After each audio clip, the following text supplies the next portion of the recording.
Councilmember, hello? Councilmember De La Torre, can you please come up on the dais so we can start the meeting?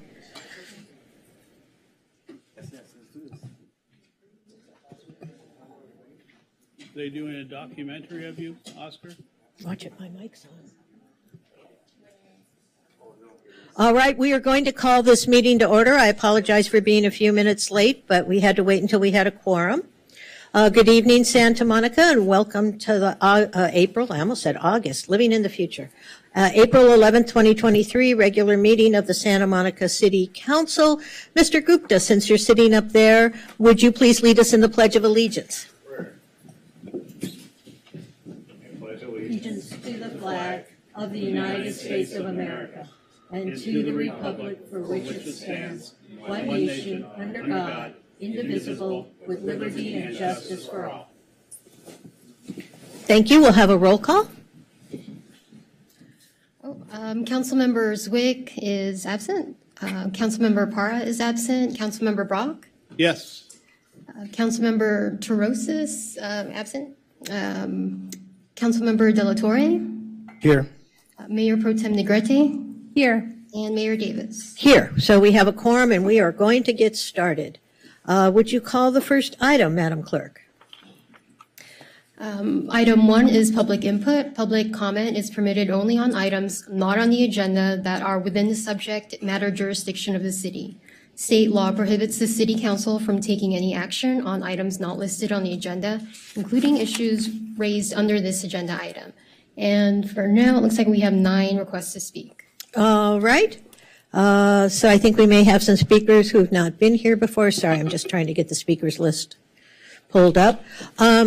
So I will call 3 names. We will ask you to line up to the wall to your left, my right.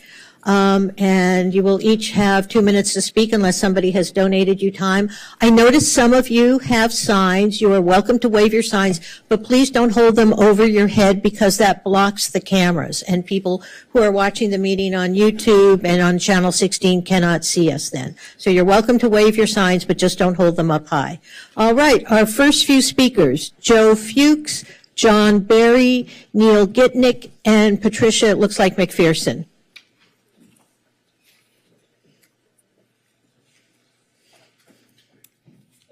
Mayor Davis. Mayor Davis. Yes. Sorry, before we hear the first speaker, we had one speaker sign up and someone donated time to them, but according to our rules, we don't allow time donation for general public comment. All right, so which speaker is that? Neil Gitnick. All right, and who donated time to Mr. Gitnick? John Barry. Okay, so Mr. Barry, you cannot donate time to Mr. Gitnick, but you each are entitled to 2 minutes if you'd like to speak separately. He donated to me. Well, right, but we don't allow donation for this kind of non-agendized public comment, so you'll each have 2 minutes if you like it. I'll call you in the order, but Mr. Fuchs, we're going to start with you. All righty.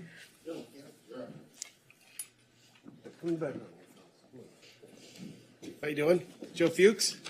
I'm a business representative with the Southwest Mountain States Regional Council of Carpenters. This is something that we need, that holds dear to us. When we talk about tax fraud, some people think it's about cheating your taxes, but it's much more sinister than that. Construction industry tax fraud is wage theft. It's workers' compensation fraud. It's labor trafficking. It does major damage to hardworking families looking for the American dream. Criminal exploitation of workers by developers and contractors is part of a business model that requires a vulnerable workforce that has no problem other than to accept the opportunity of generalization of wealth and will be denied to them in hopes that their next generation of their families will not be victims to the same predators. Tax fraud and human trafficking costs us in the communities $8.4 billion a year, all while developers and contractors add to their bottom line. This April 10th through the 18th, Carpenters Local 661 of Sylmar and the United Brotherhood of Carpenters are taking part in a National Tax Fraud Days of Action, a week-long series of events to raise awareness about construction industry tax fraud. Tax fraud is costing your community lost tax revenue and cheats the community out of much needed tax revenue that fund your fire departments, schools, libraries, and health services. With rising inflation, paychecks are stretched thin already, but if you're not even receiving a paycheck because you're paid in cash, if you're forced into the underground economy, times are even more desperate. Contractors use cash pay and illegal labor traffickers to commit fraud while taking advantage of vulnerable employees underpaying them or not paying them at all. Workers are sent clear messages: the American dream is not for you, while predators that exploit them enjoy the record profits. So we're here to say that we are going to do our part in stopping tax fraud. All right. Thank you, Mr. Fuchs. Now, Mr. Barry, if you would like to speak, it's your turn.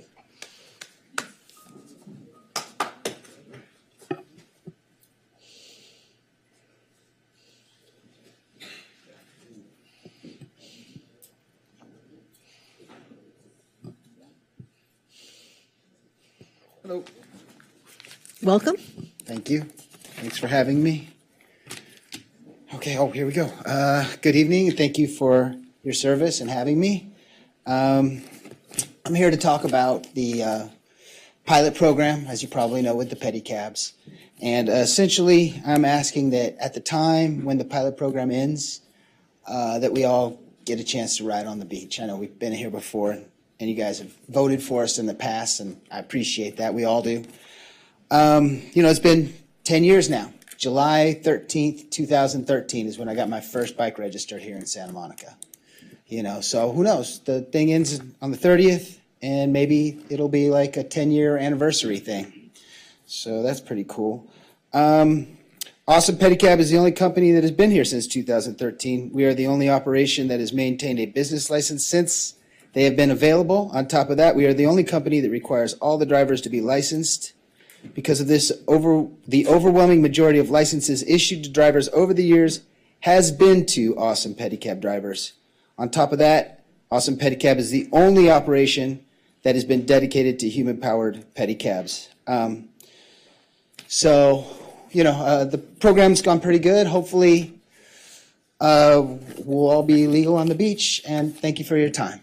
Thank you, sir. Mr. Gitnick.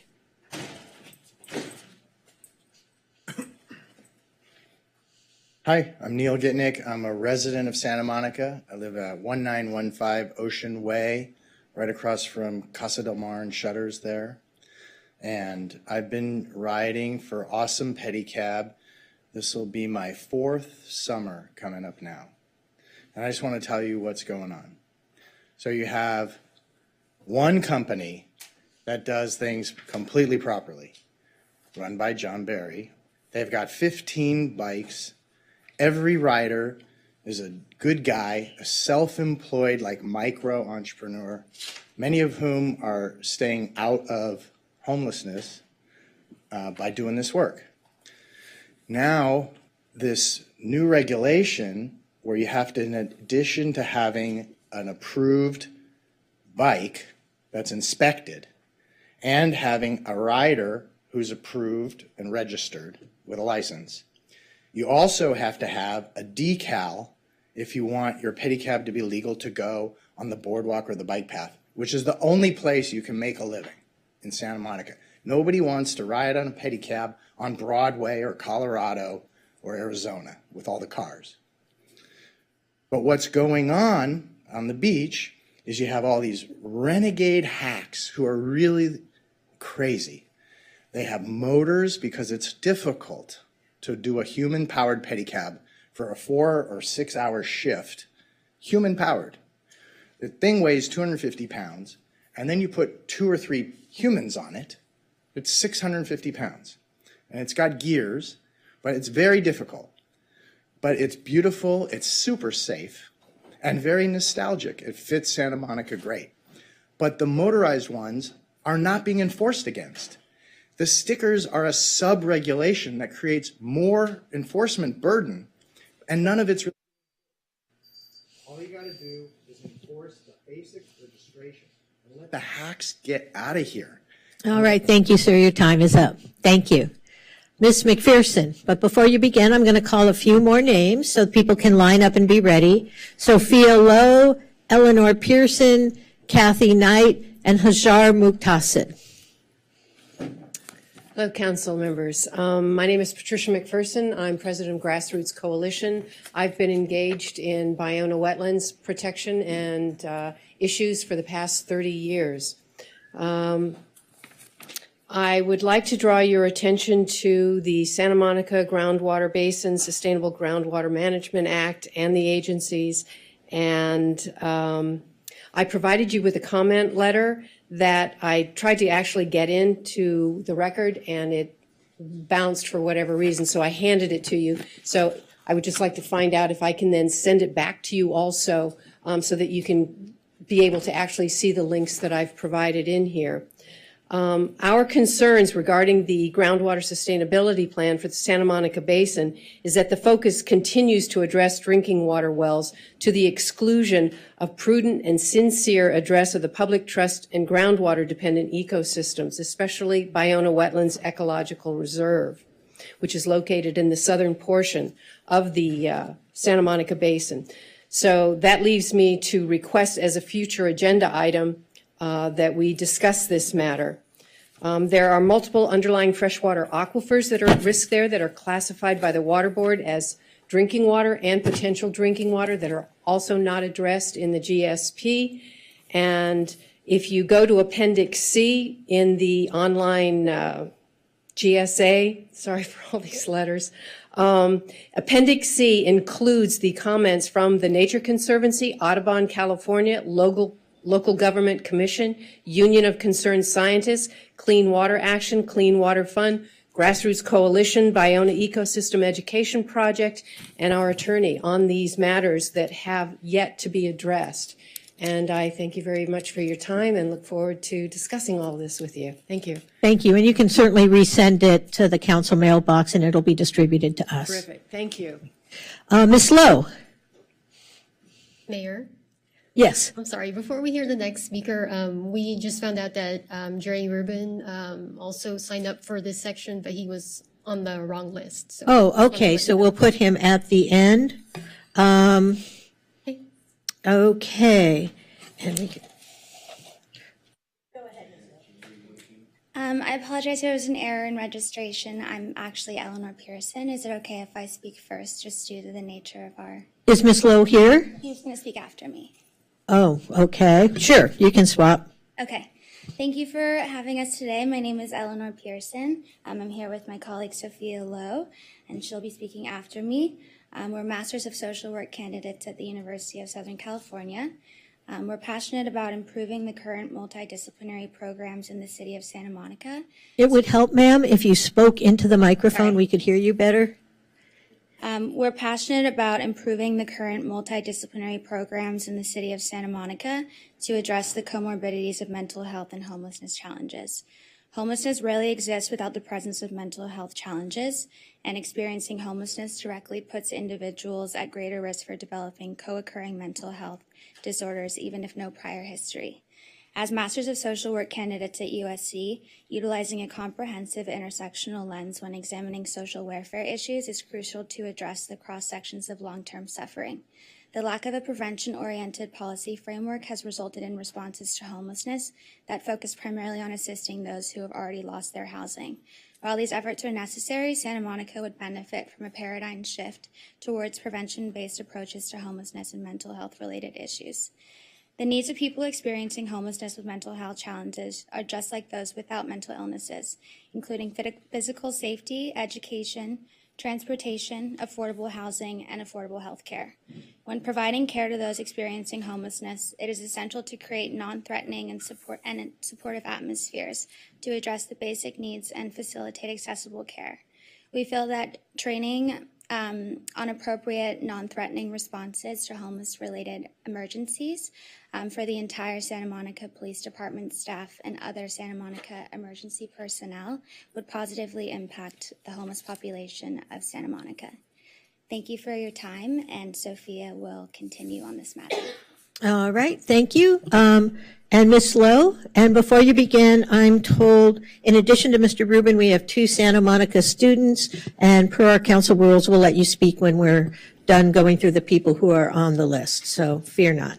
Go ahead, Ms. Lowe. Thank you. Thank you, Eleanor. Thank you all. To continue what Eleanor was saying, homeless individuals experiencing mental health challenges are often released from hospitals, jails, and other treatment facilities without proper community supports in place, without proper housing in place, and with limited access to community-based resources and programs to support their mental health once discharged. Community-based mental health services play an important role. Homelessness has the potential to be drastically reduced if people with severe mental illness were able to access supportive housing as well as other necessary community supports. Housing outreach services that provide a safe place to live are a vital component of stabilizing and helping individuals on their journey to recovery and rehabilitation. Current programs in place in the city of Santa Monica, such as homeless multidisciplinary street teams and the Homeless Liaison Program, are well-intentioned city initiatives working to address homelessness. It is clear that the city of Santa Monica and its residents care about this issue. However, there are existing gaps in service delivery as these programs are reactive to this issue. We must be proactive. Adopting a human rights approach to addressing the homelessness crisis in Santa Monica and unmet mental health needs creates an obligation to target systemic causes of homelessness and not just react after things go wrong. This means changing the way policy decisions and investments are made and ensures that a policy and funding framework is in place to hold all orders of stakeholders responsible for addressing their role in preventing people from becoming homeless. Government legislation and policy can play a role in 1, identifying and addressing the drivers of homelessness, 2, setting out responsibilities, goals, and objectives, 3, providing policy and funding to support local communities, and 4, articulating how different government departments work together towards that end. Thank you. Thank you, ma'am. Ms. Knight.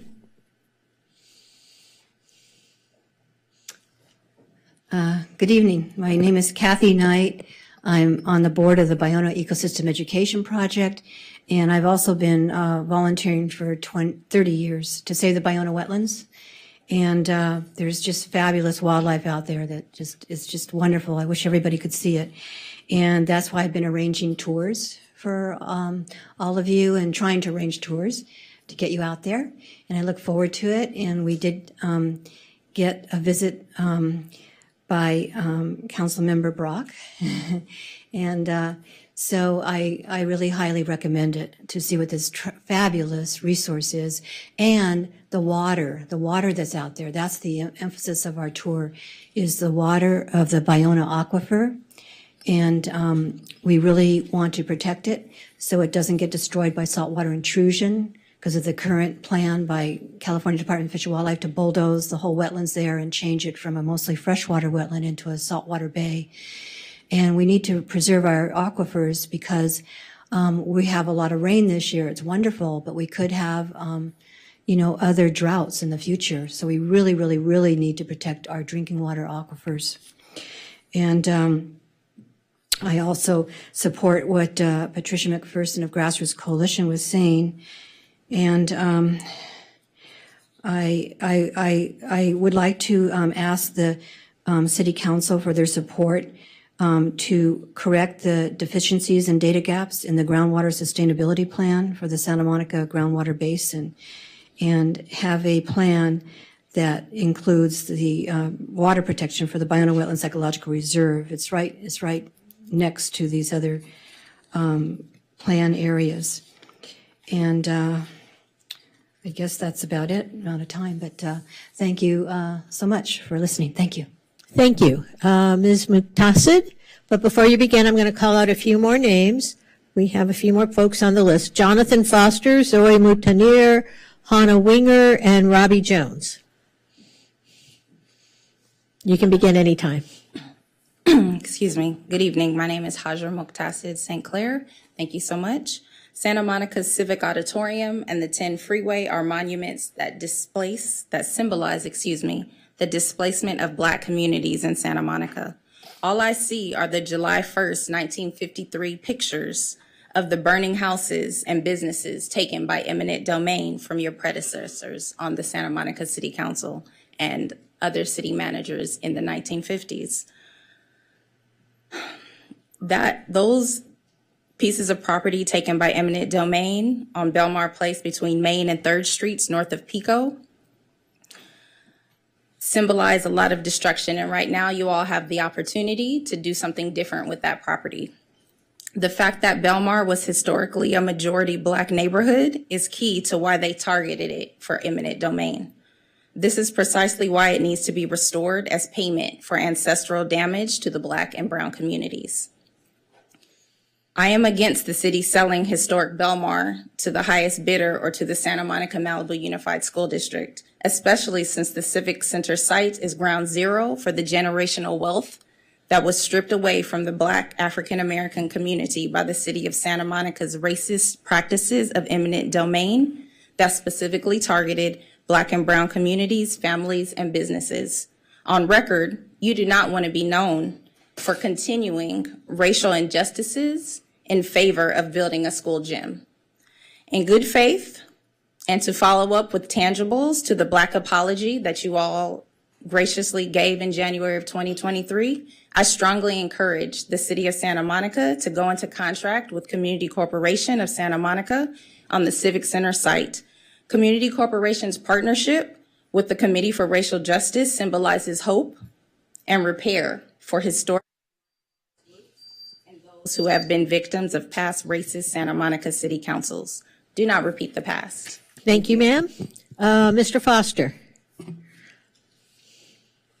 Hi, Jonathan Foster. This time I'm going to call you the Dog Piss City Council. There's so much dog pee all over, everywhere, in the sidewalks, right side, left side, every corner, little tree. It's kind of disgusting. So I was going to start with 16C. I learned how one code enforcement officer had hot pepper thrown in his eyes. That is disgusting to hear. I'm so glad I heard that story, because did that person get arrested finally? Because I don't appreciate hearing a story that hot sauce was thrown in the eyes of any police officer here in Santa Monica. Go to this school. You live at this address. It would be so terrible if one of your children didn't come home that night. What a terrible thing to say. You know, there were witnesses to where a vendor would come back with his card at the end of the day, and he hadn't made his quota, and he was beat in the parking lot. I mean, this is awful. Santa Monica shouldn't be the Wild West. How about this one? And I would compare that to Big Bank, Take Little Bank. Yep, me too. Them to meet with me and Oscar in the courtyard with the news because they feared for their life. Coming here tonight to speak, they've texted me. I had the officer in the back of the room walk them to their car. I mean, that's scary, isn't it? Class of people, and that's offensive. Yeah, it's very offensive. So I wondered, man, are you smoking over there? Boy, they gave it to you pretty good, man. That all sounded like the 1991 letter. And I wondered maybe people were afraid to have this come into their neighborhood. And I hear the stories, and it's actually disgusting, but there is an element of fear there, isn't there? You've all have acknowledged that. And yet Santa Monica has been labeled as a complete racist. Maybe they were scared. They were going to get beat up. They needed an officer to follow them home. Up in a parking lot in front of people? Thank you, Mr. Foster. Ms. Moutonnier? I appreciate that you said it correctly after so many years. Hi, City Council. Good evening. I'm speaking about Sexual Awareness Month. I didn't see anything on the agenda that addresses that this is Sexual Awareness Prevention Month, and I would like to ask for a proclamation. Compassionate Santa Monica is launching a campaign starting tonight, because every Tuesday it's recognized for over 23 years that this campaign has been taking place.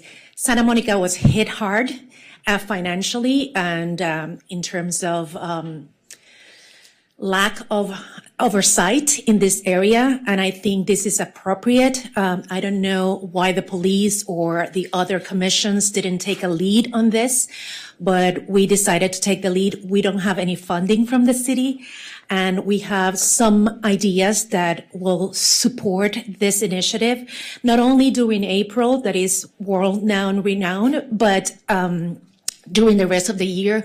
We're going to have the Olympics coming, and Santa Monica is a sexy city where people come to drink and date, and there's hotels here, and there's unfortunately a lot of misconduct that takes place, and it's in the streets, you can see it. So this campaign and a proclamation and awareness to the city and the visitors of the city and the different commissions create an intersectionality that create a power force to really tackle sexual awareness. Assault. The theme of this year is drawing connections and prevention demands equity, because people of color and the LGBTQ community are ignored most of the time, and they encounter. Okay. Thank you. Your time is up. Thank you. All right, Hannah Winger. Before you begin, I'm going to call a few more names. Robbie Jones, Brian Howard, and Mr. Rubin. I understand you want to speak on this item as well. You can go ahead. Thank you. Thank you. Good evening, Madam Mayor Pro Tem, and council members. My name is Hannah Winger. It's a pleasure to be here representing the office of Assemblymember Rick Chavez-Zebuhr. I just wanted to come and introduce myself to those who I haven't had the opportunity to meet yet, and just let the community know and you all know that our office is here as a resource. Please don't hesitate to reach out. My email is hannah.winger@asm.ca.gov, and just please don't hesitate to reach out, and thank you all for what you do for the community. Thank you, and send our best to Assemblymember Zebuhr. Thank you. Ms. Jones. Good evening, everyone. Good to see y'all and good to be seen. Y'all know why I'm here. Civic Center, really? We know why it was taken. We know what it was, and it was taken from predominantly African-American community who had to find homes and shelter and raise their children and families elsewhere. How can you do anything else but give it back?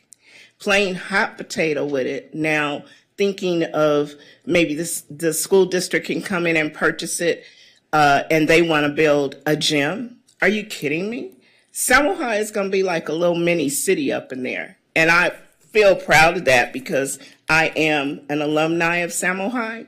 But to take this property and not do due diligence, to not give it back to the people that it was taken from, not helping Community Corp to be able to build home ownership down there. I can't even believe that this council, the council that I know just gave us the Black apology to Black people for being a sundown town, apology for all the wrongs that have happened to Black people, and that you will continue on this path due to lawsuits or whatever happened. We all know that, lawsuits, you're going to have them.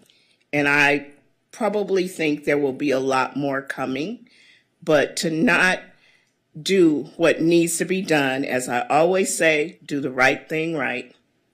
You know what to do, just get it done.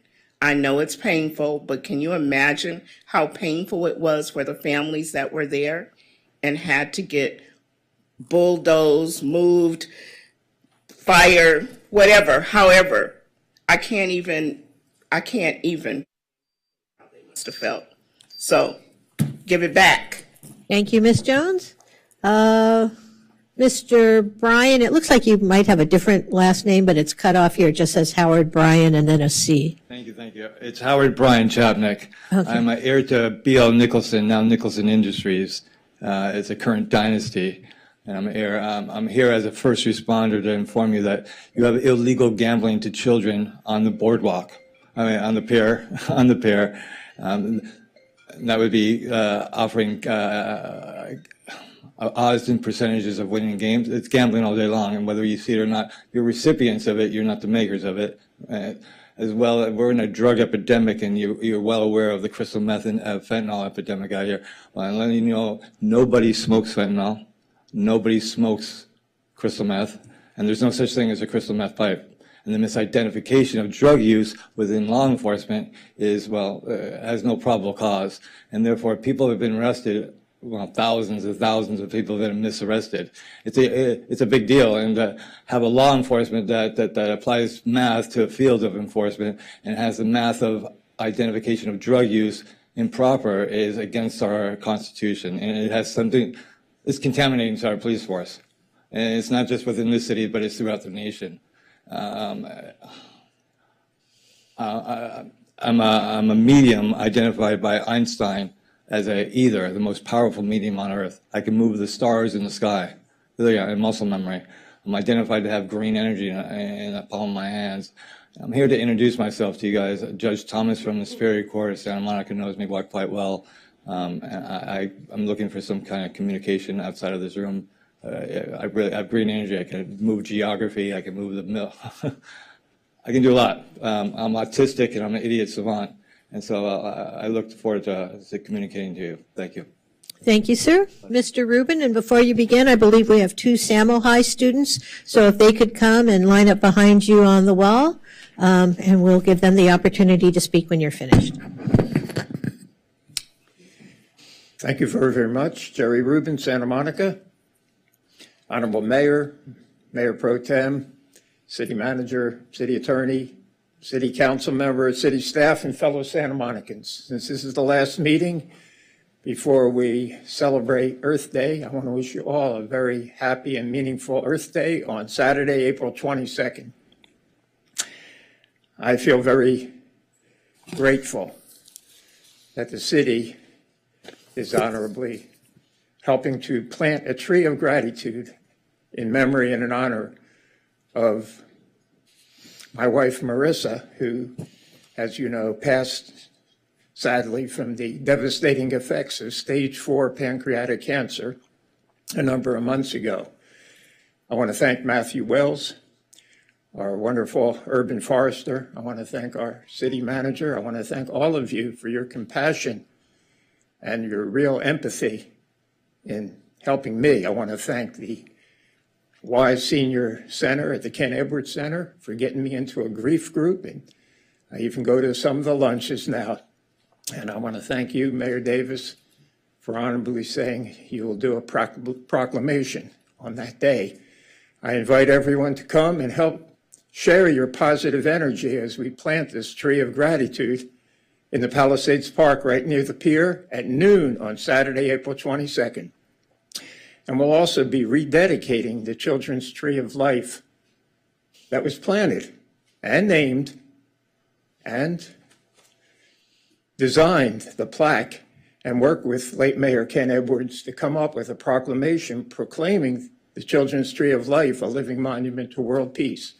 It was also designated one of the first trees in the city to be part of the city's Heritage Tree program. So we're 2 trees with 1 seed on that day, and I want to thank you all for your support. Thank you, Mr. Rubin. All right, we have 2 students from Samo High. Since I don't have your names in front of me, before you begin speaking, will you please identify yourselves? You'll each have 2 minutes. Thank you. My name is Vicente Martin. And my name is Paula Cortez. Is it okay if we alternate? You'll still only have, if you alternate, you'll only have 2 minutes. If you speak separately, you'll each have 2 minutes. So it's up to you. Okay. Well, we're here to represent the student organization known as Legado Latino from Santa Monica High School. We want to thank you for having us. We're talking on 16E. The only change we'd like to express is that the check, if we did receive funding, the check be made out to the Association of Mexican American Educators. As our supervisor and advisor, La Doctora Tamayan Mireles Guadalupe, she's the president, and we have been working very closely with the organization to plan our graduation celebration. Our goal is to create a safe space for the Latino students here at Samo High and provide opportunities for them to celebrate and share culture with their community, with our community here at Santa Monica. Some of the events we've done so far to do this is our Hispanic Heritage Month Assembly to celebrate the importance of Hispanic Heritage Month for us as Samo High students, as well as we sent boxes, more than 250, full of clothes and toys to detention centers along the border for Christmas. We celebrated Dia de los Muertos with our local high schools at the Santa Monica History Museum, and we recognize the efforts of our advisor, Doctora Mireles Tamayan Guadalupe, with the PYFC, thanking her for all of her educational leadership and advice she's given us. I hope it's okay if I just go first and then we can have her speak for the next 2 minutes. Our main goal here today is to ask for some funding, around $4,000, for our celebration of our graduation for the Latino students. This money would be put towards the recognition for these students, such as stoles, medals, and plaques and diplomas for these students to recognize and highlight their efforts in celebrating our culture and highlight their presence in our community. Thank you for your time. All right, thank you. Did you want to introduce the folks who've come with you, or? Oh, yes. My mistake. These are our peers. This is Chelsea. She is the president of the club. I am the vice president, the president of the committee, and this is the vice president of the committee. This is Julie, the president of Chicanx United, and this is Alexandra, part of the committee. All right, thank you. Our Welcome editor. you all. Thank you. Thank you. And just to give an overview about that and to lead to a segue, our Legado Latino is the main club. We have 4 sub-clubs, being Mecha, Chicanx United, as well as Brown Minds Matter and Latinos Unidos. What's important to note is that we have all organized now. We are like one club under one leadership, which is really good because previously these all were separate clubs. This shows that the pandemic has made us stronger and we have collectively united as one. We also have a collaborator, Brightly Box Buddies. And the importance of the graduation is to show that we are a community at Samo High. And not only this, we show that we are united together across languages barriers. We will have translation at the graduation, both in English and Spanish. All the events we do, we always have translation. We also would like to honor everyone at the graduation to show that we are a part of Samo High and that we are here and we are ready to continue advocating. We also have additional events to do in the future, such as May 5th, celebrating the 5th of May, as well as we will continue to send boxes to the border in San Diego. We're very pleased to have been able to speak on behalf of our club today at the council meeting, and we're very pleased that you have given us an opportunity to speak. Thank you. Thank you very much for coming this evening, and we appreciate your words. Mayor? Yes. Sorry, could I didn't catch your name for the record. Oh, Paula Cortez Hernandez. Thank you. Thank you so much. All right. So I believe that concludes the public comment on non-agendized items. Is that correct, Madam Clerk? Yes, that's correct. All right, and some of those were actually speaking about agendized items, but they were students, so under our rules, that was okay. So can you call the next, that will close that item 1, and we'll move to item 2, please. Item 2 is public input on agenda items under closed session, special agenda items, and consent calendar items only, and we have 8 requests to speak.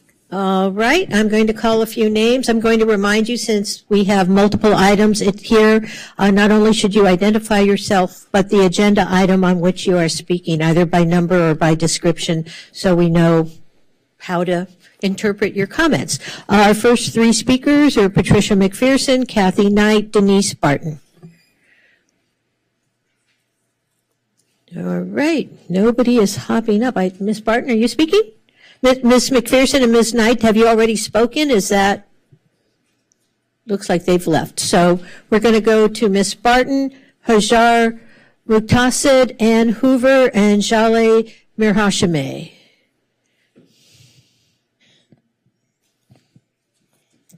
Good evening. I'd like to share with you some observations and comments from the Audit Subcommittee Annual Comprehensive Financial Report. Beginning with, what good stewards of public funds does the City Council look like violating federal law by making a loan to the general fund from the airport fund? Business licenses are down 14%. Might that be because of the horrific place the City Council has turned the city into by not having enough police officers to control crime? And would this also be being done so you can say parking is unnecessary, because that's the way it looks like it's being targeted? And I would think that the City Council, due to their actions putting the city into this financial position, would put their bold agenda away and concentrate on getting the city back up and running for the residents. For example, city employees should really return to City Hall to serve the public. Isn't that what city employees' job is to do? Because that's hard to do when most of the city employees are not at City Hall. Since we've all seen the reporting practices of city employees since working at home, such as late postings of funds received and expenses, and we still don't know where the tens of millions of dollars went for the unaccounted money for the Social Services Department for homeless services. But like the Social Services Department staff, the people concerned don't like having to turn over their accounting either. Also, didn't Audit Subcommittee Co-Chair Verville make the recommendation to instruct staff to increase the amount of disclosure related to notes receivable, including the gross amounts of loans and amounts of allowances, as well as a summary of the accounting practices driving the loan allowances for the ACFR for fiscal year ending June 30th, 2023? Thank you. Thank you. Ms. Muqtasid? And then after her, Ms. Hoover and Ms. Nurhashime. Thank you. I already spoke about the item that I wanted to speak about, but I will just reiterate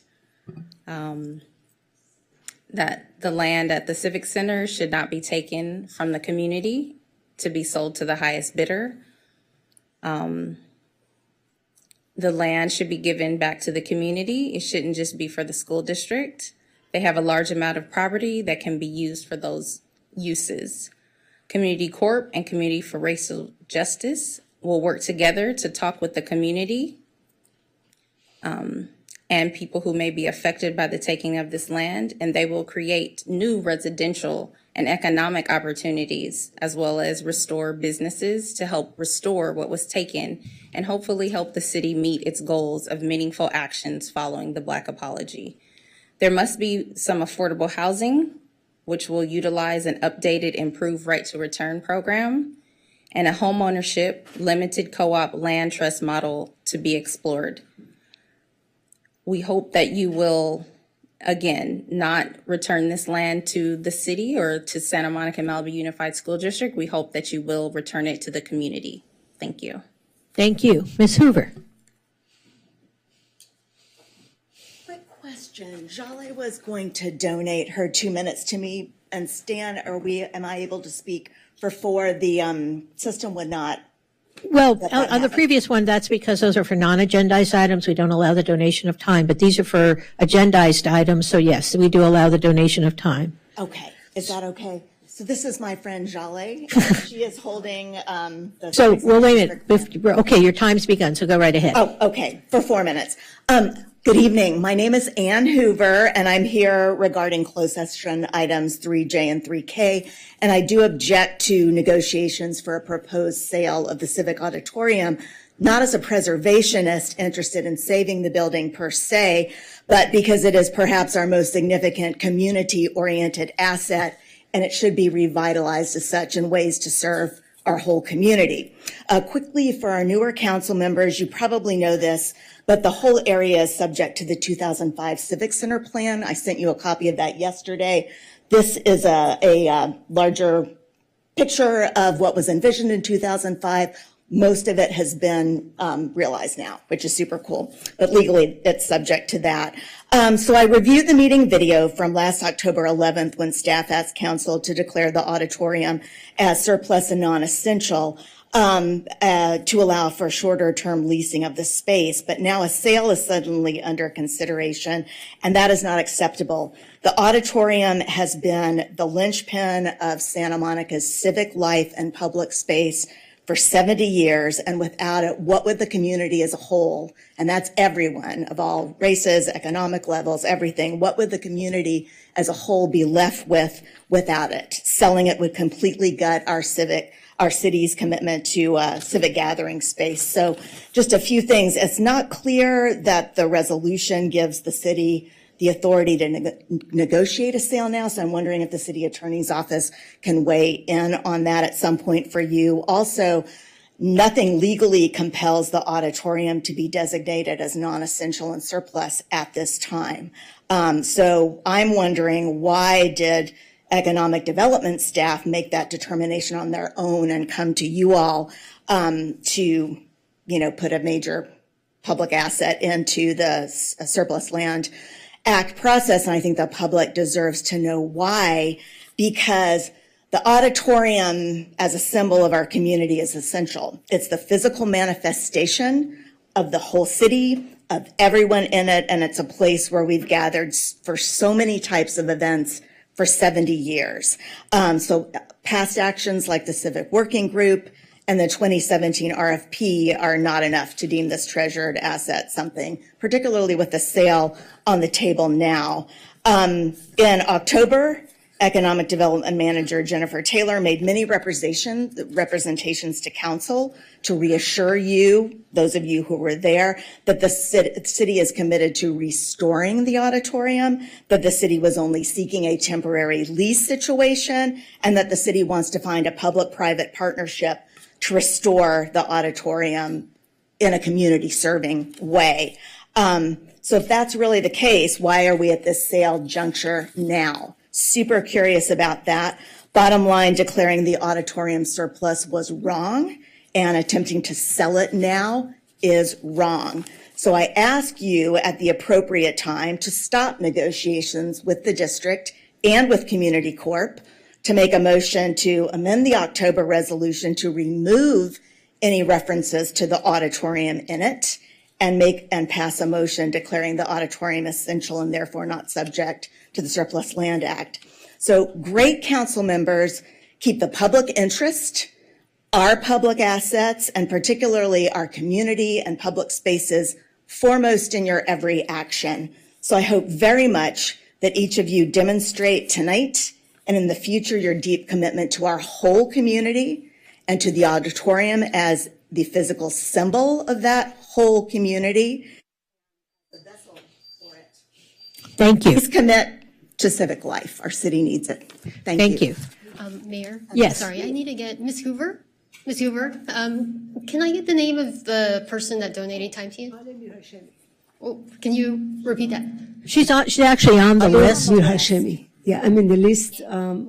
The system didn't accept me as a donor. Yeah, she shows up. It's Jaleh Merhashemi. Thank you. Okay. Thank you. All right. Our last two speakers, and I'm sorry I didn't call you in advance, but we got a little discombobulated there, Tara Barauskas and Zoe Muntaner.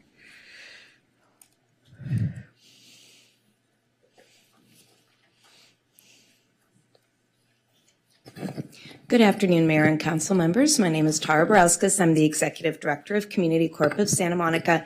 I'm here to speak on closed session item 3K. We are very interested in working in collaboration with the city and with the community, the Committee for Racial Justice, and a partner, Metropolitan Pacific, to redevelop the Civic Auditorium property.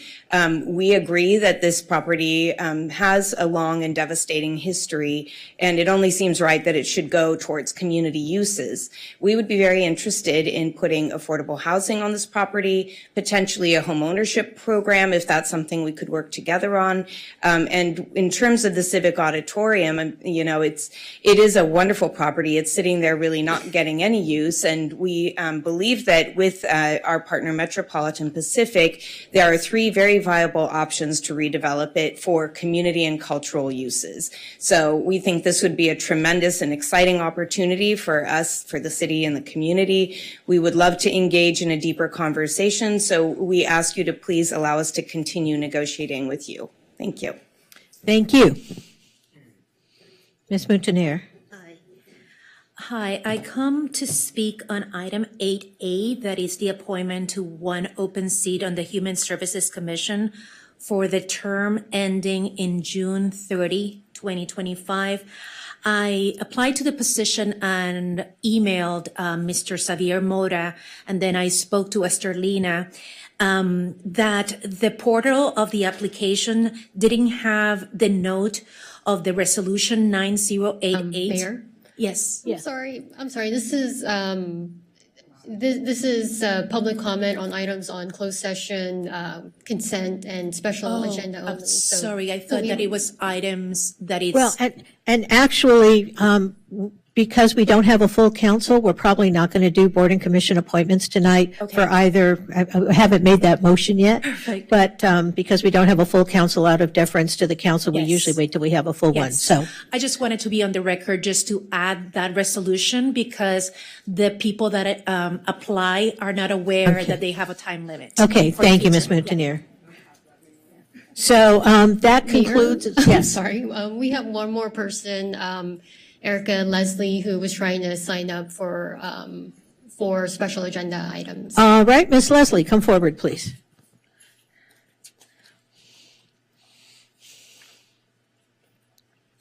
Good evening. Hold on. Oops, sorry. I'm working the computer over here. I'm coming to speak about 3J and 3K. This piece of land that has been historically set as the Belmar project should not be up for sale.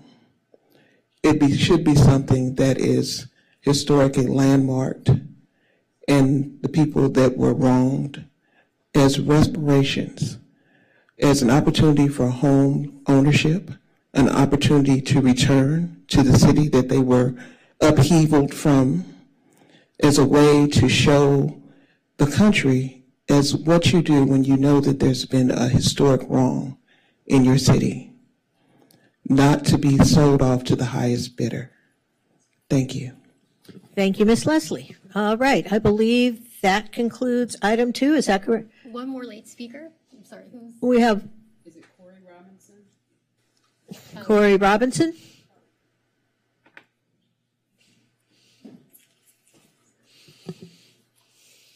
Hi, my name is Corey Robinson. I've been a resident of Santa Monica for 35 years. I just want to speak on item 3K. Throughout the country, there's historical representations and incidences where urban communities have had their land taken, such as the Central Park in New York. That used to be a prominent black community. You have Bruce's Beach, was the most recent example we have in LA County. And then we also have the Civic Center property. I just want to implore you what kind of precedent you'll be setting if you allow a sale to go through that's not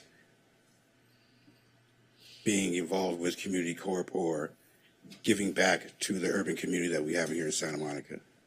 And that's all I want to say. I appreciate you for your time. Thank you, sir. Does that conclude the public comment? Yes, it does. All right, great. Thank you, everyone, for coming out tonight. We'll close item 2. Before we turn to closed session, I do want to make a motion, because Councilmember Parr is not here tonight, that we continue item 8A, which is the appointment to the Human Services Commission, and item 16A, which is the appointment to the Environmental Commission. It's too long a name for me to read, until the first meeting in May, because I don't believe we have a full council at the second meeting in April. So I would make that motion. I'll second. Right, moved by Davis, seconded by Councilmember Brock. We can do this on a voice vote. All those in favor? Aye. Aye. Opposed? Abstentions? No. Okay, so we will move both item 8A, the appointment to the Human Services Commission, and 16A, the appointment to the Environmental Commission, until the first regular meeting in May. Thank you. And now we will call the next item, which is closed session. Item 3 is closed session, and there are 7 conference with legal counsel regarding existing litigation. The first is with Leon Gervin versus City of Santa Monica. Next, Zachary Thomas Hovett versus the city. Third is, I believe it's Piruz Moshirazi versus the city. Next is Gerald Powell versus the city. Next is Mavis Soloway versus the city. Next is John VMA Doe et al. Versus the city. John TAU Doe et al. Versus Santa Monica Powell et al. John Doe 1 to 4 versus Does 1 to 50. John Doe 5 and 6 versus Does 1 to 50. John J.H. Doe versus PAL, Police Activities League et al. John Doe, D.C. versus Santa Monica Police Activities League et al. John Doe, M.U. versus Santa Monica PAL et al. John Doe 1, 2, and 3 versus Santa Monica PAL et al. John Doe 142 versus Doe 1 to 3. And Jose Villaseñor versus the city. Next existing litigation is between the city versus insurance company of the state of Pennsylvania et al.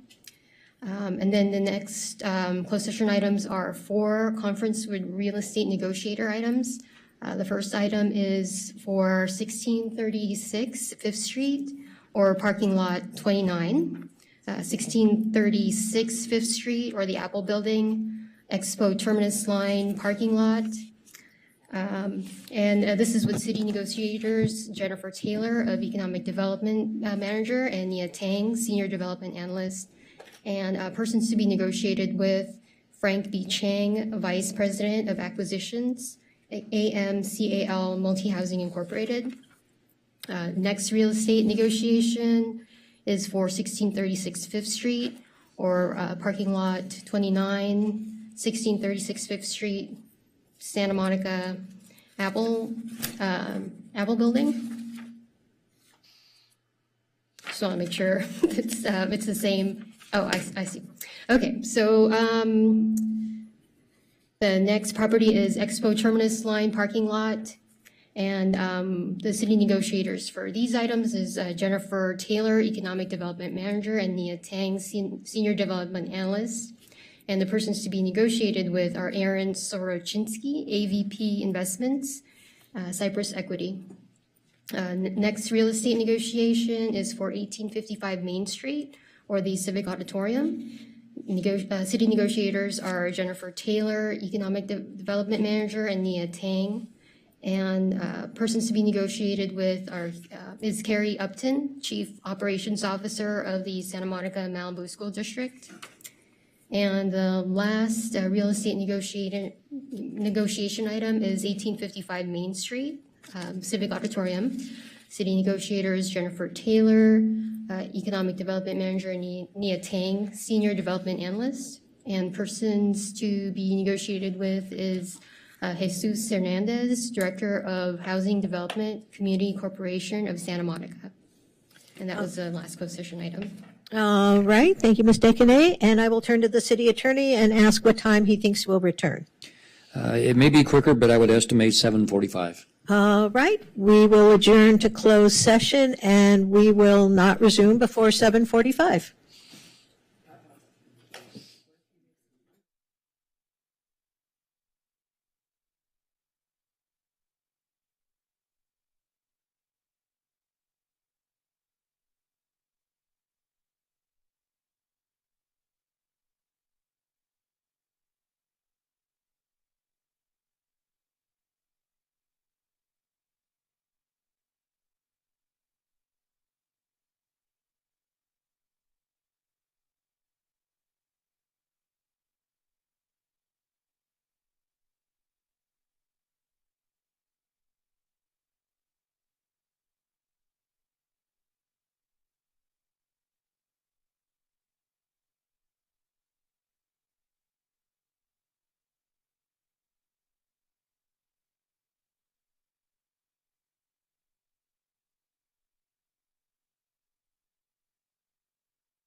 All right, guys, okay, folks, 1 minute warning. We're going to call the meeting to order in 1 minute.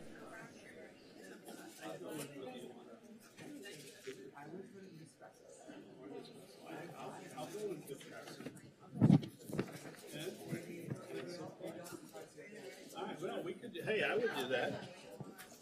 I'll help pay for supplies.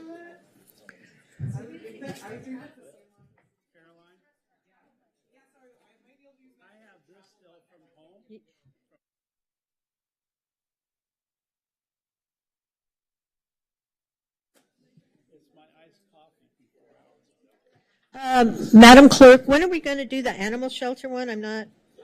Did I miss it?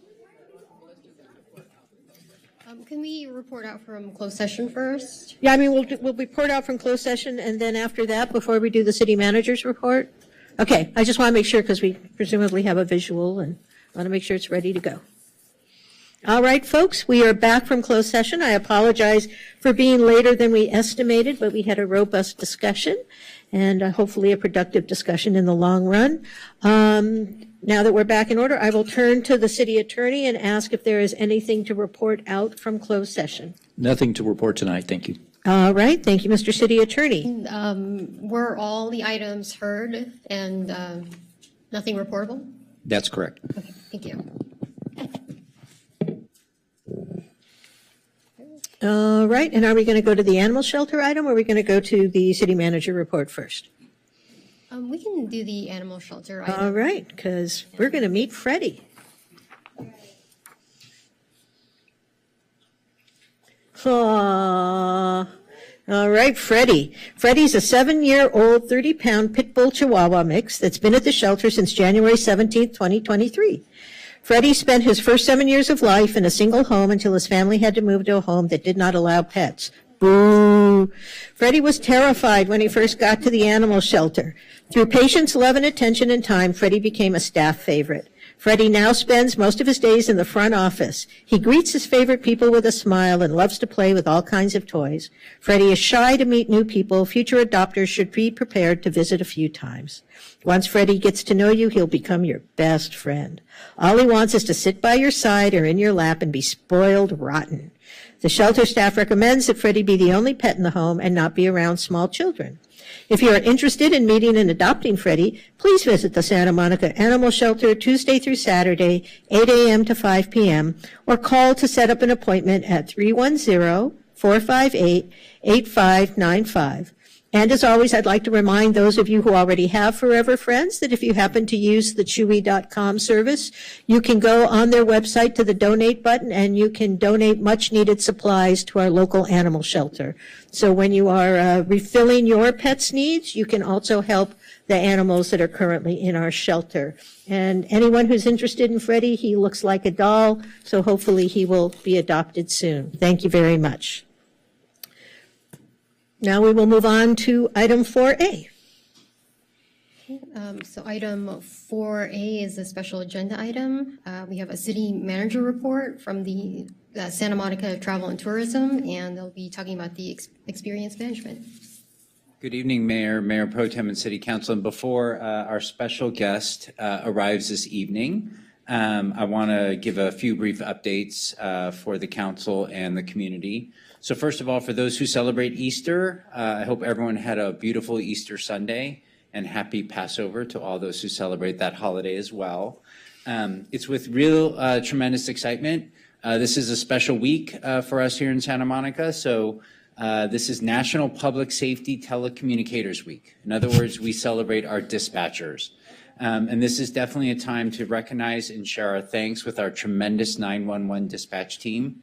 Santa Monica's public safety communications dispatchers are the first touch point for community members when confronting an emergency and oftentimes the worst day of their lives.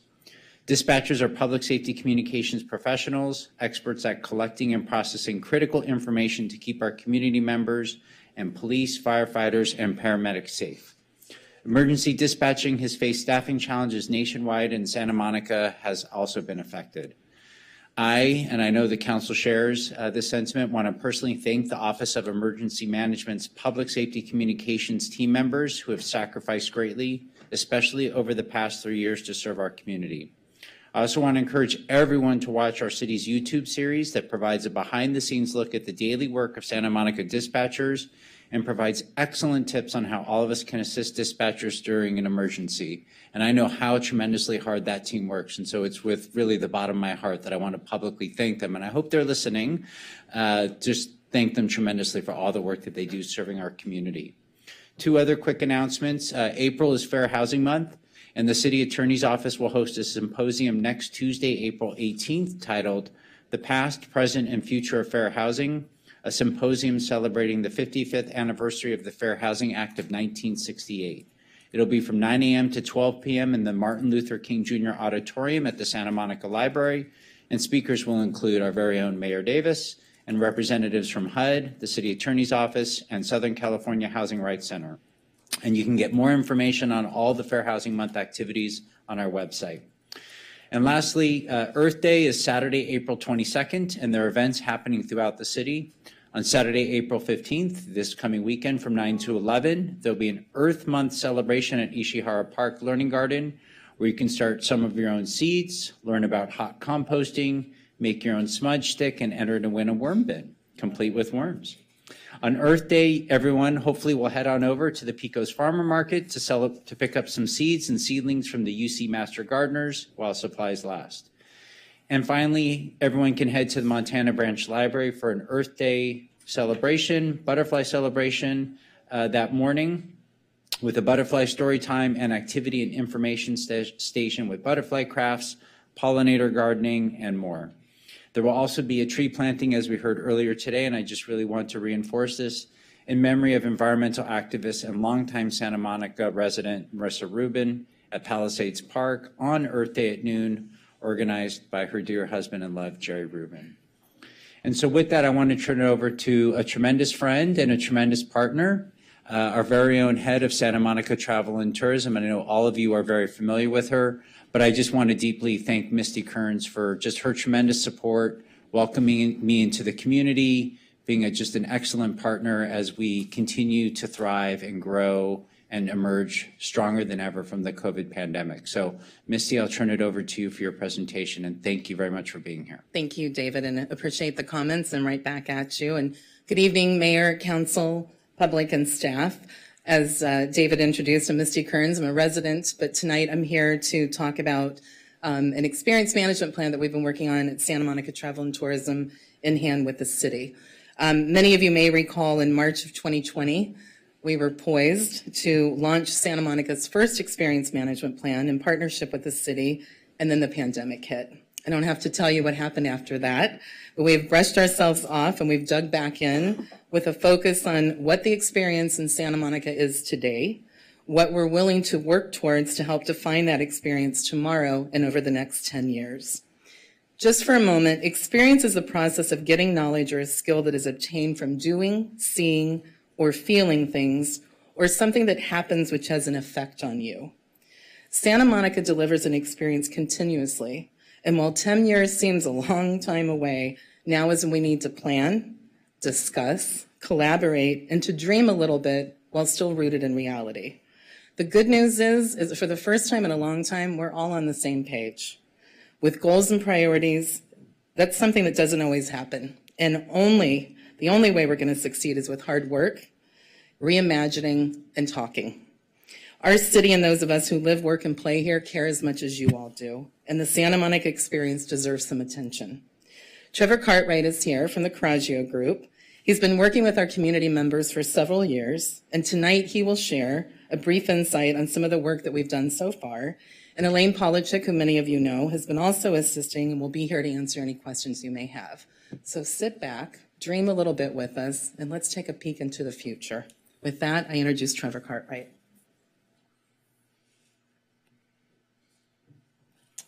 Mayor, Council, thank you for having me tonight.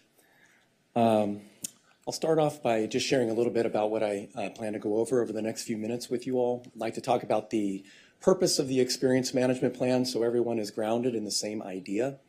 Planning process overview, tell you a little bit about the process we've undertaken over the last couple years and longer actually. Key strategies in year one focus that we are looking at right now and have started work on: implementation, method, and governance, some early wins in progress, and then if there's time and if you have questions or comments, I'll certainly do my best to answer those. First off, I want to talk a little bit about the big idea behind an experience management plan. It's not a term that you hear often. The experience management plan is a 10-year framework that's designed to ensure compelling experiences, quality infrastructure, and remarkable services for generations to come. So it's an intentional plan about the future, where the community comes together with a vision and locks arms and moves the destination forward together. Why is it important to our community? It's important because it provides an inclusive and transparent opportunity to take part in proactively shaping the future of Santa Monica as a destination. A great destination like Santa Monica, I work with destinations all over the country. They don't happen by accident. They happen on purpose. You've got something really special here, and this experience management plan aims to make sure that that specialness continues on for generations to come. The guiding principles that have shaped the plan, there were 3 of them. So all of the decisions that were made during the creation of the plan focused on stewardship, sustainability, and DEIA. Let me talk a little bit about each one of those so that everyone has the same idea. Stewardship is really about focusing on Santa Monica's quality of life, heritage, and natural resources and environment. The sustainability filter for the decisions focuses on promoting decisions and action steps that support sustainable practices. And then lastly, diversity, equity, inclusion, and accessibility ensures our decisions equitably support the full diversity of the Santa Monica community. So we use those as a filter for all the decisions that were made as we started the process early on, which actually began back in 2018, believe it or not, and went through 2019. And Misty talked just briefly a moment ago about what happened in about, well, it was March 20th, 2020, when we were ready to go live with it. But to give you a little bit of a look back, a review of the robust steps we took during what we call the discovery page, we interviewed more than 2,300 residents. We analyzed 7.8 million social media conversations. We conducted digital surveys in 5 languages. We interviewed 35 local business leaders, 6 focus groups with international partners, and benchmarked 5 competitive destinations.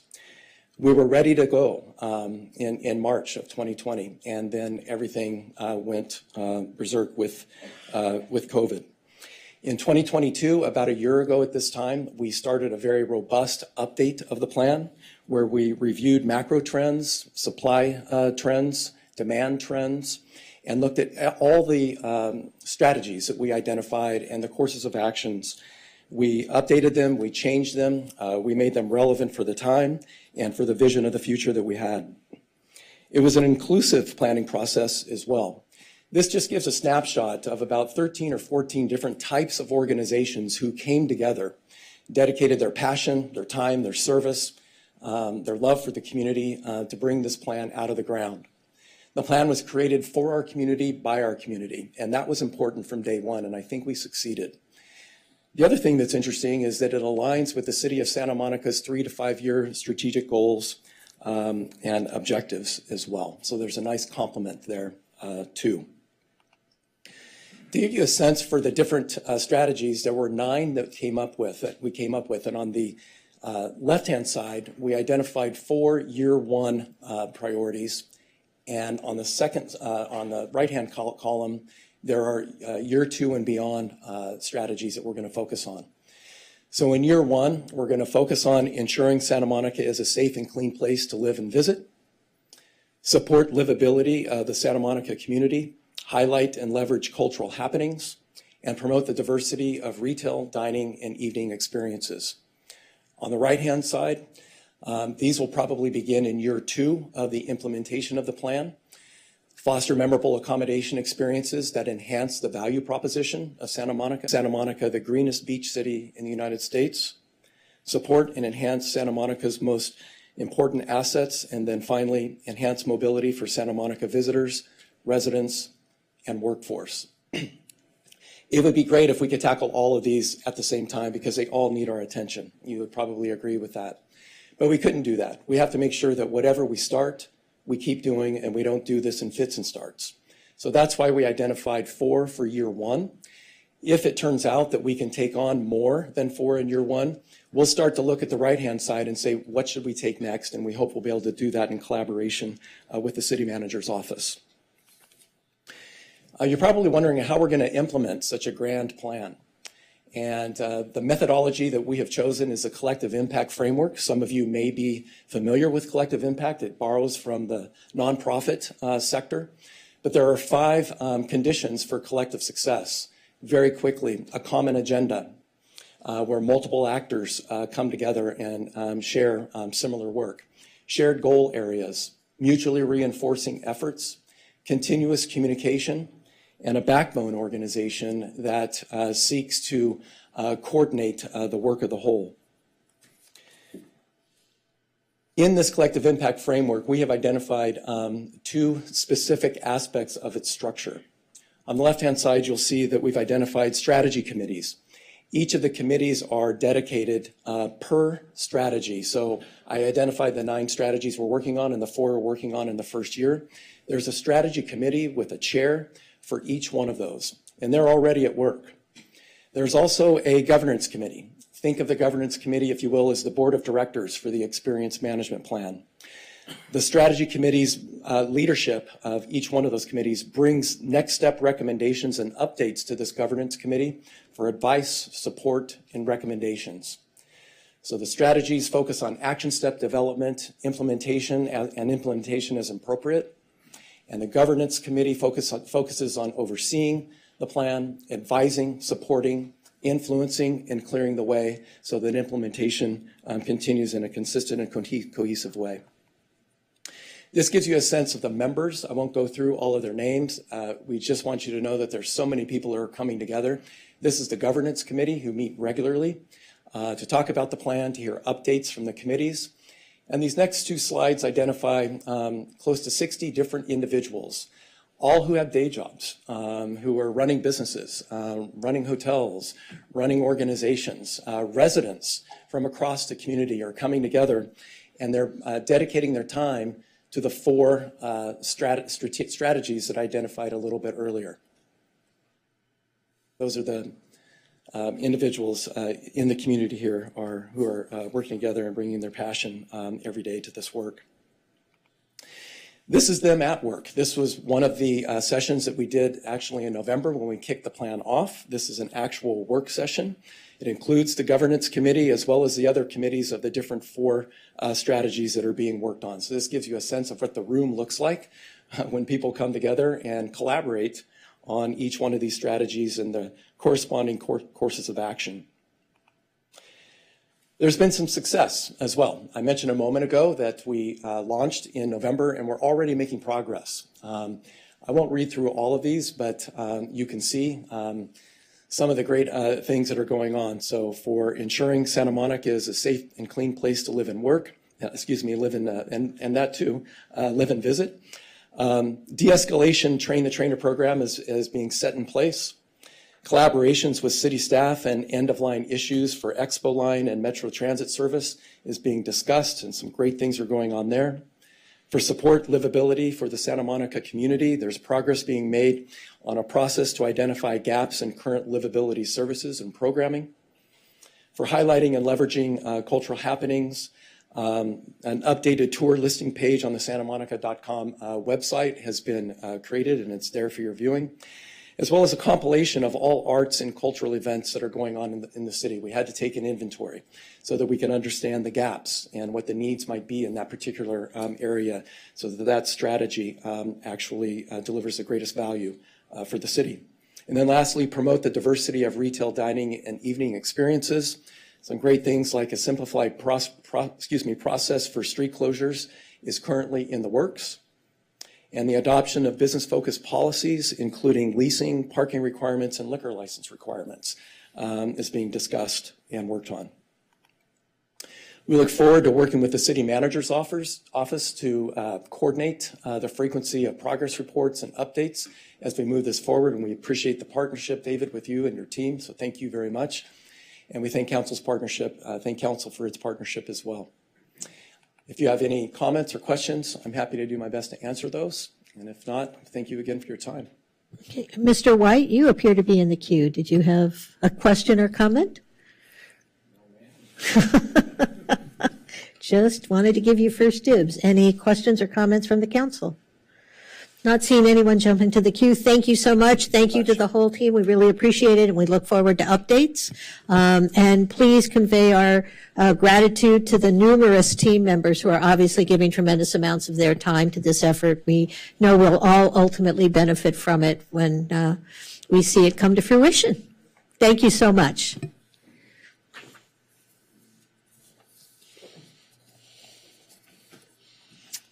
All right, at this point, I think Ms. Decanay has a question to ask. Yes. Do any council members have any reports on travel? Okay, and before we do that, we are, again, the Tony's Chocolonely Challenge is in place. So some of us went to Washington, D.C., delicious chocolate bar for the person who can be informative but still be brief. Who wants to go first? Should we just start with Councilmember De La Torre? We had a great gathering of city leaders throughout the country at the National League of Cities annual conference in Washington, D.C. Myself, Councilmember Phil Brock, and Councilwoman Davis, Councilwoman Negrete, and Councilwoman Parra were all present. Great workshops, great interactions, great discussions with other leaders, great networking. Learned a whole lot about how this city can tap into federal money to support many of the initiatives that we're trying to accomplish. And anyway, had a great time, learned a lot. Great, thank you. All right, I think, Councilmember Terosas, did you have anything to report? Even though I know you didn't go to NL. Okay, all right, so we'll go to Mayor Pro Tem Negrete. I think Councilmember De La Torre summed it up, and I don't want to be repetitive. We went to DC. It was great. We got to meet a lot of leaders from other cities and collaborate, and we also got to meet directly with our Congressman Ted Lieu, as well as others, and have some one-on-ones with government officials. It was very informative, and looking forward to the next one. All right, Councilmember Brock. Well, I don't want the chocolate bar tonight, so that means I can be really long. No, National League of Cities have brought 3,000 council members and mayors from around the country together. By my estimation, I think we heard from 6 cabinet members, heard from the president's wife, we heard some really stirring speeches, and some of the president's cabinet members had previously been mayors of mid-sized cities in the United States. So I thought that was extremely valuable, as well as the fact that talking to our fellow council members from other cities, I came back with a lot of really good ideas on things that we can do, and heard from other city council members in California about things that haven't worked for them. So I had a ton of productive conversations.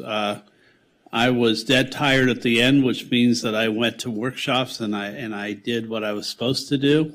But it was valuable, and I thank the residents of the city for allowing us to go. You definitely didn't get the chocolate. The winner tonight, I also attended, but I'm not in the running because I'm the giver of the chocolate. Mayor Pro Tem Negrete, yay! And although this is, and I did go to National League of Cities, I do want to also report that this past Friday I had the opportunity to meet, the city didn't pay for this, but I think it's important for this, folks to know what we're doing is I met with Mayor Karen Bass as well as Supervisor Lindsay Horvath and mayors from other communities in Supervisor Horvath's district, and we had a very productive conversation, particularly focused on what we can do as a region to address the issue of homelessness. So I just want you to know that is always in the forefront of our mind, and we were trying to look for regional solutions to what is obviously a regional problem. And I would not have won the candy with that. Great. Yes. So I'll add, I went to SCAG Environment Committee meeting in downtown Los Angeles. There were approximately 30 other committee members from other cities throughout Southern California. We had a robust discussion on housing and water and open space in cities, including tree canopy, et cetera. It was productive, it was interesting, and we heard from a couple of experts from different institutes as well. I was really happy to be there. It's the SCAG Energy and Environment Committee, and that was last Thursday. We meet monthly. Thank you. I'm going to take away your candy from the last time. All right. Okay. Any other travel to report? Doesn't look like it. So we will move on to item 5. Item 5 is the consent calendar. All items will be considered and approved in one motion unless removed by a council member for discussion. In accordance with Charter Section 615, the adoption of all ordinances and resolutions shall be by reading of title only unless a council member present dissents. All right. And Ms. Decanay, did we have anyone inform the clerk's office that they desired to pull any item from the consent calendar? We did not receive any requests. All right, and I'm not seeing anyone raise their hand, so I'll entertain a motion for the passage of the entire consent. Yes. I do need to read a correction into the record. Oh, on 5J, is that correct? Yes. Okay. So for 5J, attachment B of the report, which is referenced in the second recommendation, the incorrect salary schedule was posted and the correct version is before you, and copies are also available at the clerk's desk outside. All right, okay. Councilmember De La Torre. I have a quick question on one of the items. I think I'd like to pull the item 5C, presentation of the annual comprehensive financial report to the audit subcommittee. What was that?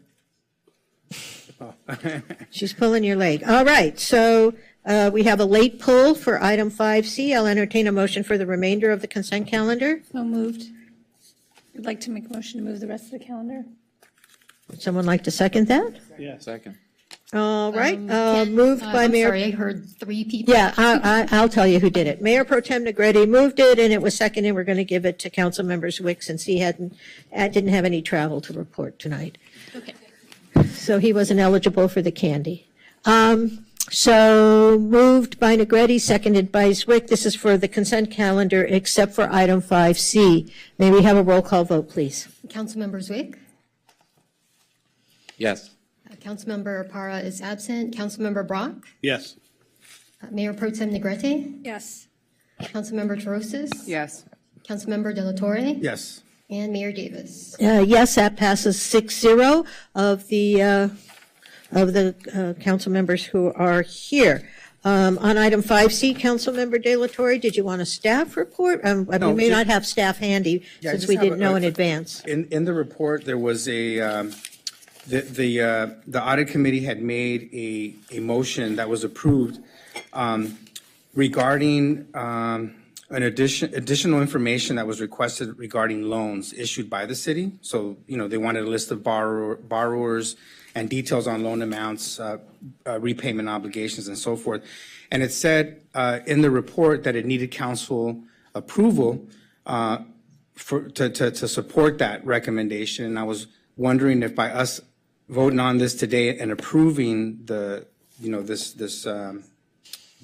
report, will that suffice, in terms of giving council approval for what the audit committee asked in terms of the more in-depth information on the loans? No, I mean, I'm willing to be corrected by the city attorney, but I don't think that is part of it. So we would move 5C independently, and then we could give direction to staff to make the further disclosures in future audits. I think Yes. that would be the cleanest way to do Okay, it. great. Well, I'd like to make a motion. Councilmember Terosas, did you have a comment?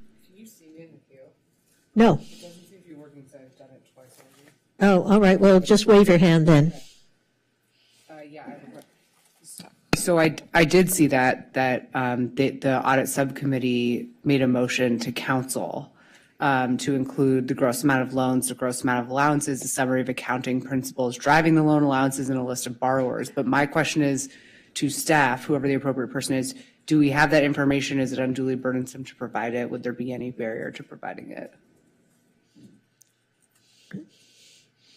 Thanks. Sorry. Thank you. And by the way, you are showing up in the queue now, so there may just be some delay. Weird. Just keep pushing. Okay. Am I on? Yes. Good evening, Mayor Pro Tem, and council members.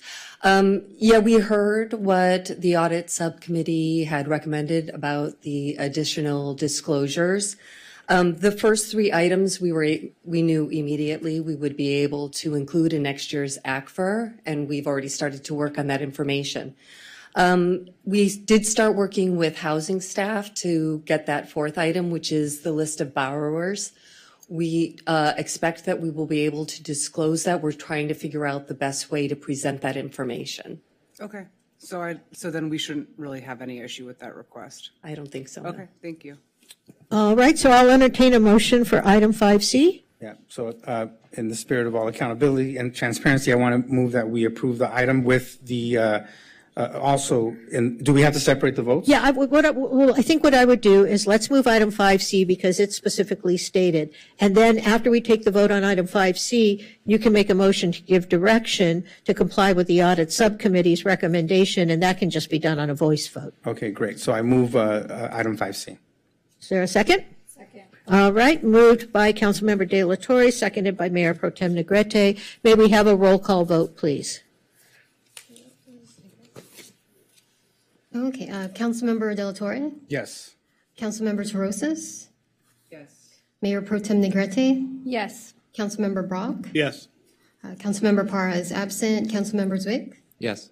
And Mayor Davis? Yes, that passes 6-0 of the members present. And now I'll turn to Councilmember De La Torre for direction. Yes, I'd like to give direction to staff to fulfill the request of the audit subcommittee regarding providing more information related to the loans issued by the city. Is there a second? Second. All right, moved by De La Torre, seconded by Torosas. We can just do this on a voice vote since it's just direction. All those in favor? Aye. Aye. Any opposed? Any abstention? That passes 6-0. Thank you very much. We have concluded the consent calendar.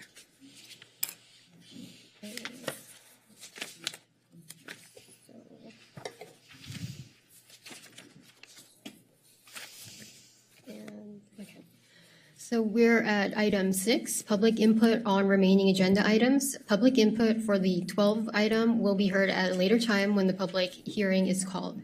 And it looks like the queue says we have 29 requests to speak, but there's several duplicates.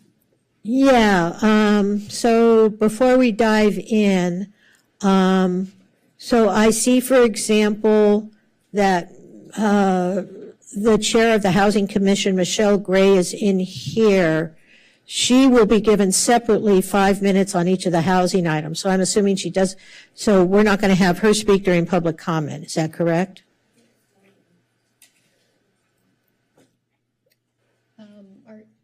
Sorry, are you Ms. Gray? Yes. Okay. Right, because she's going to speak representing the Housing Commission, and we typically give 5 minutes for that. So typically when you speak on behalf of the commission, you don't also get public comment time. 11C and 12A. Right, but for the public comment, I registered. Okay. So Can I do that? No, wait, hold on a second. Can you go over there and talk to the mayor? I'm sorry. Go ahead. You need, no, you need to go to the microphone so everyone can hear you. Thank you. Thank you. Sorry for the confusion. I had signed up because I wanted to donate my time. No, you can't donate your time if you're speaking on behalf of the commission to someone else. You either get to speak on behalf of the commission, and that's it. You can't donate public speaking time to someone else so that you effectively get 7 minutes. So I appreciate that, but you can't do it. All right?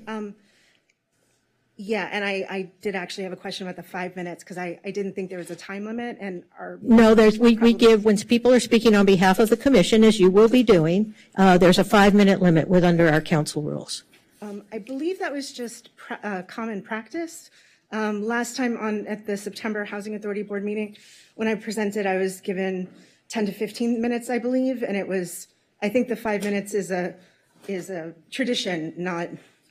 I believe it is in our rules. I'm willing to be corrected, but I believe the rule, we recently codified that, so when a member of the commission is speaking on behalf of the commission, it is 5 minutes. You'll be given 2 5-minute slots because there were 2 items that you'll be speaking, so you'll have a total of 10 minutes. Okay. Okay. Well, if it's possible through however you would do it, I would appreciate it if you would consider waiving it to allow us to speak for about 10 minutes on the cab item because the recommendations are extensive. All right, well, we'll wait till we get there because that's a matter of public. Sure. We're going to do a public hearing there. Okay. So that's where that is. And then, Madam Clerk, I see 3 entries for Courtney Laurentano and also 3 entries for Sheila. Are those because they're speaking on 3 different items? Or is that, I just want to be clear before I start calling people. We would also like to get clarification when you call them. All right, okay, well, we'll figure it out then. All right, so for those of you new to the process, I'm going to call a few names. We're going to ask you to line up over to the wall to your left, my right, so that you'll be ready to go when your turn comes. Because you may be speaking on multiple items, 2 things. 1, please identify yourself by name for the record so that people who are listening on Channel 16 or via YouTube know who you are. And second of all, you need to identify the items on which you are speaking so that we know which items to apply your comments to. So the first few names I'm going to call are Denise Barton, Hajar Muqtasid, Rafael de la Rosa, Erica Leslie, and Donnie Longino.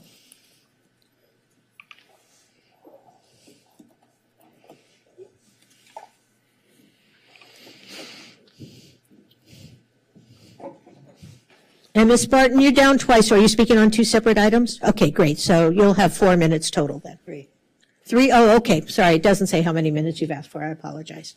Thank you. Good evening. On item 11A, please allow me to begin by summarizing City Council's choices that have negative impacts on the budget of the city. Starting with the Powell lawsuit that has drained the city of over $100 million. This is your fault. The May 31st, 2020 riots and looting, again your fault, with some but not enough additions of police officers to keep the city safe, which the City Council has expanded on by their social experiment of making criminals the victims, further victimizing the true victims of crime. Hopefully you are planning on significantly increasing funding for additional police officers on the street, in addition to enforcing the law, because then the city's financial future would be much brighter. Or what about violating federal law by making loans to the general fund from the airport fund, which the city will be making payments to repay? Then, in your lust for power and control during the pandemic, you chose to make sure your special interests financially benefited not the public or the residents. You spent $55,000 on each homeless person per year to keep them on the streets. You still cannot get a clean audit of the Social Services Department for the millions unaccounted for homeless services due to city staff and the people concerned not wanting to submit their accounting. And these are all just some of the financial practices of our city and city council. If you too are concerned about the safety and spending habits of the city and its council, and you feel like you're not being heard, please reach out to the SantaMonicaCoalition.org because we do care. Thank you. Thank you, Ms. Barton. Hajar Muqtasid. Oh, okay, I'm sorry. Next, on item 11C, one does have to wonder why the Santa Monica Housing Authority and the Housing Authority Board is so afraid of the RAB-CAB meeting in person. Considering the RAB-CAB is required by federal law, then why has the city of Santa Monica never had one where all Santa Monica participants were able to meet in person and become a fully formed RAB-CAB? I could have sworn at the September 13th, 2022 HABS City Council meeting that the Housing Authority was directed to immediately schedule initial RABCAB meeting of all Santa Monica SMHA participants and to come back with a report on how the city could support the RABCAB. Yet staff never scheduled an in-person RABCAB meeting, as well as being unwilling to acknowledge that they were even directed to do so. Could these actions by the Housing Authority be seen as trying to seize power from the SMHA participants to form a RABCAB? I also support the SMHA participants to elect their own board members. Thank you. Thank you, Ms. Barton. Ms. Muqtasid. And again, please identify the item on which you're speaking. Yes, I'm speaking on 11C. As a housing authority voucher holder, I ask for more time to meet as a RAB before you support the full Santa Monica Housing Authority housing plan. I ask that you not approve your staff's changes until genuine representation of housing vouching holders is present at the RAB. Since our request to replace a RAB member who you all appointed, who was never attended a meeting in over 2 years, and recently we got to resign, step down. Since that request was denied, we ask that you do not approve your staff changes to the housing plan. We ask that you stop your bureaucratic violence. Our voices cannot be silenced any longer. If this silencing is not your intention, we demand immediate reversal of all of your current silencing policies. We ask that RAB and CAB made formally real by inclusion in the bylaws of the Housing Authority Board and not by ordinance. We need to be sovereign and not be run like other city boards. We need monthly meetings for at least 24 consecutive months to deal with the backlog of everything that has not been taken care of. We need hybrid meetings due to the different abilities of all. Other cities have capabilities to do this format, and Santa Monica is very fully capable as well. We encourage you to support the Housing Commission's recommendations to the Santa Monica Housing Authority Board, and I encourage you all to accept the revised version of recommendations provided to you all via email dated April 11th, 2023.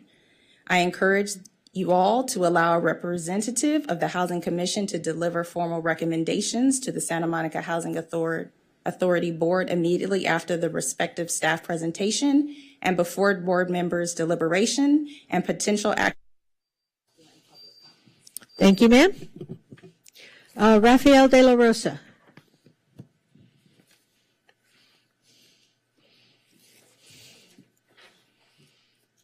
Can I begin? Yes, awesome. go right ahead. Good evening, council members. My name is Rafael De La Rosa, and I represent the Hospital Association of Southern California. We appreciate the opportunity to provide our comments tonight on item 16B, which would have a significant impact on healthcare workers in Santa Monica. The Hospital Association of Southern California represents over 175 member hospitals and 35 health systems, all of which share a common goal: to improve operating environment for hospitals and our workforce and strengthen the health of our communities they serve. We are deeply concerned over the potential ordinance that would increase the minimum wage for healthcare workers at healthcare facilities in the city of Santa Monica. Before drafting any ordinance language, the city should conduct an economic analysis with input and collaboration from all stakeholders, including hospitals, community clinics, home care facilities, dialysis clinics, and senior nursing facilities. An economic analysis can better help the city understand the potential unintended consequences of this policy and can better inform how a potential ordinance may be drafted in the future. We have seen across Los Angeles County as other cities have explored similar measures. This type of policy could increase the cost of care and threaten access to vital services, particularly for those who are low income and disadvantaged, where care is already strained. Our healthcare system is far too fragile and important for the City Council to take action on this ordinance without understanding the full impact and potential harm. The Council should also analyze how much this ordinance would cost to enforce. In Long Beach, the Los Angeles Economic Development Corporation found that exclusionary wage measure that only impacted certain healthcare workers would cost over $1 million annually to enforce. Adopting wage policy city by city is a deeply flawed and disruptive approach to setting minimum wage standards for only a certain subset of workers at healthcare facilities. The Council is under no time constraints to adopt this policy, so a thorough analysis should be conducted to understand the potential negative impacts in the city of Santa Monica. In conclusion, we stand ready to discuss this further and stand here to collaborate with you, and we thank you. Thank you, sir. We appreciate your coming tonight. Erica Leslie.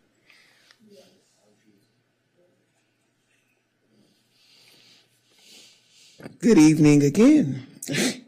I'm here for item 16C, in consideration of Lloyd Allen in renaming Pico Branch Library in his honor, a centurion that is here, an inspiration to us all, as an entrepreneur and also a civil rights activist who helped Martin Luther King, Dr. Martin Luther King, come here to our city and made it a historic one at that. Also that he is just a phenomenal person. I could sit and listen to him for hours, tell the stories of the things he sustained here in the city, being here for over 100 years. Thank you. Thank you, Miss Leslie. All right, Donnie Longino, but before you begin, I'm going to call a few more names so people can line up behind you. Jaime Pena, Troy Robertson, Teresa Marasco, and Michael Lewis. Welcome, Mr. Longino. Good evening. Good evening, Madam Mayor and the City Council members. My name is Donnie Longino. I am a healthcare worker at Providence St. John's here in Santa Monica. I'm here on behalf of healthcare workers here in Santa Monica in raising the minimum wage to $25 an hour. I said, and this is, well, I've been a healthcare worker for 33 years. I've been at St. John's for 22 years as a nurse assistant, certified nurse assistant. My day starts with 10 to 12 patients, to helping them in their daily activities. So it's bathing, feeding, changing patients, ambulating, feeding. So that's too many patients for one person. So we have a staffing issue all the time. And so we have a staffing issue because of we can't retain healthcare workers there because the pay is so low. So that's why I'm here. So setting a fair wage for healthcare workers there in Santa Monica at $25 an hour would be a huge step toward addressing the staffing crisis we all see every day. It will help retain experienced workers and bring new people into healthcare careers to fight the short staffing crisis. And raising the floor on wages would put us in a stronger position for bargaining. Thank you. Thank you, sir, for coming out tonight. Jaime Pena. Mr. Pena? All right. We will move on to Troy Robertson. Okay. Neither Mr. Pena nor Mr. Robertson. All right. Ms. Marasco.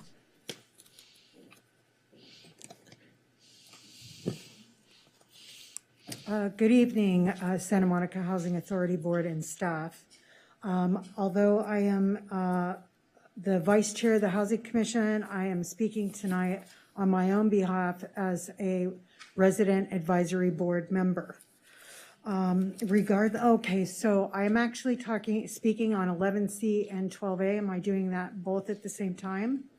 No, actually, you're only speaking on 11C because 12A is a public hearing, so you'll speak separately on 12. Okay, I'm sorry. Okay. Okay, I'll begin now. Regardless of the misrepresentations made in the staff report regarding there being a resident advisory board in the city of Santa Monica, it is only a slickly worded workaround, but is not meeting the federal mandate from HUD. The Santa Monica Housing Authority and those in the position to right this wrong are continuing to disenfranchise the Santa Monica Housing Authority program participants by not allowing proper representation on the dais by allowing a second RAB member to sit there this evening. RAB representatives should be sitting, 2 RAB representatives should be sitting on the dais tonight. It is only weakening the RAB's vote on items 11C and 12A. There is no legal justification to not allow the RAB's elected second RAB representative, Courtney Laurentano, to sit on the dais. The current RAB representative was not elected, did not complete an application, but was chosen by lottery. This is just another way of the Santa Monica Housing Authority and those in the positions of power to maintain that power over the Housing Authority clients. It is essential that we have 2 representatives on the dais tonight to properly represent the vote of the RAB. First, the CAB should be created and be made formal through an M between the CAB. You can finish your thought, Ms. Marusco. Between the CAB and the Santa Monica Housing Authority, and incorporated into Santa Monica Housing Authority Board bylaws and not by ordinance. All right, thank you.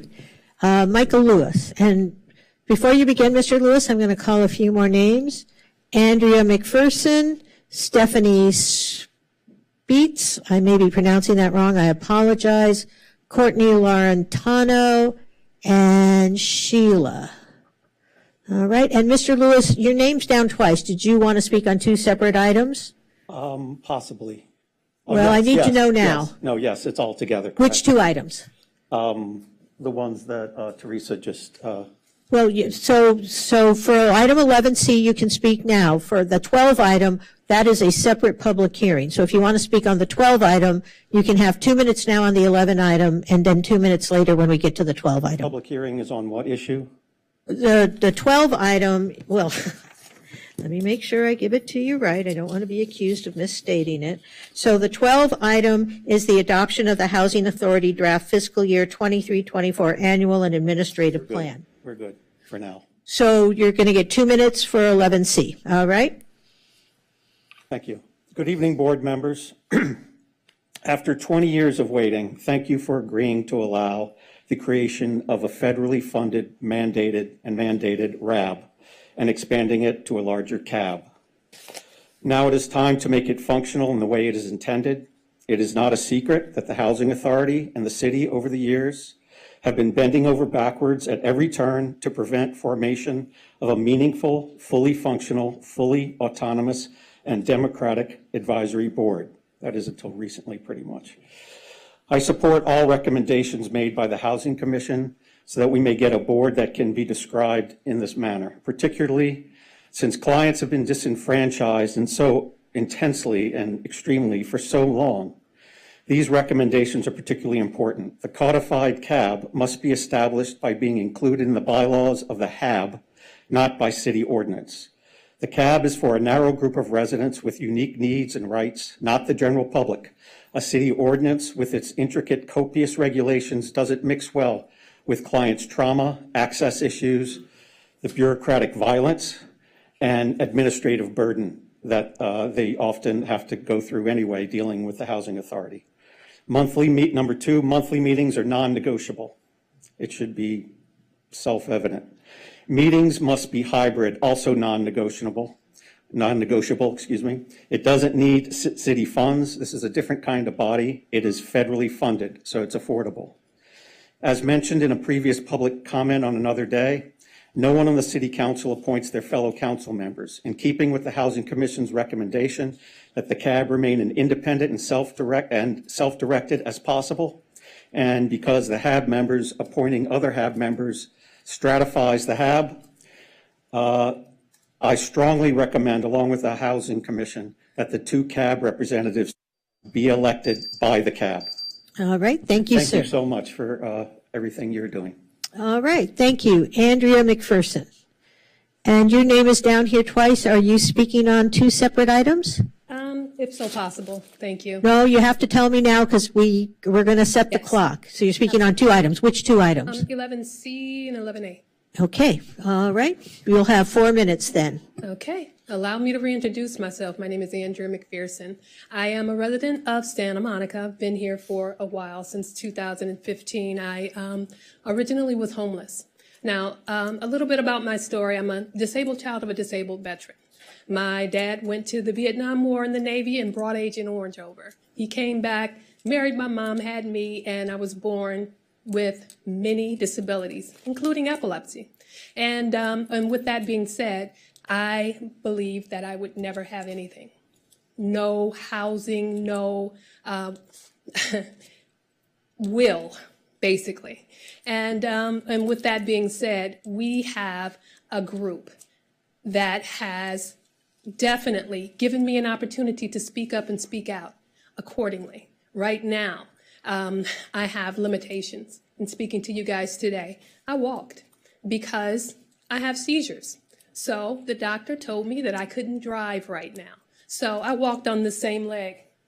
If you guys take a look, 2 sizes bigger than it normally is, but I'm here. There's a lot of people that don't come just due to the fact that they may feel intimidated, like they don't have the right to speak up and speak out. And if they do, then they will get ramifications for their actions, okay? And then also things won't be explained according to their ADA rights, so that they can have things broken down in layman's terms. With the CAB and the RAB, we would be able to work together as a commission and make sure that we represent those that may not be able to speak for themselves. I myself, I had brain surgery. And before I have a seizure, it's called an aura. So it is a mental illness in totality to where I can't even speak at all. So I know how people who have disabilities that can't speak for themselves, that may even be out there right across the street, laying on the ground feel for 30 seconds of my life and then get back to who you see right now. So that is the reason why I'm so adamant about this RAB, because we can get together and create a democratic process and have someone like Courtney sit on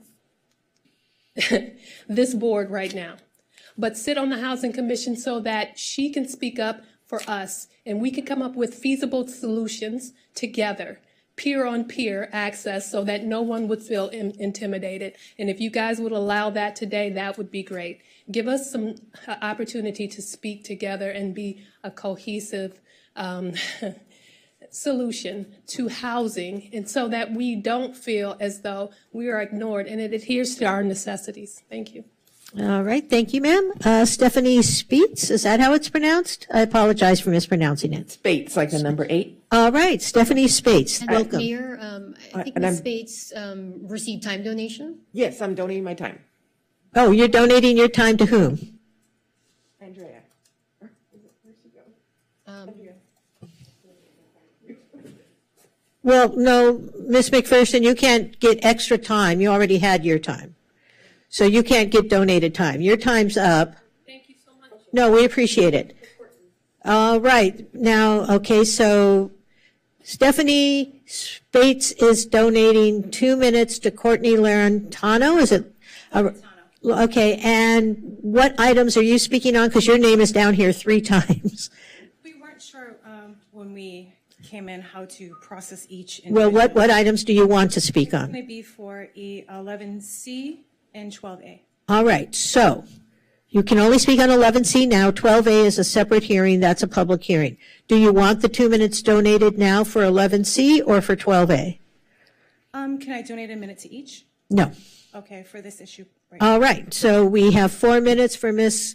Laurentano. Laurentano for 11C. Thank you. Good evening. My name is Courtney Laurentano, and I am the person that was elected by my peers and also voucher holders for the seat that was purloined from us tonight, egregiously. And I speak on behalf of all of the Section 8 voucher holders who are here and who could not be here, some who are elderly and don't have access because they're old. They don't have the stamina to come to a meeting that was supposed to be held at 7:45 p.m.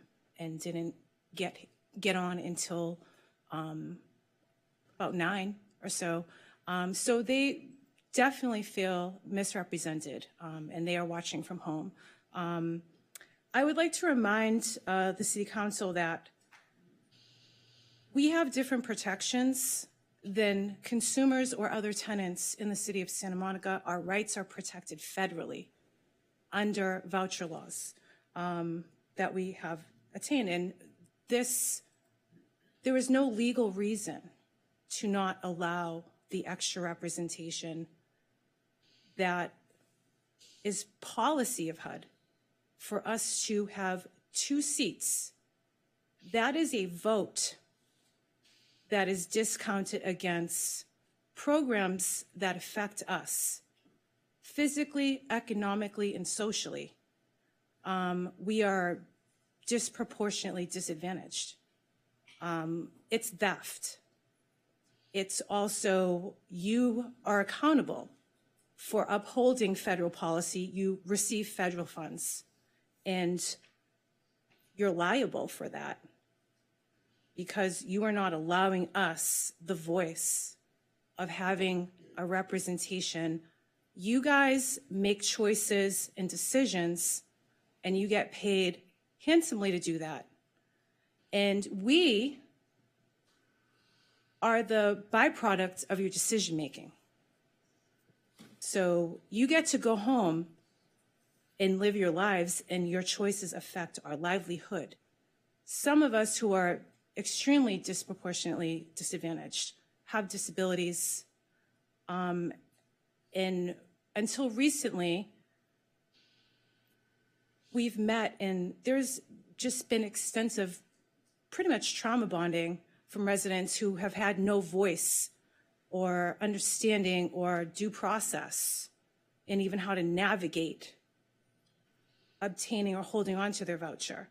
So not allowing us to address our housing issues in part makes us non-compliant because we don't understand the rules and regulations. Some of your programs and policies are 700 pages. Some people that have disabilities are not going to understand that, are not going to understand their rights, their rules that they have to abide by, or even changes. Allowing us as a collective to be able to self-advise, self-navigate, spend additional time with our clients, which I would wholeheartedly do, and allow them to feel safe within the confines of their living spaces in the policies that govern those living situations that we live in. It's very much so needed. It is an act of bureaucratic violence against systemically disadvantaged people. And I just want you to really understand the decisions you make are affecting a majority of your citizens in Santa Monica. Thank you, ma'am. Thank you. Sheila. I only have a first name. I apologize. All right. So not seeing Sheila. Sheila is actually, she is an elderly client voucher holder who could not be here. Okay. What I can do is call her for public comments so she can speak. Are we I'll be honest with you. Are we allowing that? All right, what I'm going to do is I'm going to ask you to sit down and call her because I don't want to hold up the hearing. As you pointed out, we're already behind schedule. Absolutely. So I'm going to call a few more names and then I'll put you at the end of this queue. And if she's on the phone, then she can speak for 2 minutes. Thank you very much. All right. Our next 3 speakers are Dan Hall, Jose Barrera, and Harvey Eder.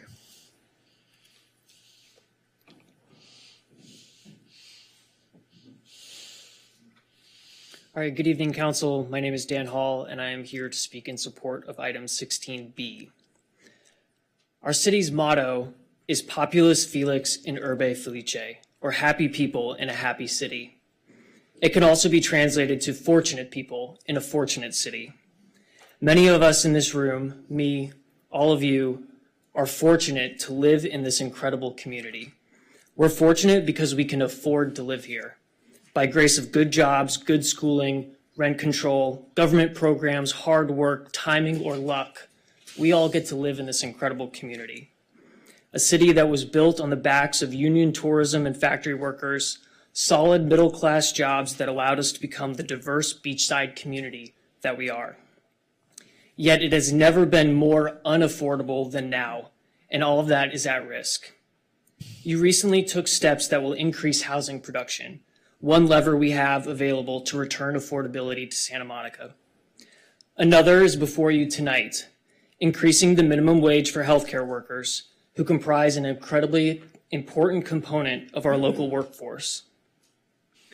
If we are serious about keeping Santa Monica diverse and affordable, if we are serious about reducing traffic and pollution, if we are serious about walkability and bikeability, we have to pull every lever we have available to ensure our workers who work here are able to afford to live here. Increasing the minimum wage for healthcare workers who just risked their lives for our safety and well-being for the past 3 years would be life-changing for our community. Please support a $25 minimum wage for our healthcare workers tonight and pass item 16B. Thank you. Thank you, Mr. Hall. Jose Barrera. Good evening, Mayor Davis and members of the City Council. My name is Jose Barrera.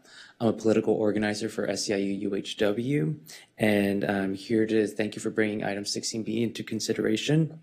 We had multiple healthcare workers here sign up to speak during public comment, but they had to go back to work due to the fact that there's a short staffing crisis, and they need to fill in the gaps and be able to go back to do their jobs. Many of them are working multiple jobs, as a matter of fact, and sometimes they even have second or third job. And as I mentioned, California is facing an unprecedented shortage of healthcare workers across the state. While a growing number of healthcare workers are quitting their jobs, this not only affects the workers, but also the patients who work at who go and attend these facilities. As a matter of fact, higher wages help retain workers and attract new workers and improve productivity. And furthermore, the workforce shortages are costly and can lead to patient harm. A lot of economic research shows that higher wages improve productivity, stimulate the economy, and reduce economic inequality. A $25 minimum wage for healthcare workers in the city of Santa Monica could lead to more consumer spending in the city and higher tax revenues overall. A study from the UC Berkeley Labor Center was talking about this, the benefits on how a proposed pay increase would disproportionately benefit workers of color who represent about 70% of those affected. Many of these are women who make up about 3 out of the 4 affected workers. The majority of affected workers are the primary income providers in their households, and close to half of them have children.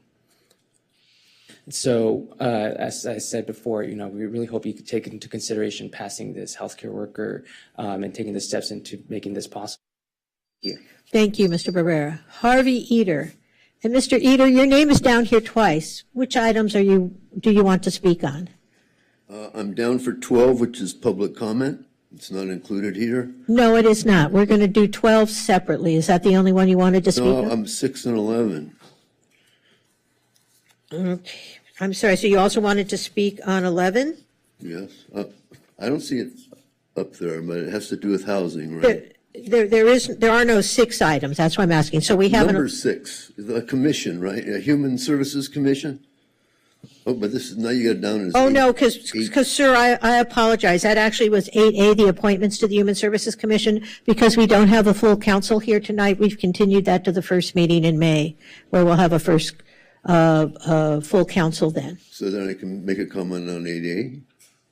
No, because we continued the item, 8A. So we continued that. So that'll be heard the first meeting in May. But I'm making comments on it right here tonight, just before me. Well, no, we're going to hear it on the first meeting in May.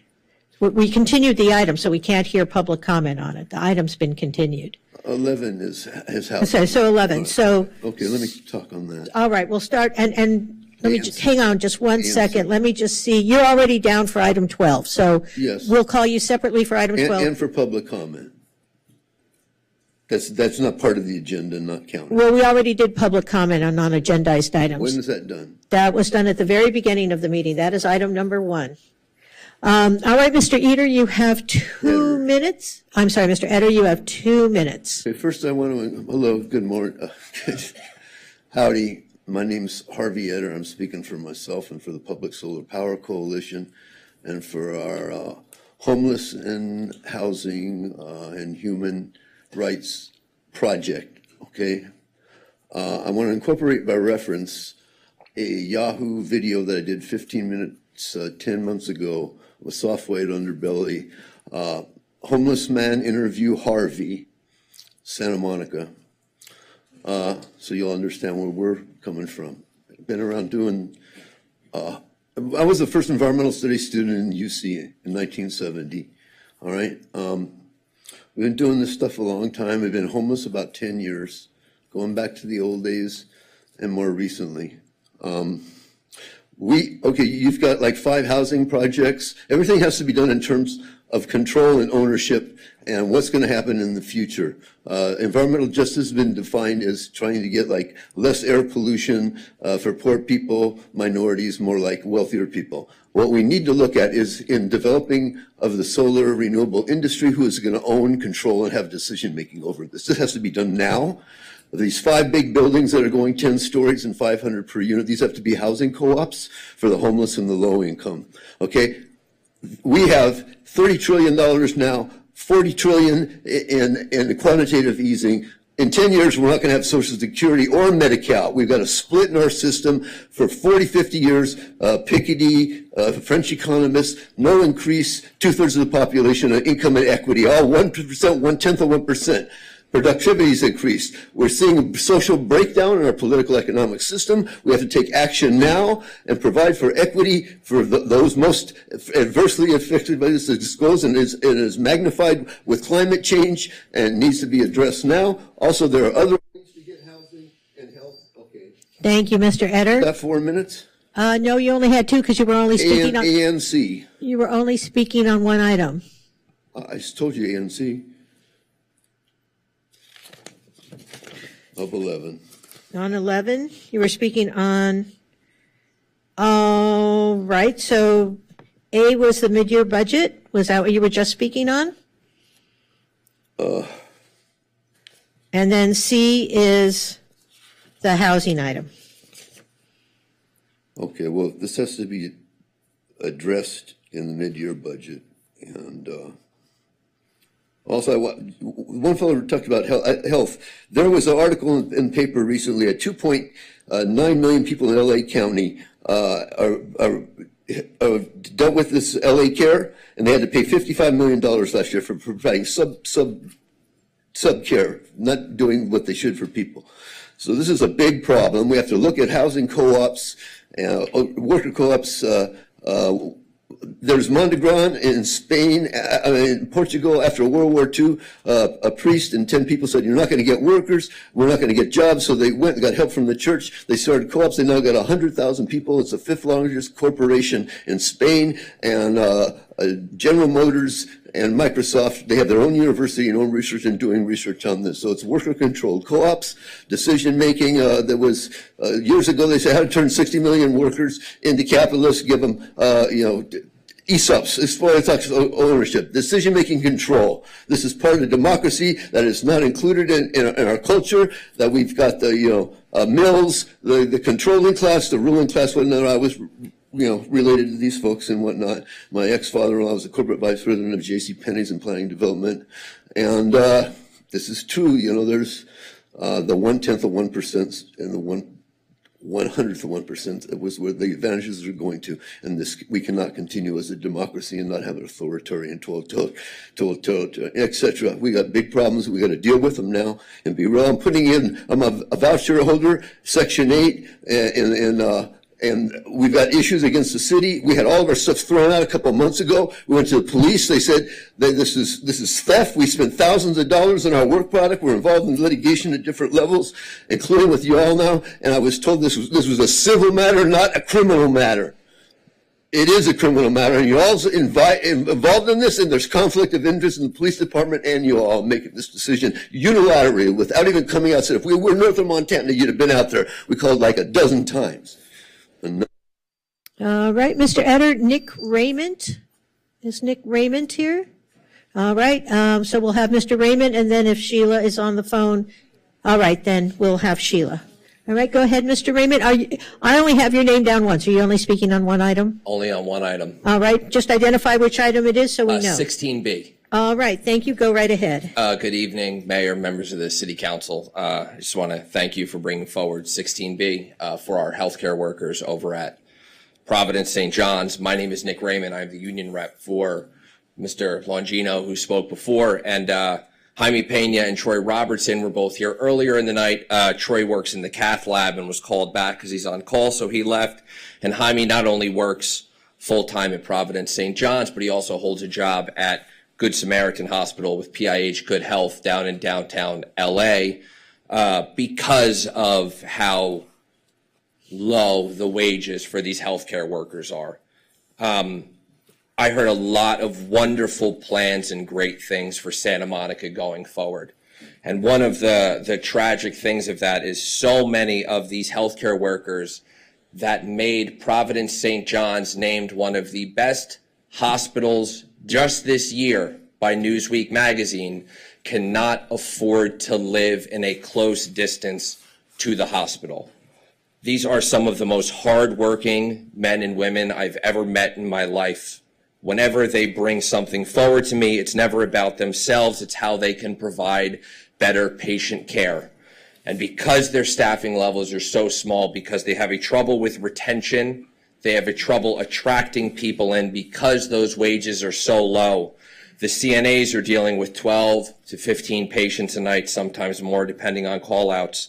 Transporters are running all throughout the hospital trying to get patients to their CAT scans, x-rays, emergency, whatever they may need.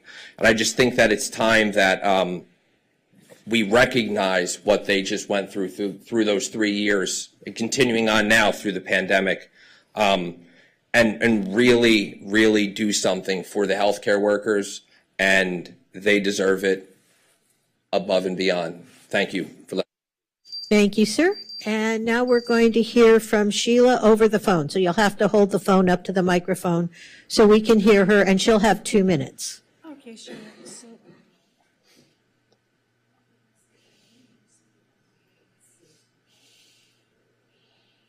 All right, you're on. Okay, my name is Sheila Finley. I'm speaking on 11C, and I'm a Housing Choice Voucher Section 8 since 2008. Mainly what got me in this situation is because I spoke out the truth to what was going on in my employment as a teacher, not in Santa Monica, another place. But right now I want to say I just recently learned about the people that are part of the RAB, the Representative Advisory Board, and can't think of the other one right now, the CAB. And I looked up the law prior to the law that speaks to our right to have representation, and it's part under the Code of Federal Regulations. I'm reading it off. I printed it out. It's part 964. It says tenant participation and tenant opportunities in public housing. And it's part A, 964.1 purpose. It says the purpose of this part is to recognize the importance of resident involvement in creating a positive living environment and in actively participating excuse me, in the overall mission of public housing. And then it says 964.11 HUD policy on tenant participation. HUD promotes resident participation and an active involvement of all residents in all aspects of Housing Authority's overall mission and operation. Residents have a right to organize and elect resident council to represent their interests, as long as proper procedures are followed. Thank you, ma'am. Please convey our thanks. All right, Madam Clerk, am I correct that we have gone through the agenda item 6 comments?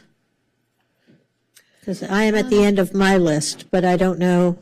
Yes, unless you wanted to call Jaime Pena and Troy Robertson. They didn't come up the first time you contacted them. All right, I think we were told they had somewhere else to be, but Jaime Pena? Troy Robertson? Okay. Yeah, no, they sadly had to leave. So I think we will bring item 6 to a close. You have Ellis Raskin. Which item is he speaking on? 16B. All right, go ahead, Mr. Raskin. Thank you, folks. I'll be quick here. Ellis Raskin. First, I just want to say that I stand in solidarity with the frontline workers who are here tonight calling for a minimum wage. Just want to offer a few quick observations. One, I hope that in your direction you'll give you'll explore options for a minimum salary for both exempt and non-exempt employees.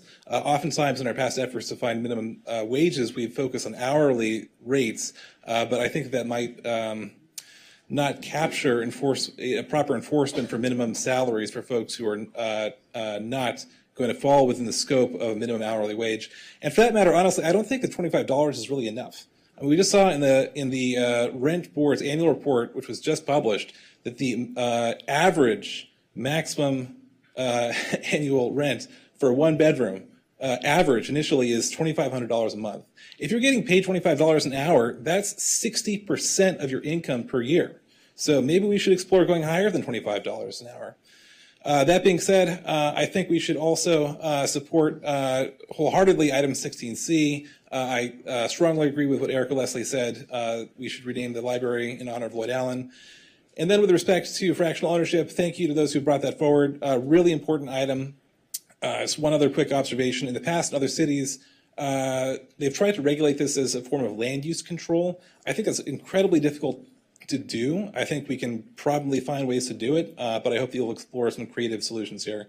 But thank you for bringing all those items forward, all really important. All right. Thank you, Mr. Ellis. Now may I close item? I'm Mr. Raskin. I'm sorry. And I was trying to be so respectful. I called you Mr. Ellis. I apologize, Mr. Raskin. Mayor Davis, we have Emily Weston who would like to speak on 11C. Well, but I have her. Oh, did she sign up? She signed up for 12A. I see her for 12A. I don't see her for. It wasn't an option on the screen.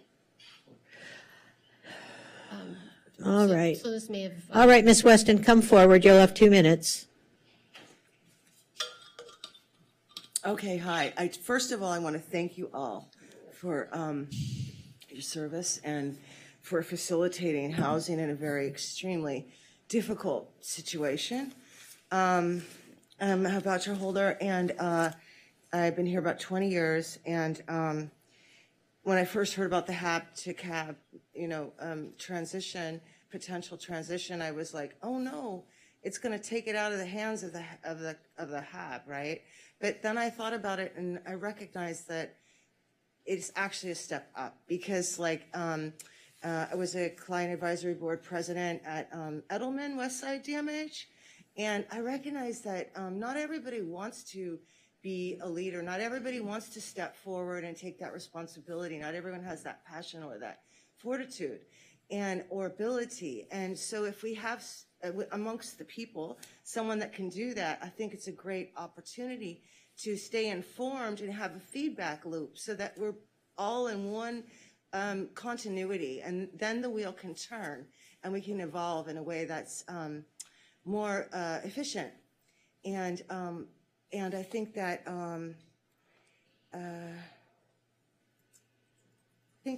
I think that was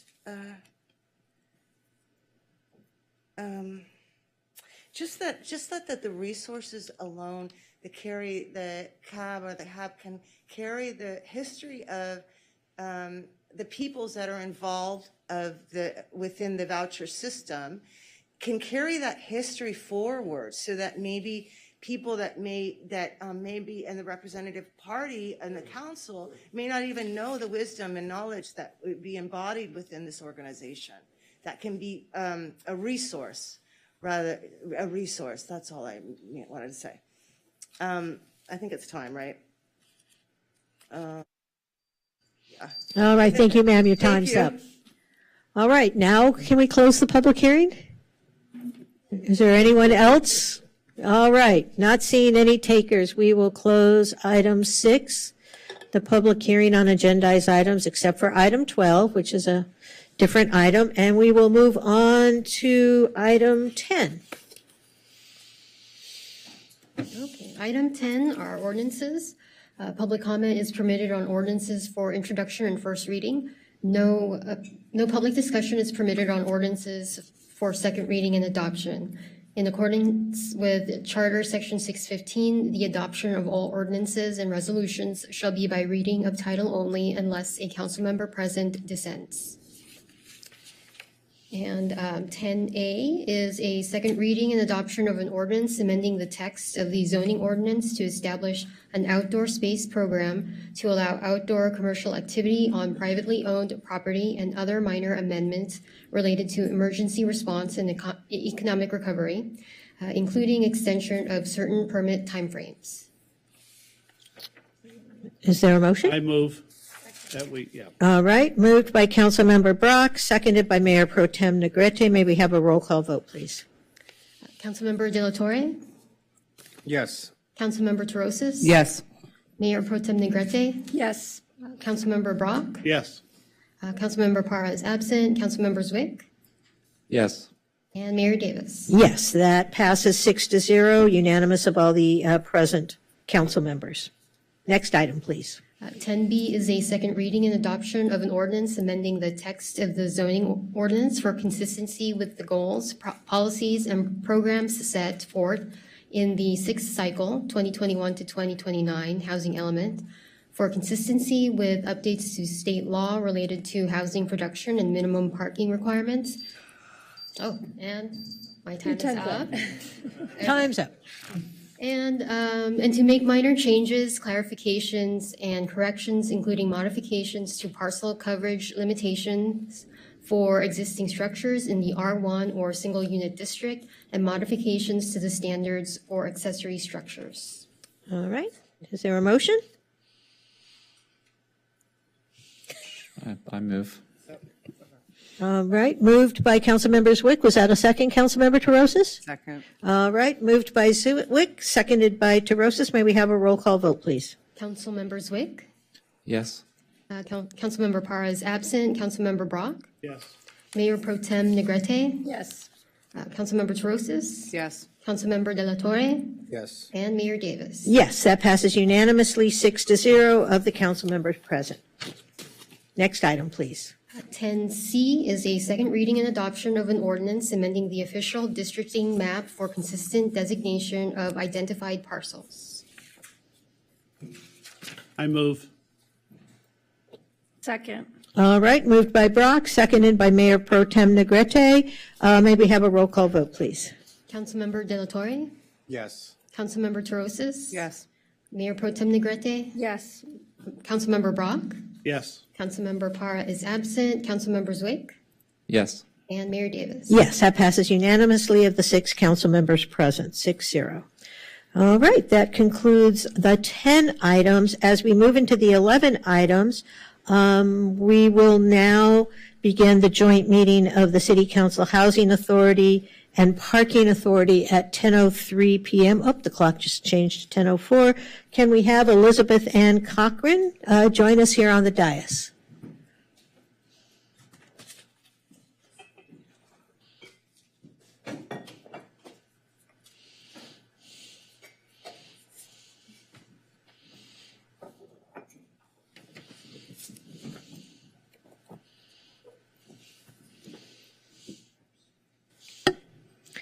Welcome, Ms. Cochran, and I think we have to have a roll call, Ms. Decanet. Yes, and I'd like to announce the respective payment for the council meeting as the following. For Housing Authority, it's $50 per meeting, and the Parking Authority is $50 per meeting. Point of order. Yes. Good evening, first of all, to everyone. If the chair would allow, I would like to ask if the Housing Commission chair could come up and share some of the Housing Commission recommendations on one specific issue. Well, so two things. First, we're going to have a roll call vote because we can't do anything till we establish that we're all here. And then second of all, we'll address that issue. All right, but let's go through the roll call first. Okay, so this is a roll call of the Housing and Parking Authority. So Commissioner Authority Member De La Torre. I just need a present. Oh, present, yes. Commissioner Authority Member Torosis. Present. Commissioner Authority Member Brock. Present. Commissioner and Authority Member Parra is absent. Commissioner Authority Member Zwick. Present. Housing Authority Board Member Cochran. Present. Vice Chair / Chair Pro Tem Negrete. Present. And Chair Davis. Here. All right, so that takes care of the roll call, so we're legal now. With regard to the chair of the Housing Commission, will have an opportunity to speak on 11C, which is within her bailiwick. She'll have 5 minutes on that, and then she will also have an opportunity to speak for 5 minutes on item 12A. So we're going to, Councilmember Brock. I'd like to request that we make an exception to the rule and we allow the chair of the Housing Commission 10 minutes for her presentation, if the council will add forbearance to that. Second. All right, 10 minutes when? Now? And in addition to the additional 10 minutes? No. I thought you were only giving her 5. I'm giving her 5 on 11C. And a 10-minute total. Pursuant to our council rules, as a representative of the Housing Commission, she is entitled to 5 minutes. She will get 5 minutes on 11C and an additional 5 minutes on item 12A, which is a total of 10 minutes. Right. I'd like her to have 10 minutes on 11C. And how much on 12A? We might as well get that out of the way. Did you want 5 additional? minutes, 5 minutes on that. Right. I think the Housing Commission feels, and the members of the public who are here feel that they have important items to disseminate to the City Council and the Housing All right, Commission. so just to restate the motion, and then I'll confirm that this is in accordance with the seconder. You would like to give the Chair of the Housing Commission, Michelle Gray, 10 minutes on item 11C, but 5 minutes on item 12. Correct. Is that correct? And is that? All right, we can do that by voice vote. All those in favor? Aye. Aye. Any opposed? All right, and Ms. Cochran, I'm sorry, you show up as Ms. Cola, so I have to readjust my thinking here. Did you have a comment? No, that's fine, thank you. All right. So when we get to item 11C, Ms. Gray will have 10 minutes after the staff report. All right, so we're not there yet. We're on item 11A, I believe. Okay. So we're in item 11, staff administrative items. 11A is fiscal year 2022 to 2023 mid-year budget.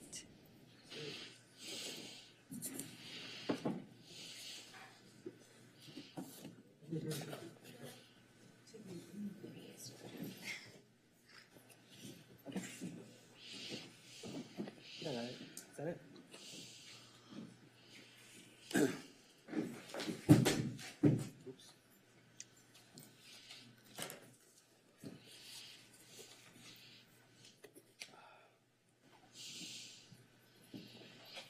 All right. Good evening, Council. I'm Oscar Santiago, the city's budget manager. Tonight, we are bringing you the city's mid-year budget review. The mid-year review provides an opportunity to assess whether adopted budget projections should be adjusted based on year-to-date activity and projections for the remainder of the year. Let's start by reviewing the timeline of our budget process. At this time of the year, staff is working concurrently on two budget processes. The preparation of next year's biannual budget along the top of the timeline, which started with the council retreat on March 11th and will end with the adoption of the budget in June, and the mid-year adjustments to the current year budget that we're recommending you approve tonight. The current year budget was adopted by council last June and will be in effect until June 30th of this fiscal year. The current year process is showing along the bottom of the timeline. The two processes are related, though, in that the mid-year adjustments may inform next year's budget as well as the forecast. After I present our recommended mid-year changes, I'll summarize the progress that we've made with council's direction on the preparation of the upcoming 23-25 biannual budget.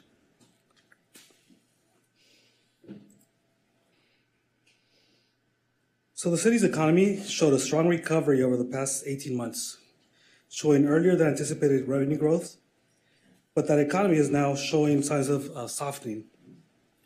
The 5-year forecast for the general fund that we presented to you on March 11th indicated that the revenues are anticipated to increase by an average of 3.5% a year into the future, compared to the 30% increase that occurred over the 2 years since 2021. So while we're proposing to increase the fiscal year 22-23 general fund revenues by $21.9 million, a 5.4% increase over initial targets, these are primarily one-time adjustments, as we expect revenue growth to moderate in fiscal year 23-24 as the recovery slows. The revenue and expenditure budget adjustments I am presenting tonight are detailed in Attachment A in your staff report. Attachment A also includes a breakdown of any other budget revisions that have occurred since the budget was adopted last June. In this slide, I have broken out the revenue adjustments in two categories. The first is related to the early recovery and includes revenue streams such as sales and use tax, hotel tax, and parking in private lots. The TOT numbers include the additional revenue coming from Measure CS, the 2022 ballot measure increasing the hotel and home share tax rate. Our business license revenue also performed slightly better than anticipated, reflecting the economic recovery that occurred last year. And the revenue under fees and charges and other is primarily one-time revenues from a prior year reimbursement from the state for administration of required programs or state mandates. The second category on this slide reflects a variety of factors that shift from one year to the next, including increases in our utility usage tax, as a result of spikes in gas and electricity rates that we've experienced this year. Our property and documentary transfer tax revenue depends on the number of property sales over a given year. And finally, the administrative and direct adjustment reflects the completion of an updated cost allocation plan of general fund resources used to support other funds. These revenues come from all of the city's other non-general funds.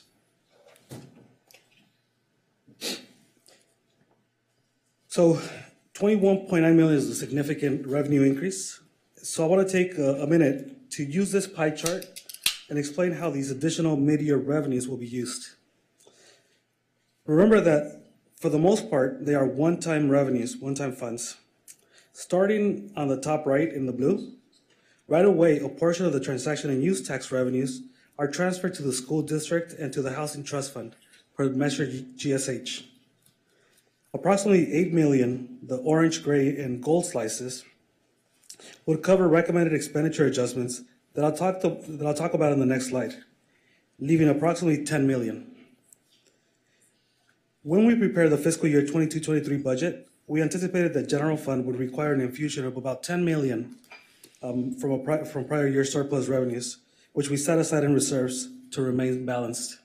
However, given the updated 22-23 revenue projections, these funds will remain in reserves now to help us as working capital and will be used to fill budget deficits in future years from fiscal year 2024 to fiscal year 2027, while our revenues continue to recover. On the general fund expenditure side, these are the expenditures that I mentioned to you I would discuss in this presentation. The adjustments total approximately 11.6 million and are summarized in the following two slides. I broke them out in 4 categories. The first category, which is on the left-hand side, as you face the screen, includes adjustments to comply with revenue sharing commitments and reflecting terms of lease agreements. The total of this category is approximately 3.5 million, and it includes higher than anticipated transaction and use tax revenues, which translate to Measure GSH transfers to the school district and to the Affordable Housing Trust Fund.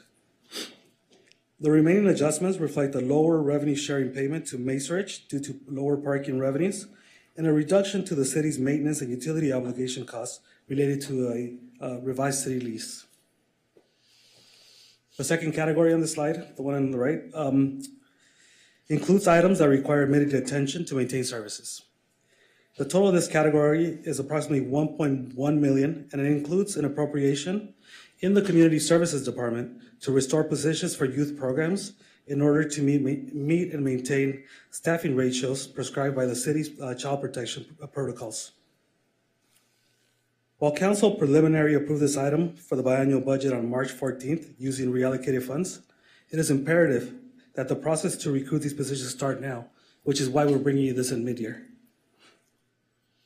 Also included in this category is the elimination of a credit to the general fund from the Community Broadband Fund.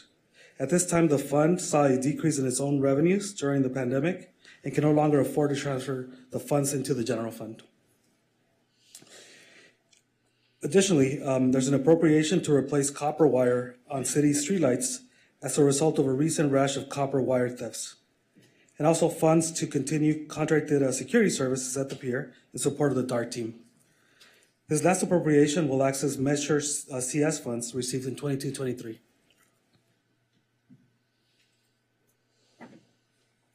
These are the 2 other categories on the expenditures. The one on the left includes items related to impacts of labor agreements and corrections that were not included in the 22-23 adopted budget.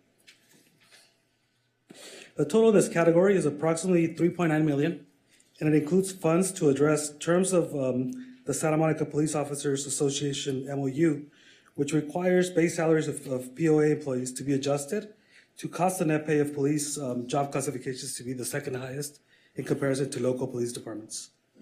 We also have included the Fire Executive Management Association item that you approved tonight with the consent calendar. We're also including a correction for a compensation-related item in the police department that we inadvertently omitted during the budget development. Additionally, we're including funding for a correction to provide tenant counseling services to assist residents at risk of being evicted from their homes. And this was approved by City Council in January 26th of 2021. It's a correction, we didn't include the second year. And then the final category, which is the 3.1 million, this is related to the transfer of funds to the liability self-insurance fund to pay for a previously scheduled settlement of claims brought against the city.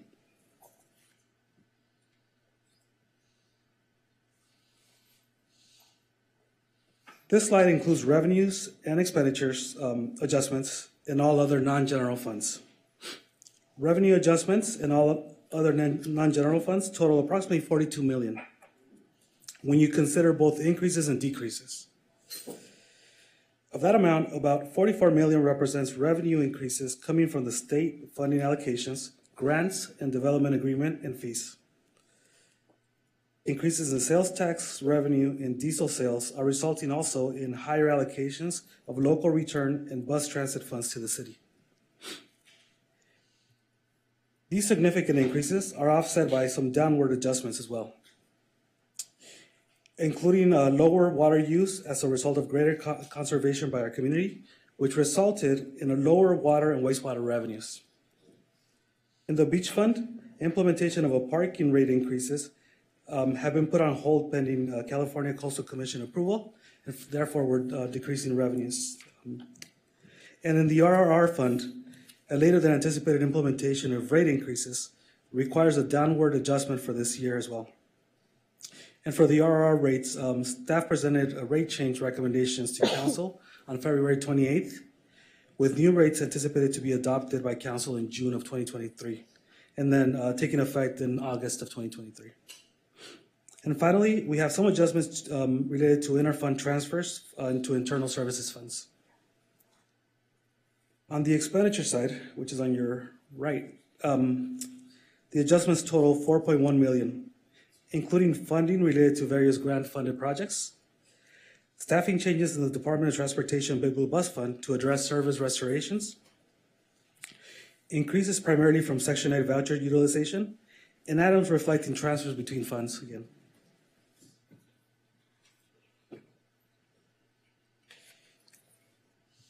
Expenditure adjustments in the capital improvement program budget total approximately $17 million. The adjustments include, in the general fund, the rooftop fall protection and access retrofit project, which helps us comply with the OSHA fall protection standards. And this is funded with one-time CIP savings. We were also including the City Yards Modernization Microgrid and the Lincoln Neighborhood Corridor Streetcape projects, which are being funded by grants. In the water and wastewater funds, they are funding the water resources tenant improvements at the city yards and roof and HVAC repairs at the Arcadia Water Treatment Plant.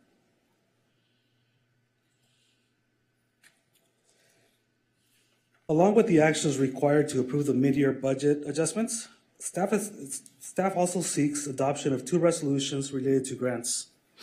Also, authorization to accept 2 grant awards from the U.S. Department of Justice, and authorization to amend the city's fiscal policy to allow suspension of the accelerated paydown of the city's unfunded pension liability from fiscal year 22-23 to fiscal year 27-28 or later, pending restoration of city services and maintenance budgets and reserves.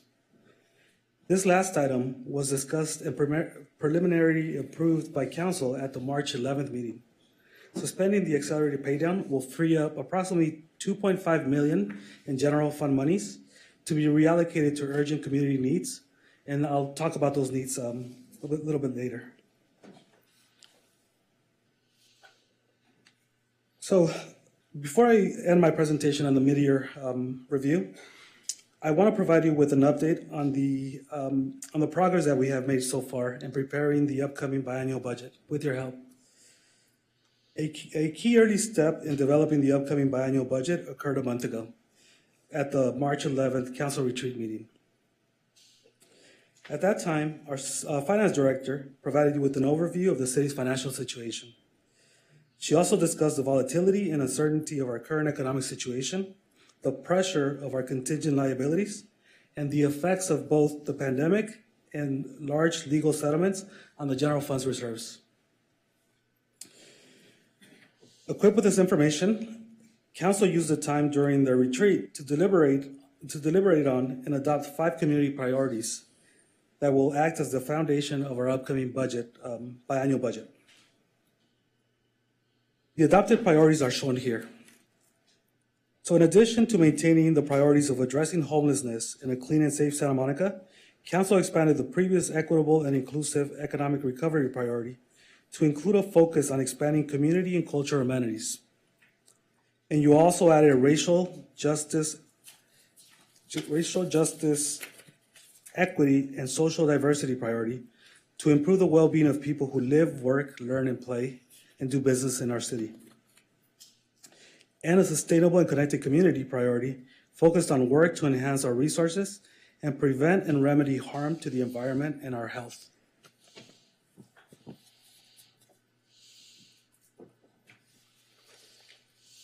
At the meeting, council provided staff with preliminary direction on how new and reallocated general fund resources would be allocated in the upcoming budget to address these priorities. Council also approved an organizational realignment of the Community Services Department, and effective fiscal year 23-25, a new Housing and Human Services Department will become the organization point for homelessness services and programs in affordable housing, including programming of new Metro GS funds, while a new Recreation and Art Department would create capacity and leadership around recreational partnership opportunities, addressing recreational amenities, and would elevate arts and cultural affairs work in economic revitalization and social equity.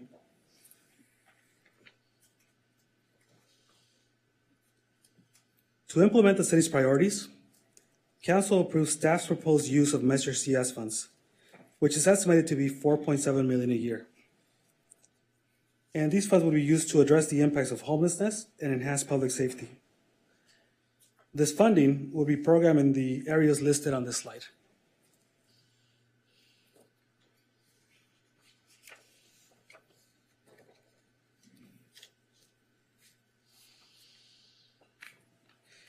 Council also approved staff recommendation to continue the suspension of the unfunded pension liability paydowns, which freed up $2.5 million to be programmed starting in fiscal year 23-25 to programs and services reflected in the slide. Council also approved designation of 2% of earnings from the out-of-home wayfinding agreement to a diversity, equity, and inclusion fund.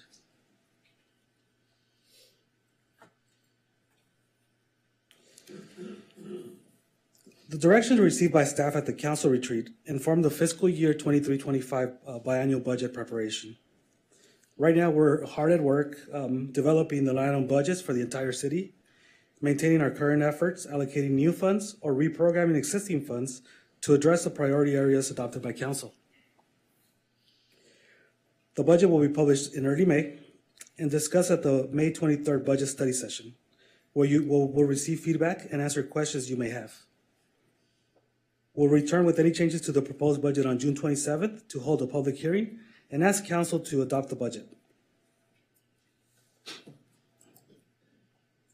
This slide provides the many recommended actions that we're asking you to approve tonight. And this ends my presentation. Thank you for your time, and I'm here for any questions. Thank you, Mr. Santiago. Do we have any questions?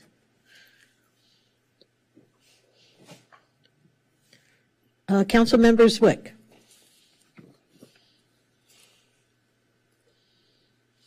Hi, thank you for that presentation. I just had a few questions. So the total revenues that were projected are, if I'm not mistaken, somewhere 21.9 million. 21.9 million, thank you. And of that, I see that there's 92,000 that are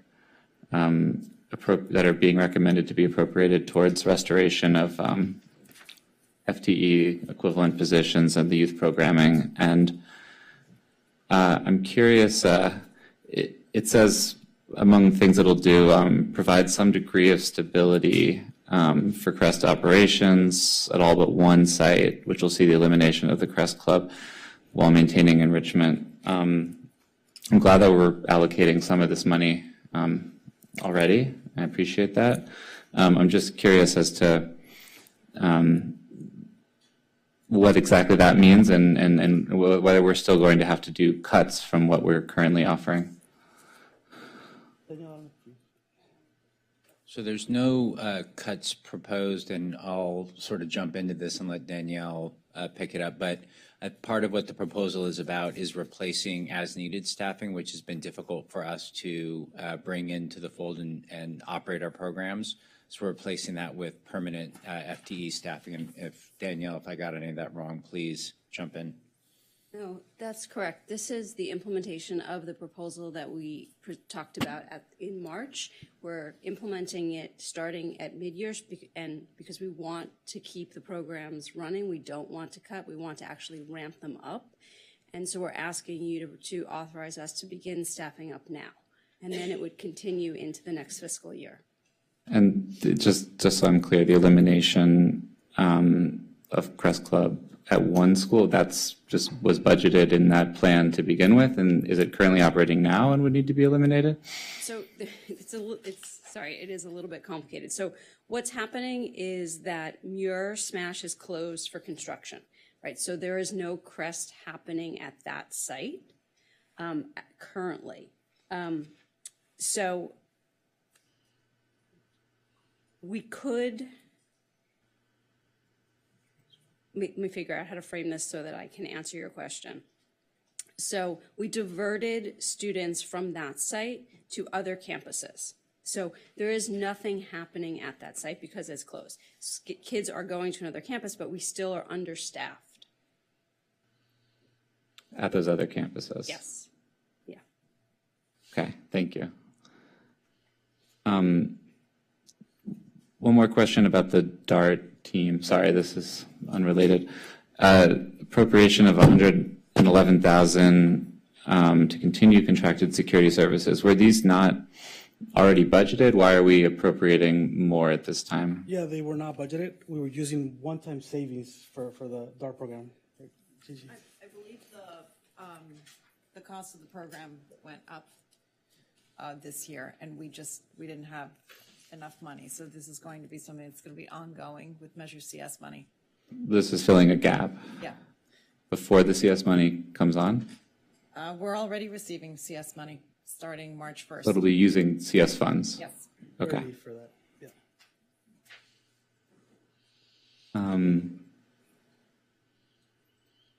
I think that's all for now. Thank you. All right, Councilmember Brock. I have a couple of minor questions to start. One may be a combination of staff and the city manager's office. The amount of copper wire theft is 440 some odd thousand so far that we have to replace. Does that include not only replacing the copper wire, but are they being stolen from stoplights, street lighting?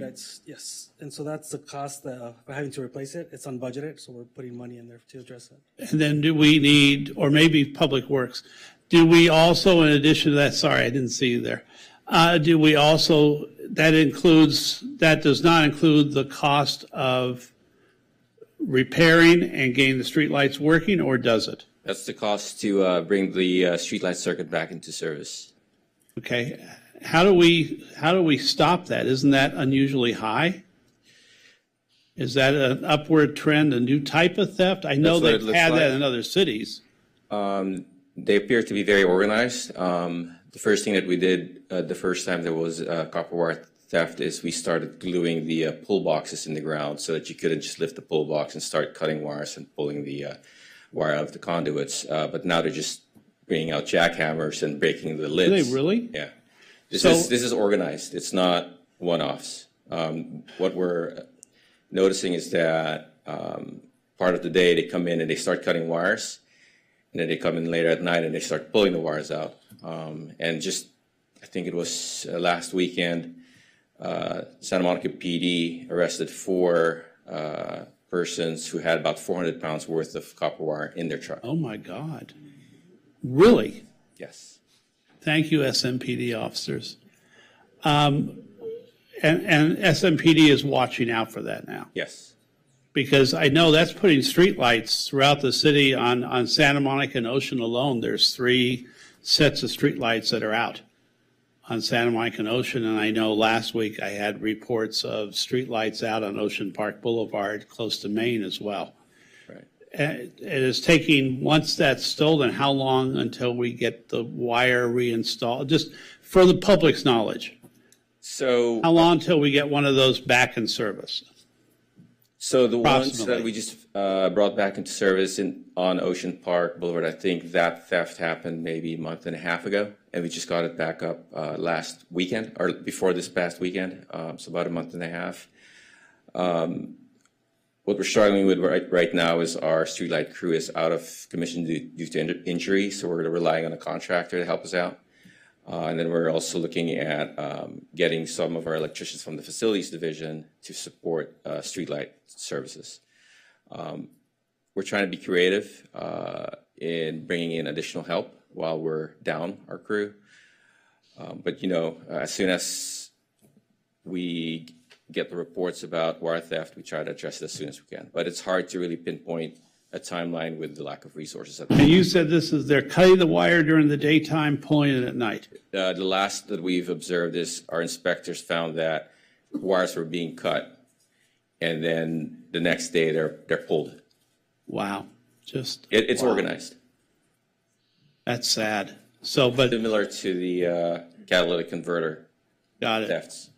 So that was one question. Danielle, I think, concerning the CREST program, since one school's out of service, we're saving money on that. Are we, and it's only because of staff that we can't reallocate those resources? I lost you in your explanation. I apologize. Sure. So we're proposing a partial restoration of the CREST program, of all of our out-of-school time programs.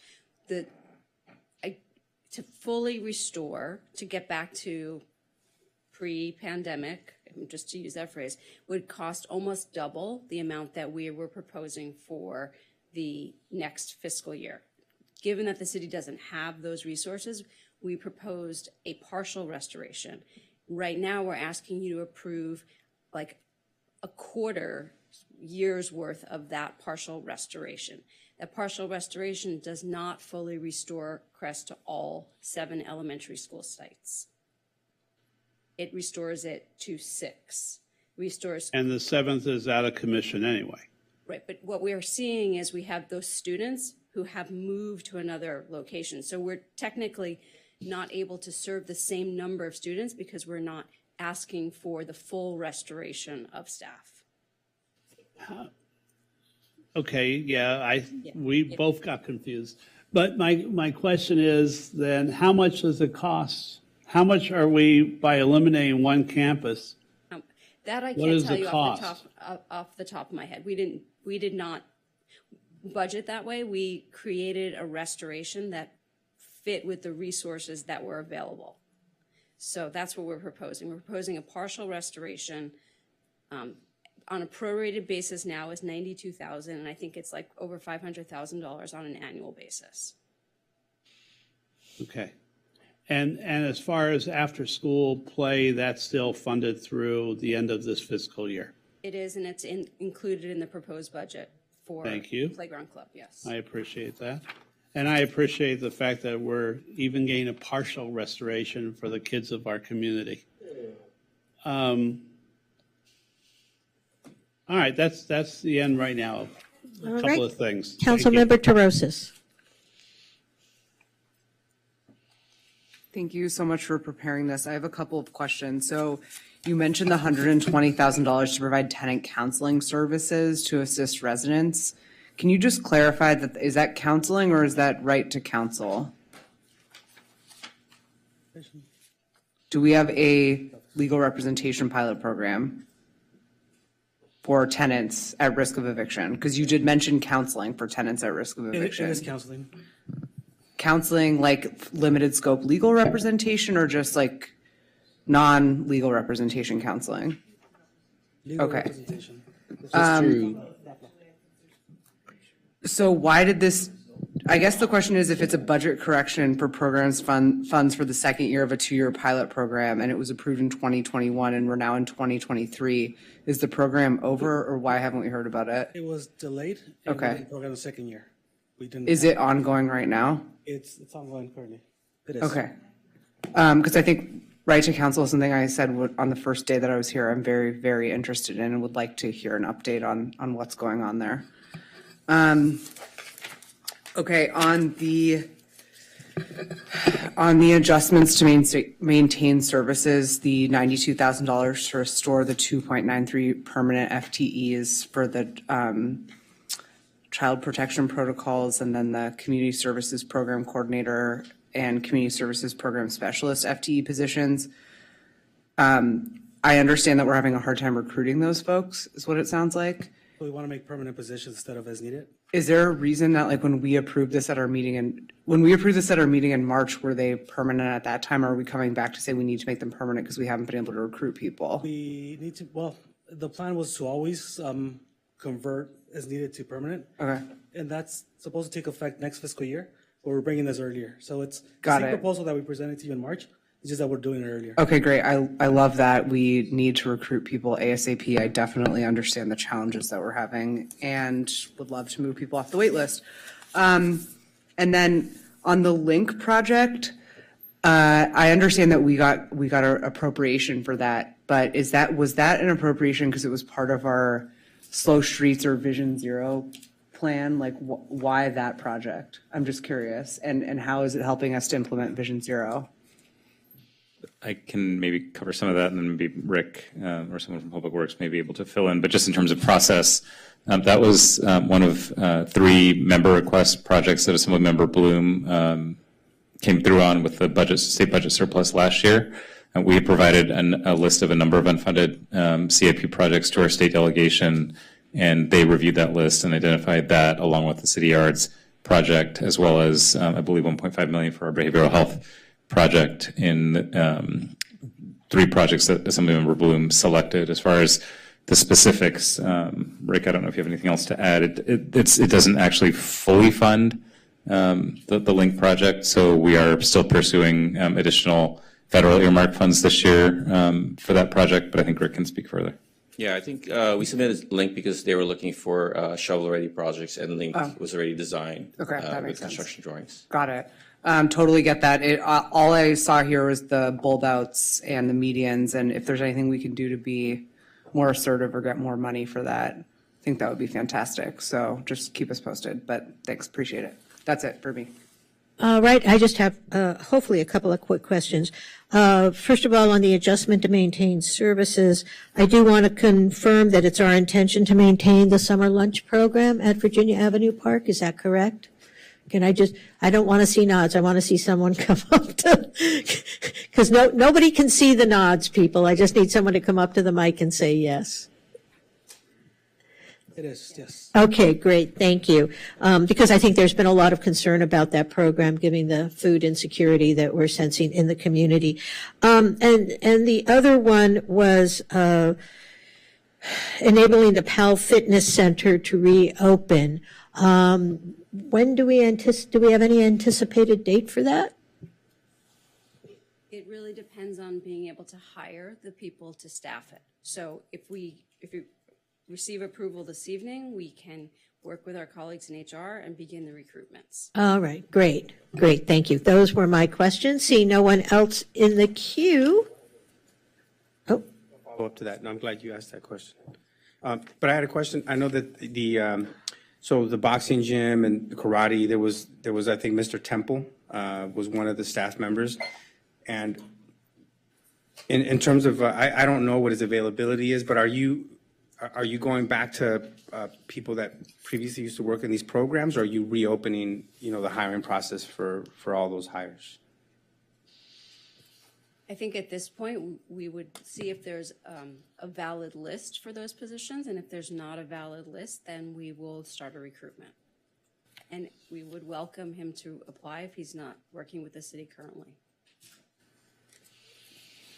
Right, Councilmember Brock. I think I'd follow up on that also. We'd have a valid list because they used to get payroll slips. So wouldn't we go back and ask those people if they would like a job again? So one thing I want to jump in on is, and I don't see anyone from HR here. So when Lori's in the back. I don't know, Lori, if you want to comment on the budget reductions and what we're required to do at this point in time. That's what I'm. The only reason I'm asking is because I thought that we would, when we laid off people because of the pandemic, we would come back to them, ask them if they wanted their jobs back, if they were available. Good evening. Yes, that is correct. When you're talking about the reemployment list. The reemployment list is traditionally for 1 year. This council made a special extension to that process during the restructuring and expanded it to 2 years. That time has lapsed already. So over the last 2 years, when we've been restoring positions, we have been going back to people that were on the layoff list.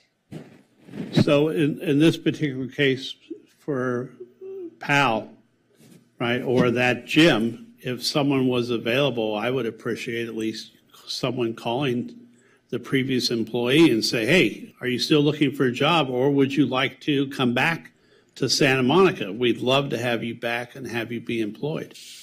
Through the civil service rules, they would need to apply for that position. So anybody could call them if, the department, if they wanted to, and say, hey, we have a position You open. can reapply. They Okay. could reapply. All right. I just wanted to make sure we don't let people just feel that we don't want them back. We do want those people back in our community. Right, Thank but you. we have, I understand. we just need to comply with the civil service rules. No, I understand that. Thank you for clarifying. All right, seeing no other questions, I think we're ready for discussion. If anyone has any additional comments to make or anything. Other than that, we can start moving through. And Mr. Sloan, do we need to do all of the various resolutions separately, or can we combine them as one? Well, the item 11A, the first one item, is the three boards combined voting. Then the balance is only city council, and you may vote on all of those together if you choose to. So I would suggest at least 2 votes. All right, so no one is hopping in the queue. So first of all, I'd entertain a motion for item 11A1, which is to appropriate the fiscal year 2022-23 mid-year revenue and expenditure budget adjustments included in attachment A.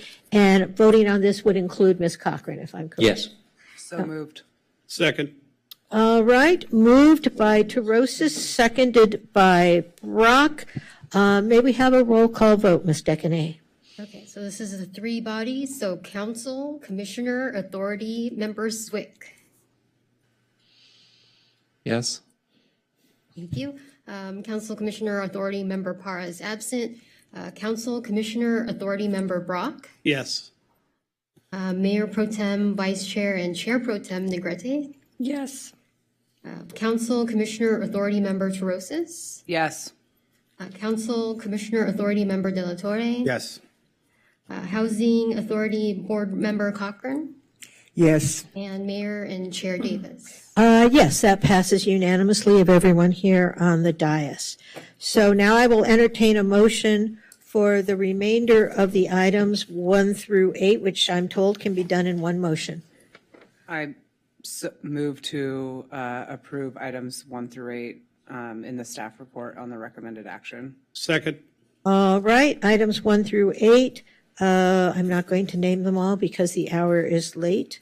Moved by Terosis, seconded by Brock. May we have a roll call vote, Ms. Decanay? Councilmember De La Torre. Yes. Councilmember Terosis. Yes. Mayor Pro Tem Negrete. Yes. Councilmember Brock. Yes. Councilmember Parra is absent. Councilmember Zwick. Yes. And Mayor Davis. Yes, that passes unanimously of the council members present on the dais. Thank you very much. All right, I believe that concludes item 11A. That's right. Wait, we want to go with you. Wait, don't leave us behind. Up to you. That's right. Up to you. Point of order. Yes, Ms. Cochran. Getting back to what I had previously stated, I didn't get a really chance to say exactly what I wanted to say. In asking for the chair to come up, if she could, from the Housing Commission, the reason being is that she can share the housing recommendations on the HAB vacancy. And that was my reason for asking that. Right, and so what we have decided to do is to give Ms. Gray, as a representative of the Housing Commission, 10 minutes in connection with the item 11C. So that doubles the time normally allotted to representatives of commission, so she'll have the opportunity to make those comments then. Plus, she'll have an additional 5 minutes in connection with item 12A. Okay, instead of coming up on, okay. Right, so the way it's going, right now we're just going to approve some minutes, and then we get to 11C, we'll do some clarification about how we're going to move. So let's move on to item 11B, Madam Clerk. 11B is approval of minutes for Housing Authority and Parking Authority minutes. All right, is there any staff report? I don't know that we need one. They were included in the packet. Yes. So I'll entertain a motion. Second. All right, moved by Terosis, seconded by Zwick. May we have a roll call vote? Okay, Housing Authority Board Member Cochran. Yeah, it's approval of the Housing Authority minutes.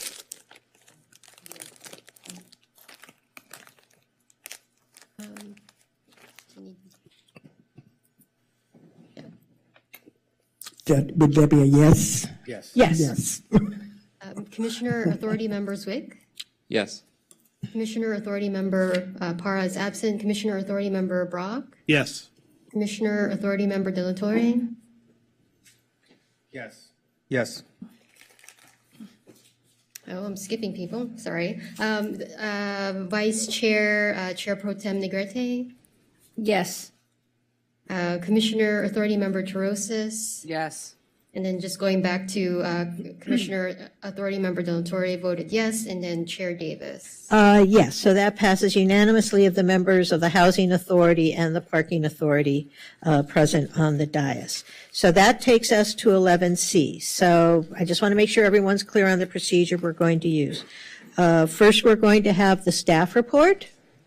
And then at the end of the staff report, Housing Commission Chair Michelle Gray will be given 10 minutes to speak, and then we will have questions, and then we will have discussion. Questions and discussion will be separate, and then we'll move on from there. Okay, so I'll read, I'll introduce the item. 11C is introduction and first reading of an ordinance forming a client advisory board.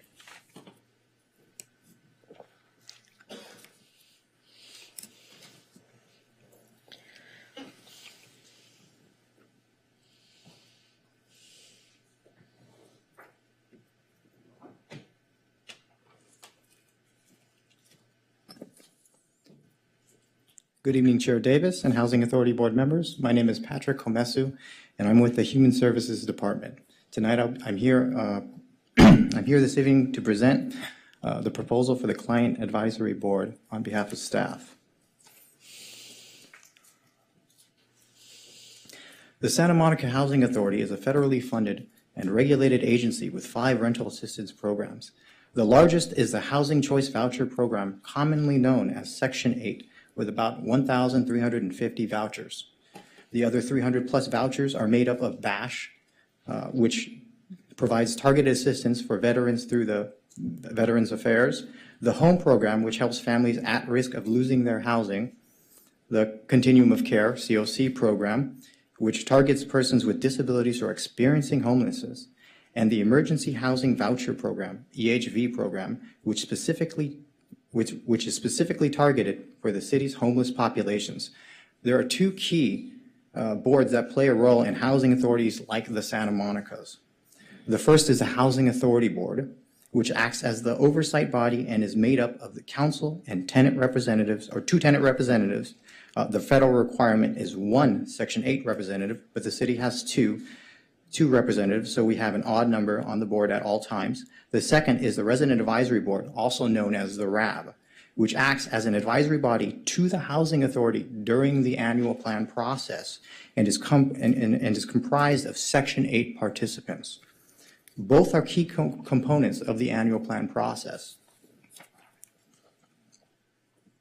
The annual plan process is mandated by federal regulations, requires that the Resident Advisory Board have the opportunity to provide input, and ultimately must be approved by the Housing Authority Board before submission to the United States Department of Housing and Urban Development, aka HUD. The annual plan process consists of the 5-year plan, the annual plan, and the administrative plan. The administrative plan specifically houses the discretionary policies of the housing authorities and directly relates to the administration of Santa Monica Housing Authority voucher programs. However, the federal requirements of the Resident Advisory Board are exclusive to Section 8 participants, like the HCV program, even though the Santa Monica Housing Authority's annual plan process affects all voucher holders. The lack of inclusive representation was raised on September 13th, 2022 at the Housing Authority Board meeting.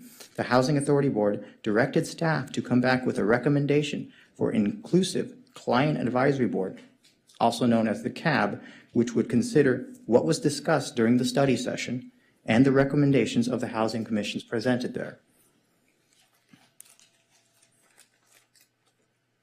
So what was considered in staff's proposal?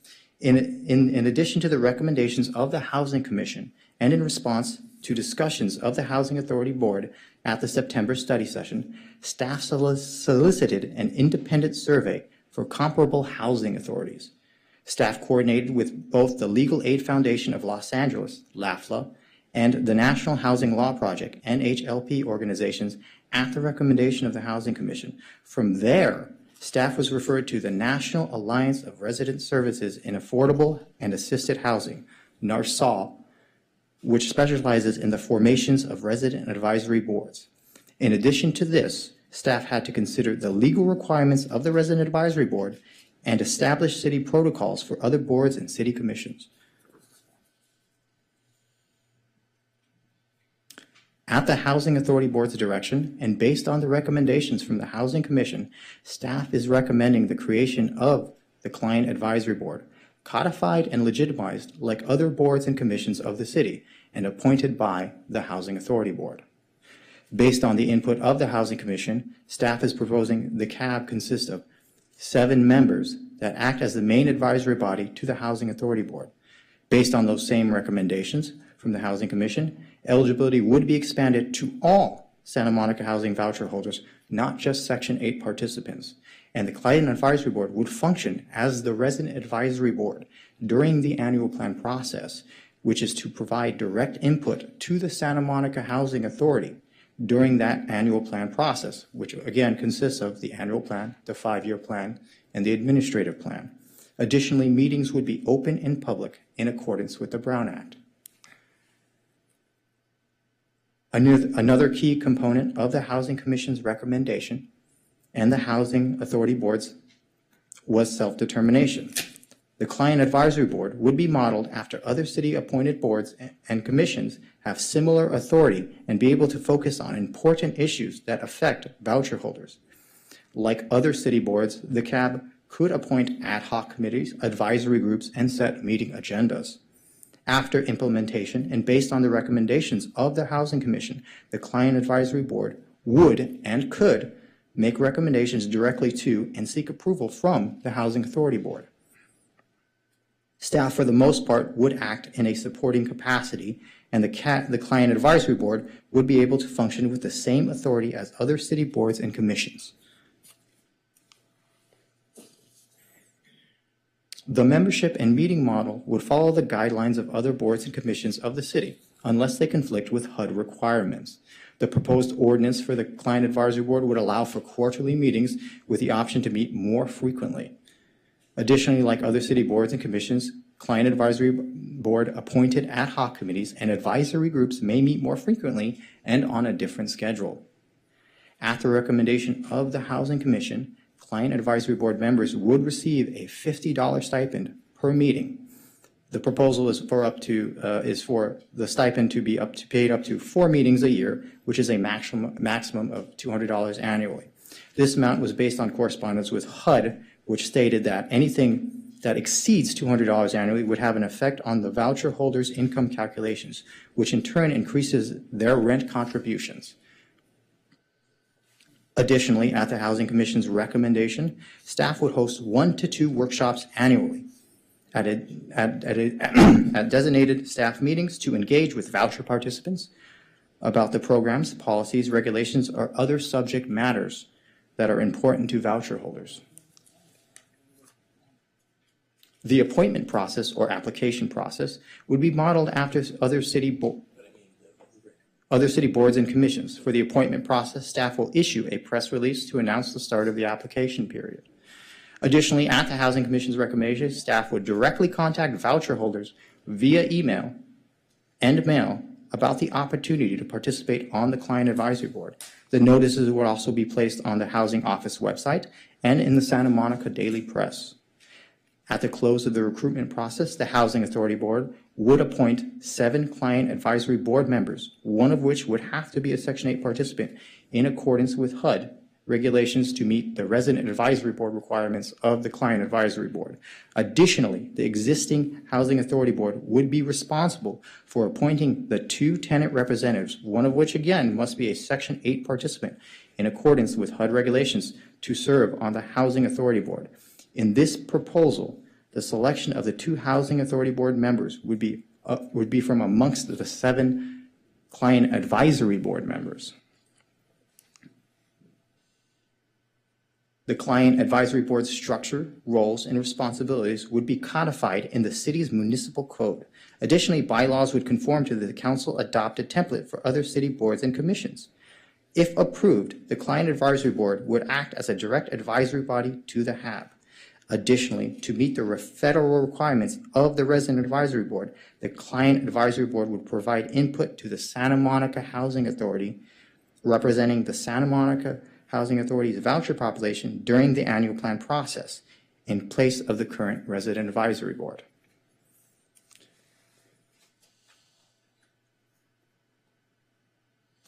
In alignment with the Housing Commission's recommendations, staff would act in a supporting role for the Client Advisory Board. Staff would post information about the Client Advisory Board members on the Housing Office website and help secure meeting space for in-person meetings.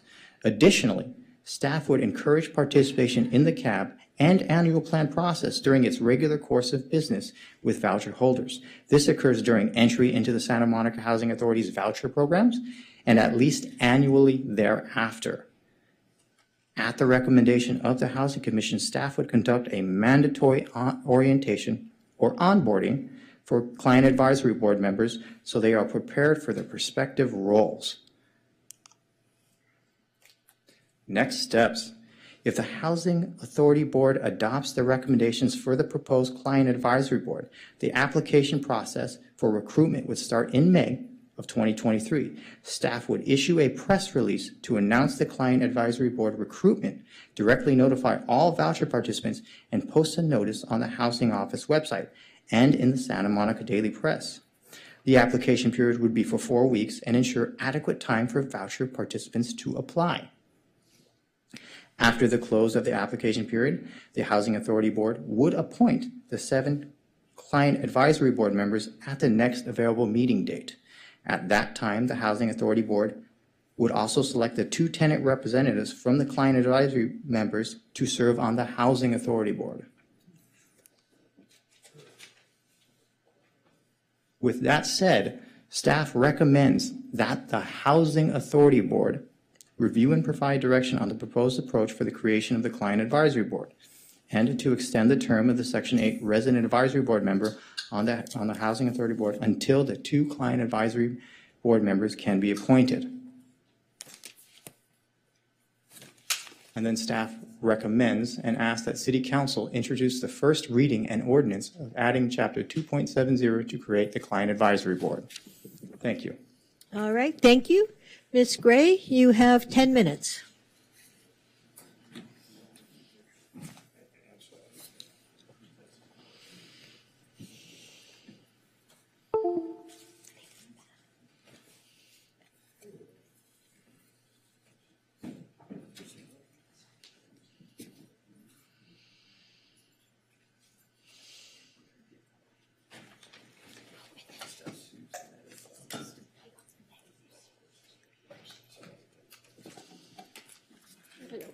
This is perfect.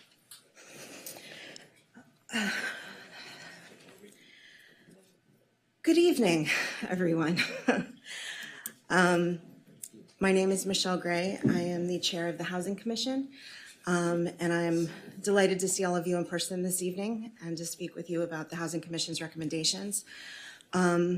I would like to ask a couple of housekeeping questions, if I may, that don't cut into the time of the Housing Commission recommendations, going off of what Ms. Cochran said concerning the vacant seat here tonight.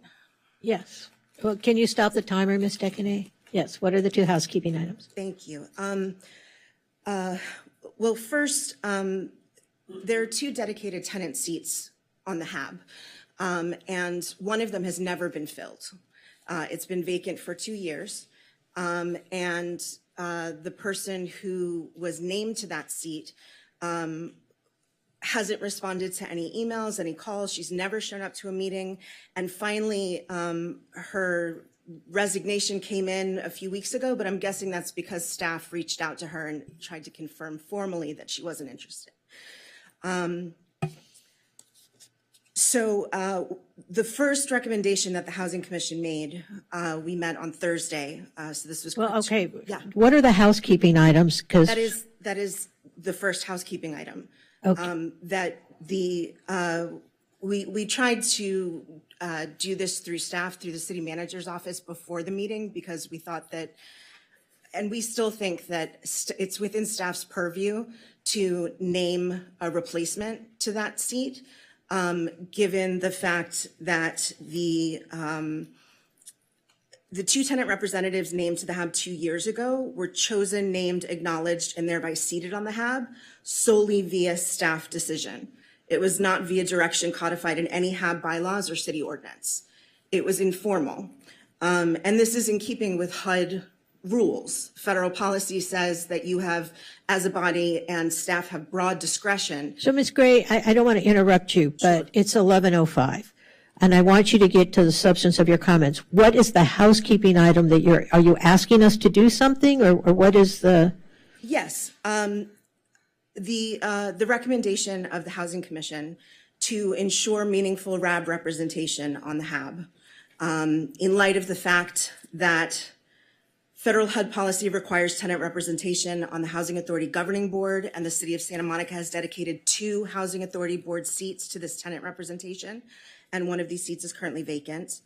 The fact that the current RAB, composed of all HCV holders in Santa Monica, was created by staff decision and not via codification in HAB bylaws or city ordinance.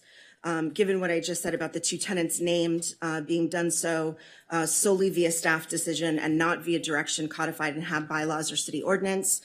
Given that the vacant seat has never, the person who is named to that seat has never attended a meeting. And HUD federal policy requires housing staff to reach out to all program participants at least once a year to ask if any of them would like to serve on the HAB, and staff has not done that for more than 2 years. Housing Authority clients recently held 2 grassroots virtual RAB meetings. A 5-hour meeting on March 19th, 2023 with 12 attendees, and a 7-hour. Ms. Gray, I'm sorry to interrupt you. I feel like we're sort of in comments now. So if you have a very specific ask. Then... I do, I'm sorry, it's part of the recommendation.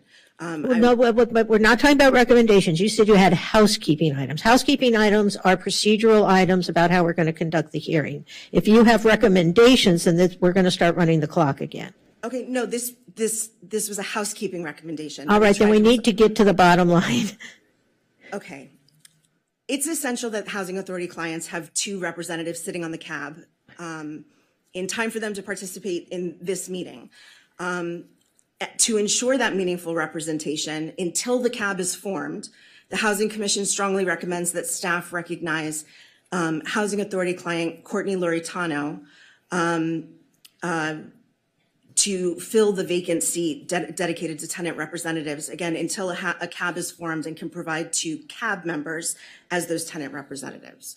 What I was trying to say before is just that there were 2 grassroots meetings that totaled 12 hours total and had about 25 participants, and they unanimously voted for Ms. Loritano to represent them in this vacant seat.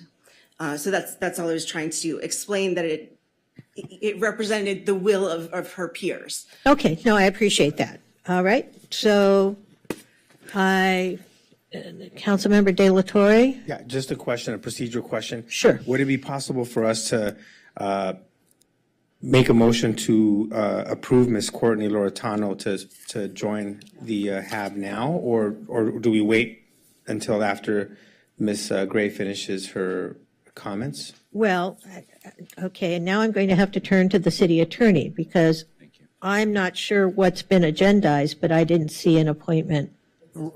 Right, there is no opportunity for an appointment tonight on this agenda. The two items for the Housing Authority Board are to review and provide direction on the approach on the CAB, and then potentially extend the term of the Section 8 Resident Advisory Board member. There's no agendized item to provide for a new appointment. Chair? And as Ms. Gray, this is not interactive, I apologize. And as I understand it, if there is an appointment, it has to be done by this body, the Housing Authority Board, is that correct? Correct. Ms. Gray, you'll have an opportunity to speak. Right now, we're speaking to the city attorney. So am I wrong? I thought the Housing Authority Board had to appoint the two members. That's correct in its current form, yes. Okay, and that means it's a city council along with Ms. Cochran at this point. Right, the Housing Authority Board. But it also has to be properly agendized, Correct. is that correct? All right, Councilmember De La Torre. Yeah, so one question is, being that these are two positions, and we haven't filled one for at least the two years. I know it's not agendized, but being that this group here, or the HAB is there's supposed to be two tenant members and we only have one. It still has to be agendized before we vote on approving a second? Yeah, anything you do would have to be agendized, yes. Okay, that makes sense. Right. All right, so with that housekeeping matter, we're going to start the timer again. Ms. Gray, you can resume your remarks. Thank you very much. As I said, I did want to say it's a pleasure to see you all in person. And I wanted to thank Mayor Davis in particular and City Manager White for graciously permitting the Housing Commission to share their recommendations alongside staff for most efficient communication on this issue. Okay, so sorry, hold on.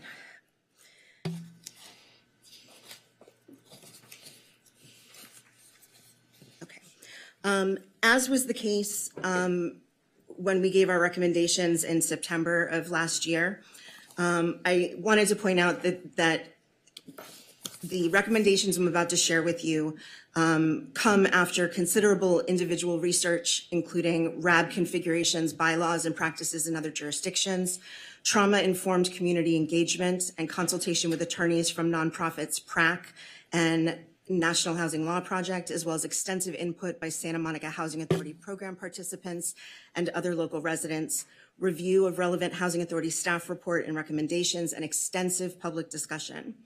The Santa Monica Housing Commission unanimously recommends the following to best support and empower the Housing Authority program participants to exercise their federal right to self-representation. I've broken these out into 5 categories to simplify them. The recommendations, I should say broadly speaking, we're very pleased with the staff report and recommendation.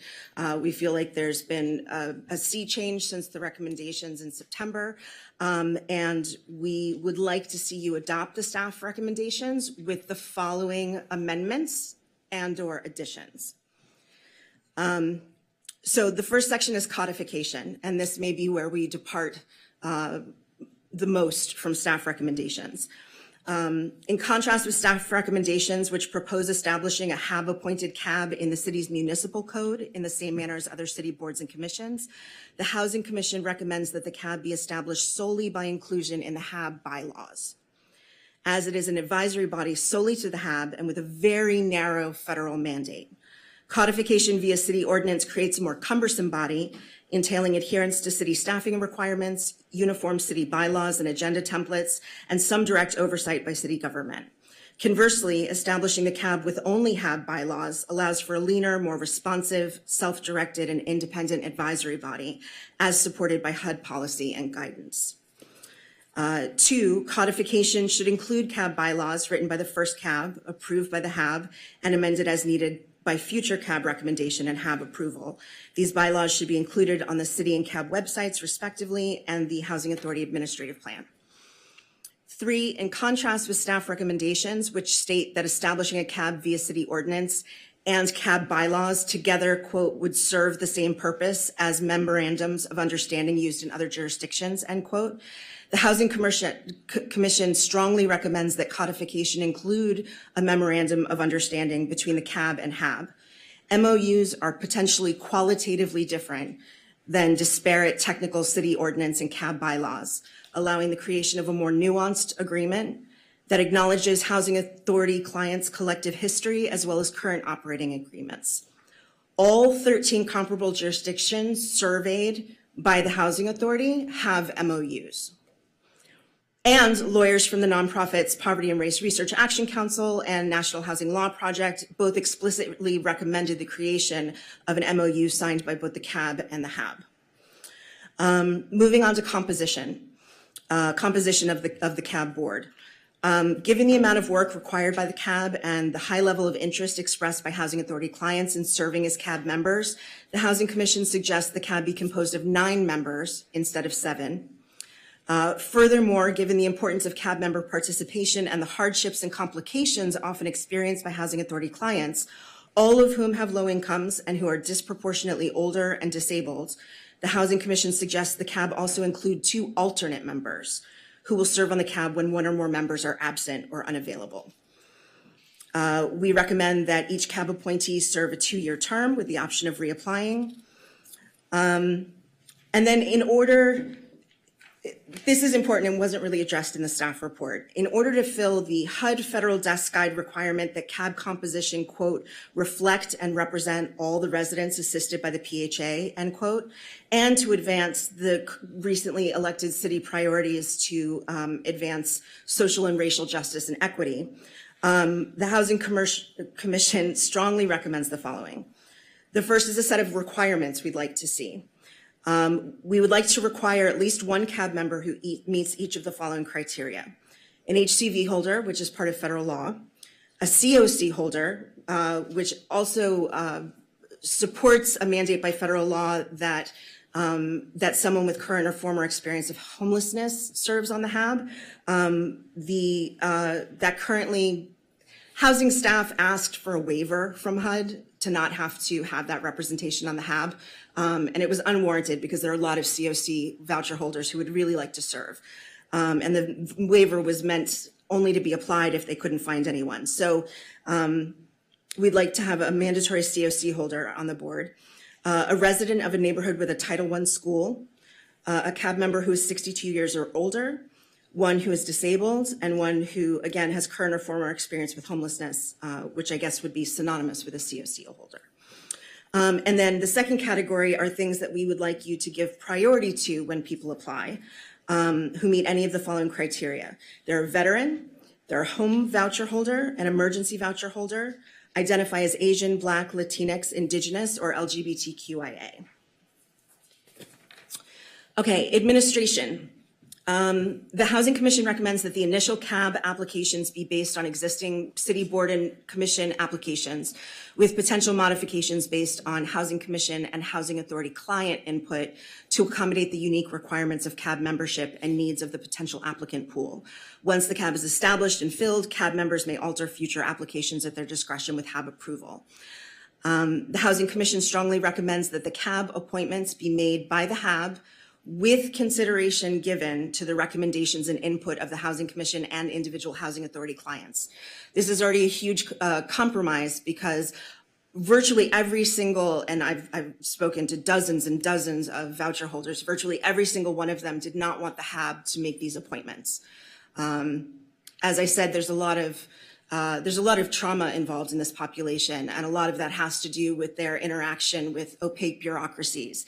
And so there's understandably some suspicion about this administrative body being the ones to pick their representatives for them. So I urge you to include language that says that you will also rely on input from Housing Authority clients and the Housing Commission. In contrast with staff recommendations, the Housing Commission recommends that CAB members receive a $25 stipend per CAB meeting with the option to receive this in the form of a gift card or to decline the stipends because of the complications of differing requirements and different benefits programs.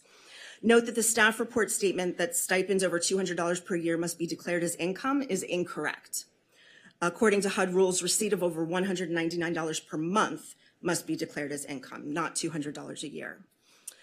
In alignment with practices of comparable jurisdictions, as noted in the current staff report, CAB members should have access to outside training opportunities when available, for example, those provided by nonprofit housing and advocacy organizations. Okay, communications. As previously recommended and discussed at the September 2022 HAB meeting, the HAB is a city body, and establishing the CAB via HAB bylaws will make the CAB subject to the California Brown Act. I just wanted to make that perfectly clear. Everyone supports that. They know it. There's no question. All communications by CAB members acting in their capacity as CAB members, whether issued via city mail or other platforms, will therefore be subject to the Public Records Act requests as required by the Brown Act. We'd like to reiterate our previous recommendations of specific tools necessary to facilitate accessible communications among all clients, not just with the CAB members. And this includes an independent website, which does exist in other comparable jurisdictions, a dedicated phone number with the city, a dedicated Zoom account or comparable, physical and digital mailings to all Housing Authority participants to notify them of CAB meetings in sufficient advance, not just a notice put in city materials, and surveys sent twice a year to all Housing Authority clients for the first 2 years and annually thereafter. There's some additional detailed communications recommendations in here. They're all pretty straightforward. We'd also like notices of opportunities to apply for CAB appointments to be sent directly to all Housing Authority clients by mail and email at least once a year. We'd like, including in onboarding materials for ported voucher participants and posted on city social media. Okay, last section, meetings. As previously recommended and discussed at the September 2022 HAB meeting, okay, I'm sorry. Again, this is just acknowledgement that everything will be subject to. May I continue? I'm almost done. Yeah. If you can finish up quickly, that would be appreciated. The Housing Commission strongly recommends that CAB meetings, this is important, that CAB meetings should be held monthly for at least the first 2 years, after which the CAB can recommend changes. Note that all 13 comparable jurisdictions surveyed in the staff report, all of them meet monthly. And again, as some of the clients have said, and as you may, tell from reading between the lines with things that you've gotten in drips and drabs over the last couple of years, there is such a backlog of work and issues that need to be addressed with the Housing Authority that the CAB has its work cut out for it, and it's going to take at least 24 months of monthly meetings for them to start to wade through that and bring clients up to speed.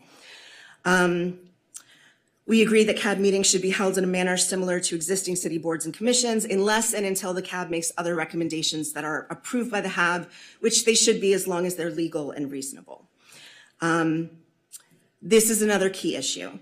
Given the disproportionate representation of seniors, disabled people, and people without access to reliable transportation among the Santa Monica Housing Authority client population, and the federal requirement that the Housing Authority facilitate communications and participation among clients, the Housing Commission strongly recommends that all CAB meetings be hybrid, with options to attend in person or via video or phone.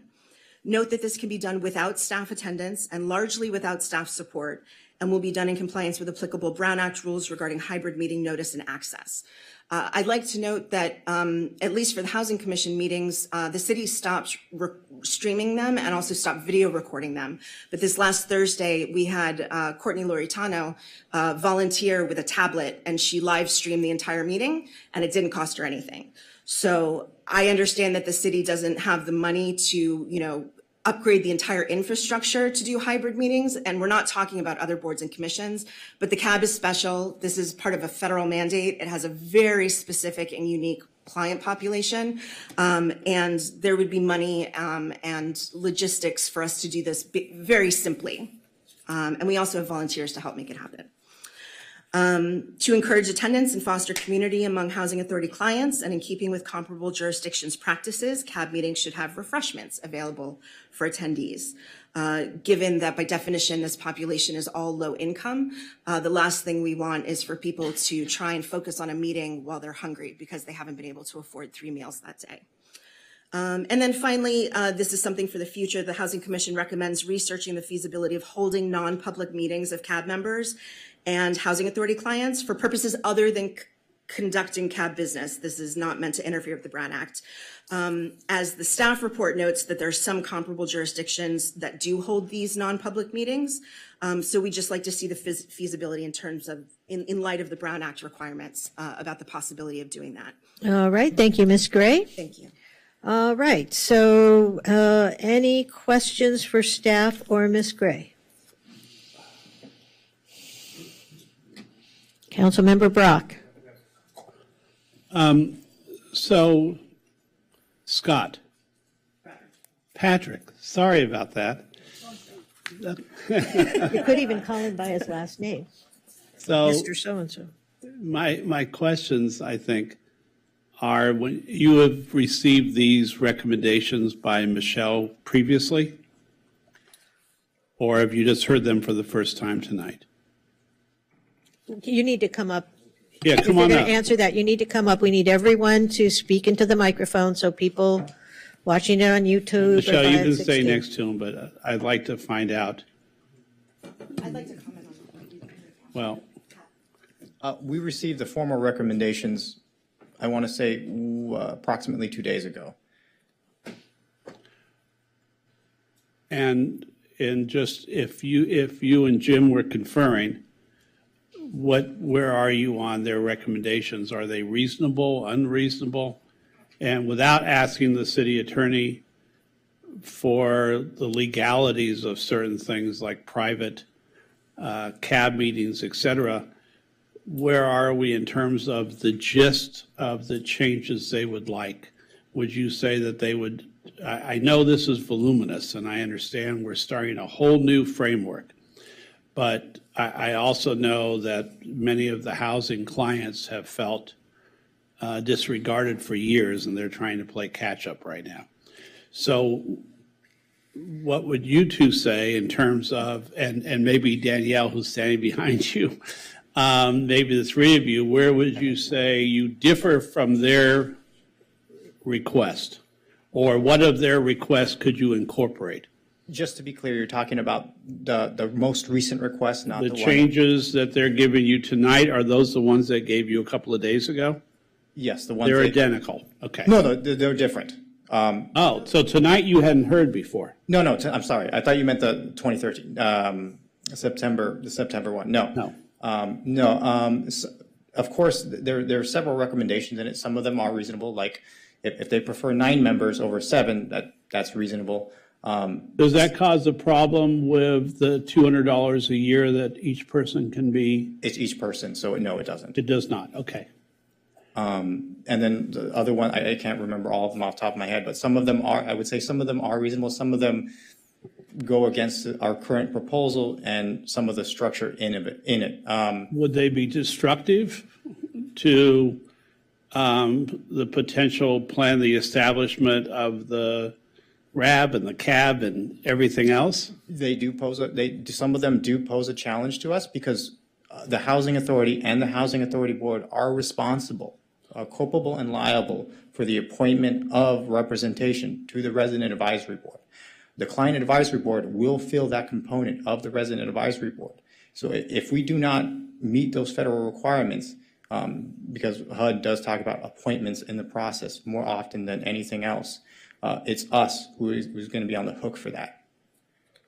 So that is our responsibility. So anywhere it contradicts that, I would say it does pose a destructive force to our proposal. Okay.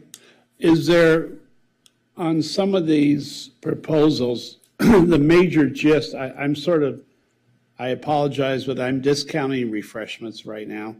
I'm discounting some of the minor things, and I know we are challenged as a city right now for hybrid meetings. That's a real problem that we haven't been able to solve at this time.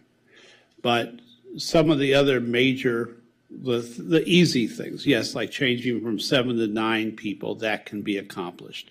Some of the other things can be accomplished so that the Client Advisory Board feels empowered, that the Resident Advisory Board feels empowered. And I want to see how could the two sides get together and maybe even come back to council. Are we allowed to have another meeting with the Housing Board in the next month? I mean, certainly you can direct us to go back and speak with members of the Housing Commission or the chair or vice chair and whoever to work through various issues. I would say what is brought in front of you is designed to align with our staff capacity, our staff resources, and at the same time to provide a structure in which this new body can operate and provide them with the opportunities to do their work and do their business and self-determine through advisory bodies and through ad hoc commissions. So I think we've laid out the structure for you. If there's particular things you want us to go back and take a look at, we definitely would love that direction tonight. So we would need to give direction tonight. We can't ask Housing Authority staff, city manager staff, and the Housing Commission members to sit down in a room and try and hash this out and come back to us within 30 to 45 days for final confirmation. Because it doesn't sound like each side is too far apart. I'd rather work on a plan where we don't adopt something and then they have to keep coming back and asking for amendments and adjustments. I'd rather us get something that works for everyone. And knowing that they have felt that the Housing Commission members and members who are on Section 8 and they feel numerous issues over the years with getting the city to listen. We have an opportunity to let them listen and be heard, and that's important. So I guess that's my question. Can that be done? Do we have to make an ultimate decision tonight, or could we refer it back? No, you don't. I mean, there's no specific deadline to this. That's what I'm asking. Is there like a you strict You don't deadline? have to make a decision tonight. What I would suggest, though, right? I mean, part of this is we know that we are going to have a discussion next year with an admin plan. So certainly the extent to which this body gets set up sooner rather than later, they have time to meet during this year leading into next year's admin plan. So that's certainly advantageous. But, you know, certainly if council cannot give us direction or wants us to go back and discuss more with them, we can do that. Because what I'm hearing is that the Housing Commission revisions weren't given to the staff early enough necessarily to have them really confer together and make those changes. So I'd love for them to be able to come back to us together and say they've worked something out, rather than Housing Commission members or RAB members or CAB members being perturbed at the end that they still weren't heard. And I understand the staff is supposed to also advocate for them, and is, but I also want to make sure that both sides are heard. Unless we can go line item by line item tonight and do it, I just think that will take longer. All right, well, okay, I think you've made your point. Okay. The one thing I do want to note is I believe that we do have an issue with terms expiring on the Housing Advisory Board, not ours, but Ms. Cochran's. Is that correct? Correct. So part of the proposal tonight is to extend the term of our existing Housing Authority Board member until the time at which the Client Advisory Board was established, so that would provide this board, the opportunity to pull from that body to fill the vacant positions. So that might be something we need to do tonight. Would that be fair to say? Yes. Okay. All right. Councilmember De La Torre. First of all, I want to thank staff for the presentation. I want to thank also Commissioner Gray for her presentation as well. And I think tonight we have a real good opportunity to really empower residents who participate in these voucher programs. And I want to find a way for us to move forward. I mean, it probably won't be perfect. We might have to come back at some point, but I think we have an opportunity to get this going, and I'd really like to see this happening, because it's just, we are a city that prides itself in protecting renters' rights and supporting low-income renters and low-income individuals in our city. And here's an opportunity to give them a voice, and that's really what this is all about. And so I do like the recommendations. I mean, it doesn't sound like it's so off. It's from 7 to, the ordinance right now is written, says 7. The recommendation is to go to 9. I think the whole bylaws, codification issue is a little bit more complex. I don't think we can probably work on all that tonight, but I think going from 7 to 9 is probably with 2-year terms. Some of the requirements that were recommended don't seem to be, too difficult. Sort of the HCD holder or a COC holder, someone who's formerly homeless, I think is a very important criteria for someone to serve.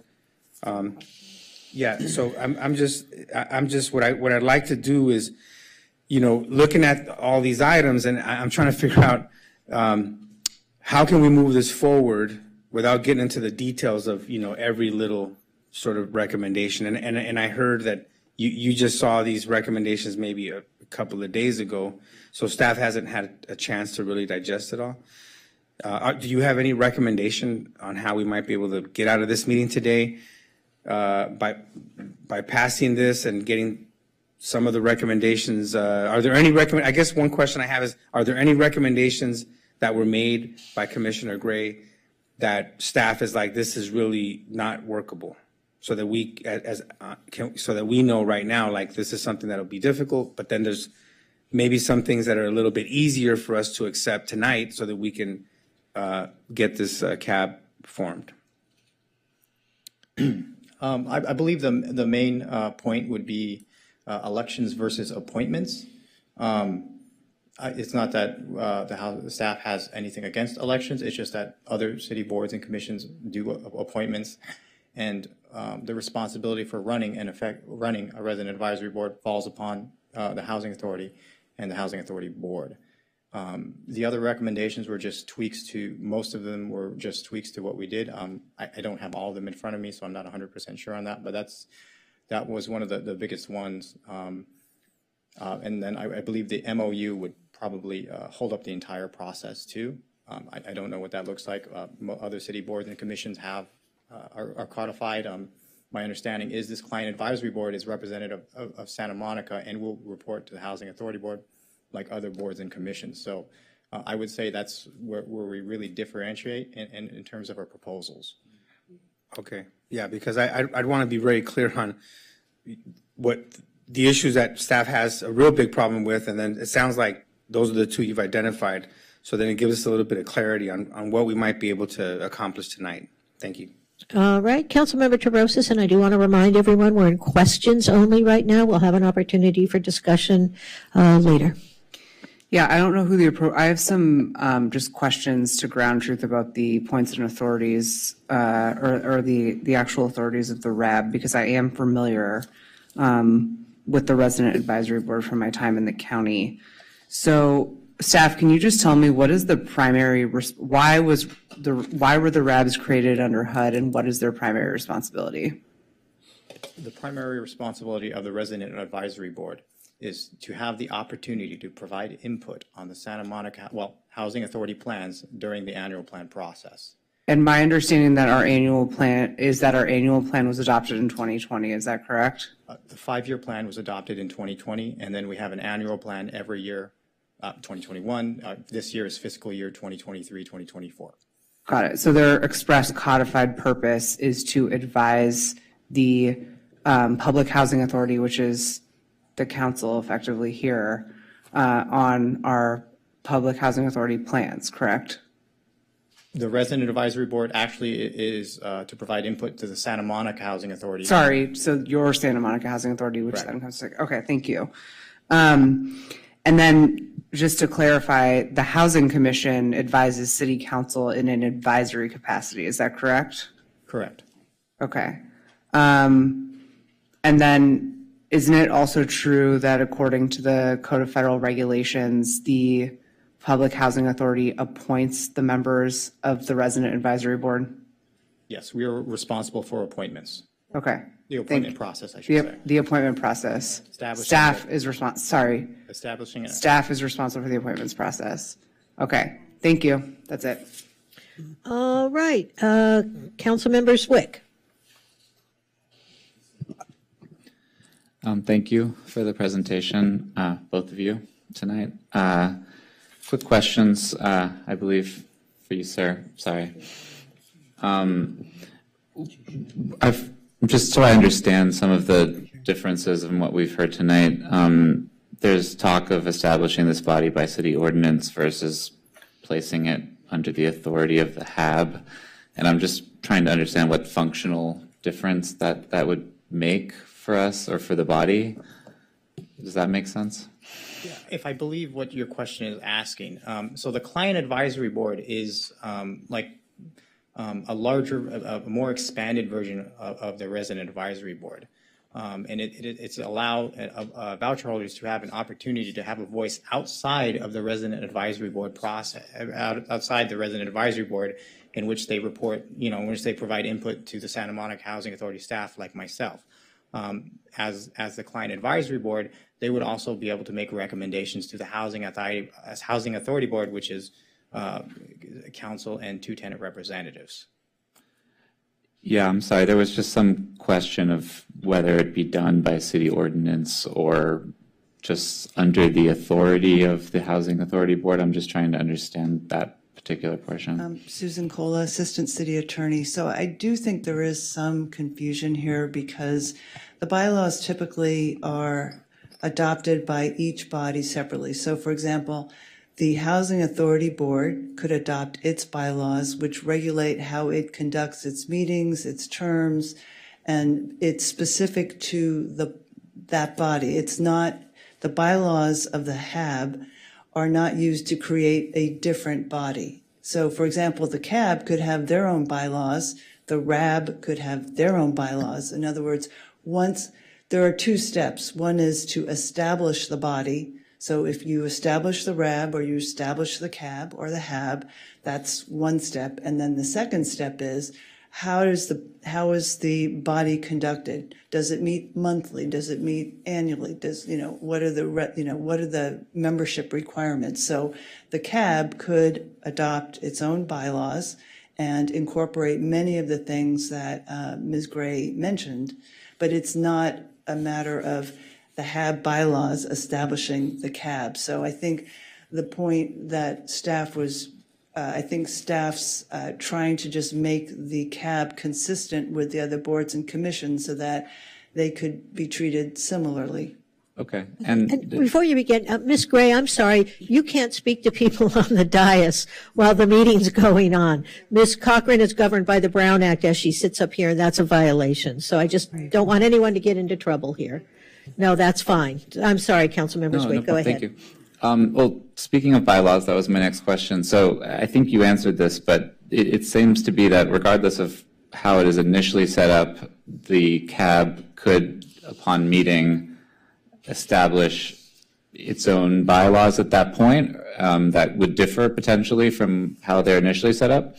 Yes, so I think there are options for them to establish their own bylaws, and I think the rub, if you will, comes with staff has to provide support. So if the CAB were to adopt bylaws, for example, that required biweekly meetings, hybrid meetings, and so forth, if that cannot be accommodated, there's sort of it's a practical issue. Sure, but there is a possibility for some modification at that time. Yes. Okay. Well, I might add that, the CAB could establish its own bylaws, but not necessarily inconsistent with its formation documents. Right. Okay. It could fill in the gaps and add to it, but it couldn't be inconsistent with its formation ordinance. Got it. And when it comes to the question of a memorandum of understanding, just so I understand. So my understanding of the memorandum of understanding is that it generally applies to public housing RABs. So I think that what hasn't been mentioned is there is sort of a gamut of involvement and participation. One is where you have public housing, in some of the bigger cities where they own numerous housing projects. It's owned by the housing authority, and then there are designated like councils, they call them jurisdictional councils or resident councils, but it is for public housing. And then you have the Section 8 only program, which it's more streamlined because as Patrick mentioned, the real issue is to provide opportunities for participation for the administrative plans that include the annual plan, the 5-year plan, and then the administrative plan that is submitted to HUD. So whether the CAB, and I am hearing that they feel frustrated and they want more involvement, is, I think, a policy matter, but the legal requirement is just for participation in the administrative plan process. Excuse me, if you would, I would like for Michelle to finish or make a clarification of what she is saying and what she's presenting. So, Ms. Cochran, she's had her opportunity to speak as the chair of the Housing Commission. You are in the queue, and you can certainly ask her questions if you choose to do so. You are following Councilmember Zwick, because I'm going to put you ahead of Councilmember Brock since he's already had one go-round. So you are free to ask Ms. Gray any questions you want to ask her, or staff, for that matter. Okay. But we're going to let Councilmember Zwick finish his questions first. Sure. The 2-year terms, just so I understand, is it are all boards and commissions currently 4 years? Is that standard? Standard. Okay. And then, does staff anticipate any difficulty when it comes to the idea of some of the categories that were recommended to potentially be included in addition to just a housing choice voucher member? Say a COC holder or otherwise? So we contemplated something very similar, and it's in the staff report. I think that's something we could work with. There's also this question of people self-identifying, and so we'd have to work through the logistics on the application to understand who's applying for what seat. So I think we could work through that, and we did contemplate that we wanted, the opportunities for representation from multiple voucher programs. Thank you. And the question of the appointments, not the broad appointments to the CAB, but rather the process by which 2 CAB members are then selected to serve on the Housing Authority body.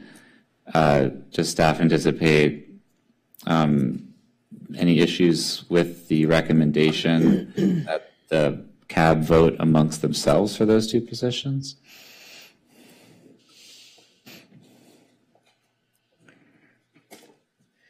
I don't think we have a concern about that particular item. The federal guidance is more particularly about the resident advisory board, and it has to be representative. And so that's why the issue of appointments versus election is in all the federal guidance talks about appointments. If the Housing Authority Board chooses or desirous of appointing the client advisory board and then having that body decide who represents them on the seats when the Housing Authority Board convenes, you don't necessarily have a concern with that. You have to meet the legal requirement, which one of them has to be in the Section 8 program. Right. Okay. And the monthly, the issue of meeting frequency, again, that's more about staff time and limitations. Is that right? In terms of monthly, I guess there was a request of the frequency being more regular. Is it just a matter of staff, or again, is it open in some way? Let me try to answer it this way and see if this helps lay out some of the issues that are here and what's a little bit clunky about the client advisory board. I mean, we support it, but the resident advisory board is a legal requirement creature of the Section 8 program. And the purpose of that group is actually to give input to staff, not to advise directly the board. And then staff needs to document that input and then make its recommendations to the Housing Authority Board and then answer to the Housing Authority Board on, did you incorporate the input? Did you implement that? Did you do some compromise? Or does staff recommend, not to implement that? And so it can get a little. One of the things I would like to accomplish is to set the expectation that whether it's the resident advisory board, the client advisory board, the fundamental role, at least according to the federal government, is to input staff. in a it can be in a public way, in a way that has to be documented, and then ultimately the Housing Authority Board decides. But if it becomes a process where a client advisory board kind of leaps over staff, then you're going to end up potentially with a situation like this where you have recommendations that staff has only had 36 hours to consider and to answer questions about whether we think it's a good idea. And so that's what I would want to accomplish in this discussion. Sure. Well, thank you, all of you for this. And I think there's as Councilman Brock mentioned, there's a long history here that some of us are playing catch up on. And also this is, I guess, because we're establishing a body, there's hopefully more angst in this process than there will be going forward. But I appreciate you answering all those questions. All right, Ms. Cochran. Oh, yes, I'd like to ask Michelle if she could respond to the staff comment and clarify the main recommendations that you wanted supported tonight. Yes, Ms. Cochran, thank you. Before I do that, I would like to make another quick housekeeping observation, and I meant to share this before. I apologize. I've worked on this report that you have in front of you for 100 hours over the last 7 days. We received the staff draft of the recommendations on Tuesday, and we had 24 hours approximately before the Housing Commission meeting on Thursday to comb through the staff report and respond. I did want to say in terms of housekeeping that a number of the Housing Authority clients, some of which have left, have said that, again, because they're disproportionately seniors, disabled, have other issues, it's really hard for them to stay this late at night. So I would love to see in future, even if it was just through agenda management, this being a little earlier in the evening. The other thing is that I don't know about other boards and commissions, but when staff give recommendations, and again, I'm grateful, Mayor Davis, for you allowing us to put our recommendations alongside staff. But I would encourage in future for you to allow the people giving recommendations, either staff or a representative of board or commission, to answer the same questions, because we have a different knowledge base. They overlap. But frankly, most of the staff who've been answering questions are not solely responsible for the Housing Authority. They have huge jobs that incorporate other things that have nothing to do with the Housing Authority. And some of their answers have unfortunately been incorrect. So to answer your question, Ms. Cochran, in terms of, first of all, what Pat said, we didn't actually suggest elections at all. That's nowhere in the report. We recommended that, as staff said, that the HAB appoint the CAB members. We just asked you to add the language that you'll do so with consideration of input from the Housing Commission and Housing Authority clients. So if 100 people email you and say, please appoint Ms. Cochran, we would like to see at least one of those appointments to be Ms. Cochran, right? That's all we're asking, just to acknowledge the concern from this particular population. In terms of our request to have the bylaws versus the ordinance, I read the ordinance and the language seems perfectly fine the way it is. I'm not sure, I don't know legally, but from a lay perspective, it seems like this ordinance could be virtually identical and just added to the HAB bylaws. I'm not sure why that would be a problem. Because essentially, the CAB is going to be almost a subcommittee of the HAB. We're just a small advisory body to this one body. So I kind of thought that would be the biggest question tonight, and I didn't know if it was complicated enough. I thought maybe the city attorney's office could weigh in, but I really thought that would be the biggest issue. Everything else, I think, is pretty mild in terms of asking for additions or amendments to what the staff has recommended. There's nothing really out there, and most of it's just common sense. The only real divergence is this ordinance versus the bylaws. And I also wanted to say that the staff, the Housing Authority staff, are not responsible for appointing the RAB. They have broad discretion under HUD federal law to create the RAB in any way they see fit or can, because they acknowledge how difficult Housing Authority client populations can be to engage with. So if you have a ton of volunteers, then sure, you can have applications or elections or whatever. But in some jurisdictions, if you have 3 people who always call Housing Authority staff just to question them and ask things. The staff are allowed to say to those 3 people, you're the only ones who engage with us. Will you please be our RAB reps? It's enough. It's enough that you have broad discretion to do that. I'm sorry, I don't remember all of the other questions that staff was asked, but there are some discrepancies. I'm sorry, I didn't take notes in some of the information, and the RAB. Actually, in their recommendations, I don't know if it made it into the language of the ordinance, but in their recommendations, I appreciated staff specifying that it wasn't just that the CAB would be responsible for advising on the planning process, but that they would also act as representatives of housing authority clients as a body, which seems fair and overdue. But the CAB fulfills all the legal requirements of the RAB. It's just some extra. And so I don't think that them giving some of their input directly to the HAB should have any bearing on, on that part of the recommendation. That seems like a reasonable expansion of that role. But they would still be reporting to staff, giving staff their recommendations as required by HUD policy. So I really thought that you guys could ideally agree to approve the combination of both of the recommendations tonight, because they do complement each other.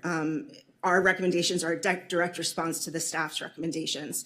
And I'd also like to say that I've had several opportunities to speak with Pat Komisu, and I just want to say how appreciative I am, and I know other housing authority clients are, at how responsive he's been and how open and how much he clearly cares about the clients. So I've really appreciated his work on this in this process.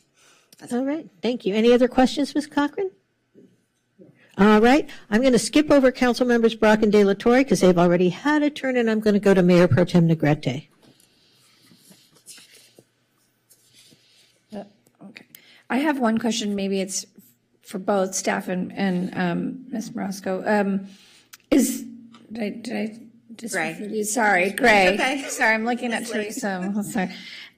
Is the issue that the proposed input isn't getting from staff to council? I'm just trying to figure out, I'm fine with all of this, but I too am also just trying, now that we're all having this open discussion, is that the issue and why this was necessary? Because staff mentioned that the HAB gives information to staff, and staff then brings it forward to council and makes sure that those proposed suggestions are brought forward. Is this the issue around it, that maybe there was the feeling that that information wasn't getting to council, or no?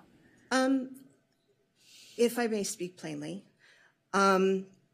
and through no fault of any individual staff member, I know that the city is very understaffed in a lot of areas. And again, like I said, there's a little disconnect because most of the management of the housing authority are actually city employees that have other things in their portfolio. There used to be a housing manager that only oversaw the housing authority, and I really think that position needs to be filled again because it's that big of a job. But I can honestly say that the housing authority clients are among the most abused and marginalized in the entire city. And that sometimes comes at the hands of staff. And there are a number of violations of HUD policy and state and federal law, including disability law, protections, ADA, that they're supposed, and part of those policies are that the housing authority is supposed to have recourse for people to escalate concerns. That's one of the things that are supposed to be included in the administrative plan. It's not there. And the little bit that's mentioned about you can ask for reconsideration, that virtually is never practiced. Things are sent to, Dominic Gomez, who's on the Housing Commission, I spoke to him yesterday and he was floored that he had emailed, as a landlord, he had emailed the Housing Authority to ask them a question and it took weeks and he hadn't heard anything. So he had to back channel to try and get his question answered. And he said he could only imagine with his privilege, what it was like for other people to try and engage with this body when the body controls their housing. They're just really vulnerable. I think a lot of this will be solved by fully staffing the housing authority. It really needs it. They're missing a lot of staff. And I'm honestly really with the housing authority. There's no place to go. I personally have filed complaints with FHEO, the Civil Rights Department, which was previously DFEH, OIG. There's just, it's astounding. It's astounding. And so I really do think that most people are just doing, honestly, the best they can in terms of staff and clients. But there's a lot of work that needs to be done, and it needs to be done with the active input of the housing authority clients, because they're the ones who know exactly what the problems are and where the breakdowns in the bureaucracy are. Okay, thank you, Ms. Gray. I want to remind everyone we have now hit the midnight hour, so we have missed our goal of trying to begin and end on the same day. So Councilmember Brock, do you have additional questions? We are still in questions, folks. So my first question is, when is the next Housing Authority Board meeting? When do we meet again with the Housing Authority as a joint meeting? There's nothing planned. Huh? There's nothing planned. The rest of the year? Oh. Okay. And then, so the request by the Housing Commission and the RAB to try and appoint someone, Courtney, I guess, doesn't really matter because there's no meetings the rest of the year, correct? That was the basis for the recommendation to tonight in terms of extending, the existing member, right, was the idea that there really are no substantive meetings planned, and that if you gave us authority to form the client advisory board, then the next meeting would logically be when you're going to make appointments to that board. And then you would then thereby fill the 2 vacancies through that process. So one of the questions would be, since I know the Housing Commission was asking that Courtney, I'm sorry, I don't have her last name in front of me. Loretano. Thank you. They were asking that she be appointed. What is the process to have her appointed? Does she have to fill out an application? There's nothing on the city website right now to facilitate that, correct? Right. If the Housing Authority Board wanted to fill the vacant positions, I think there's a couple of options in front of you. So option 1, right, could be to leverage the lottery system that the staff use to appoint the existing member to the Housing Authority Board. Another option is the Housing Authority Board could ask us to go through our application process that we go through for other boards and commissions, which I think would bring fairness and transparency to the process. That could be another mechanism too. That would happen alongside, right? If you approved moving forward the Client Advisory Board, we would be doing both application processes at the same time. If the city council wanted to adopt not only the housing staff's recommendation, but also want to incorporate some of the amendments from the Housing Commission, would we need to do that by separate votes per amendment? Or is there another way to do that? That's why I was asking if we could postpone, have a second Housing Authority meeting in either 30 or 60 days and have the staff work on it together. But if we need to do something tonight and still want to incorporate some of the Housing Commission's recommendations, what would be that procedure? How can we do that without being another 2 hours in? I would suggest the council could make a motion to continue the item and give direction for staff to analyze the changes that have been proposed and then return with something at a later date. Although I do think, because we have an expiration of terms, the one thing we need to do tonight is vote to extend the term of the Section 8. I agree, yes. But as far as the ordinance and the recommendation on the formation, that could be separate. Thank you very much. May I ask a question? No, sorry, Ms. Gray. Yeah. Sorry, that's not how it works. Councilmember De La Torre. Yes, Ms. Gray, I have a question for you. Staff was asked a lot of questions. They responded. And I'm trying to figure out, sort of coming out tonight, I think the recommendation from City Attorney Sloan is probably the best approach for us to sort of settle some of these, issues and come out with a better plan. Because the big question for me is the HAB bylaws versus an ordinance. Right now, what we have in front of us is an ordinance. And so in order to, if we vote tonight, it's going to be ordinance, not HAB bylaws. And so in order for us to look at this question of the bylaws versus the ordinance, we have to give staff some time to come back and tell us, look, or even if they can just, it sounds like you were okay with the ordinance, but to transition the ordinance into bylaws, it takes a little bit more,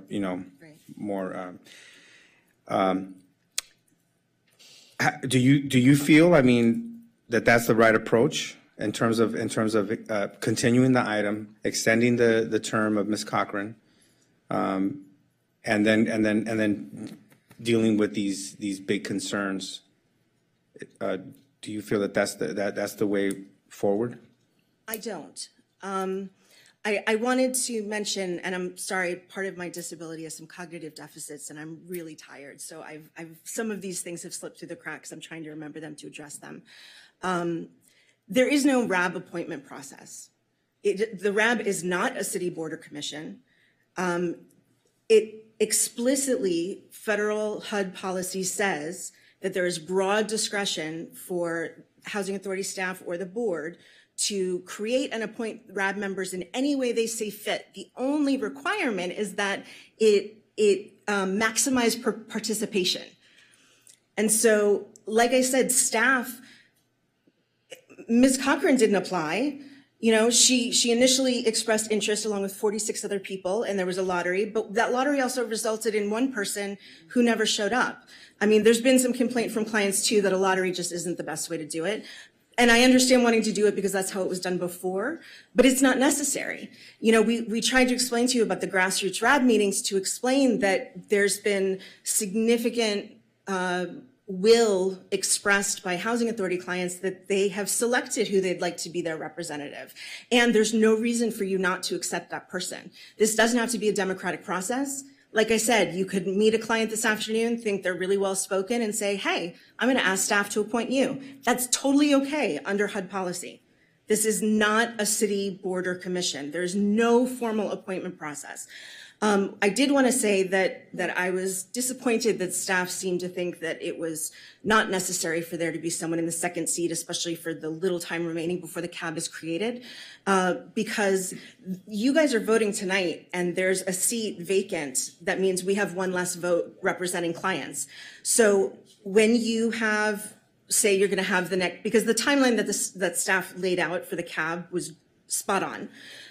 So if you guys meet again in like June-ish to make the appointments, there will be, Ms. Cochran will be voting on those appointments. So I don't see how it's not relevant for us to fill the seat in order to have someone, at least at that one meeting, to make that vote. Yeah. Okay, so you know what? We have been at this for an extended period of time, and I feel like we're going around in circles and hearing the same things over and over again. So here's what we're going to do. I'm going to make a motion that we continue this item to allow staff and the Housing Commission to review the recommendations from the Housing Commission, to return to us and to identify those areas where they are in agreement, so we don't have to deal with that, and to the extent there are areas where they're unable to come to agreement, that those be highlighted for us, so that then we, as the Housing Advisory Board, can resolve those. That's my motion. Is there a second? I second. All right. Motion by Davis, seconded by Brock. Mayor, clarify. Yeah. The extension portion. I was going to get, that was going to be motion number 2. Okay. We just need to move on. We are going around in circles saying the same thing over and over again. So that is the motion. Does everyone understand the motion? Does staff understand the motion? All right. So we're going to have a roll call vote on that, please, Ms. Decanay. Okay. And this is the Housing Authority Board Commissioner De La Torre.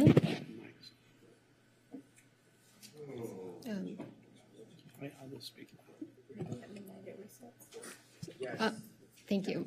Something's going on with Oh. Yeah, the mics for some reason aren't working, although I Here you go, have, it's working now. okay. Yes. Commissioner Torosis?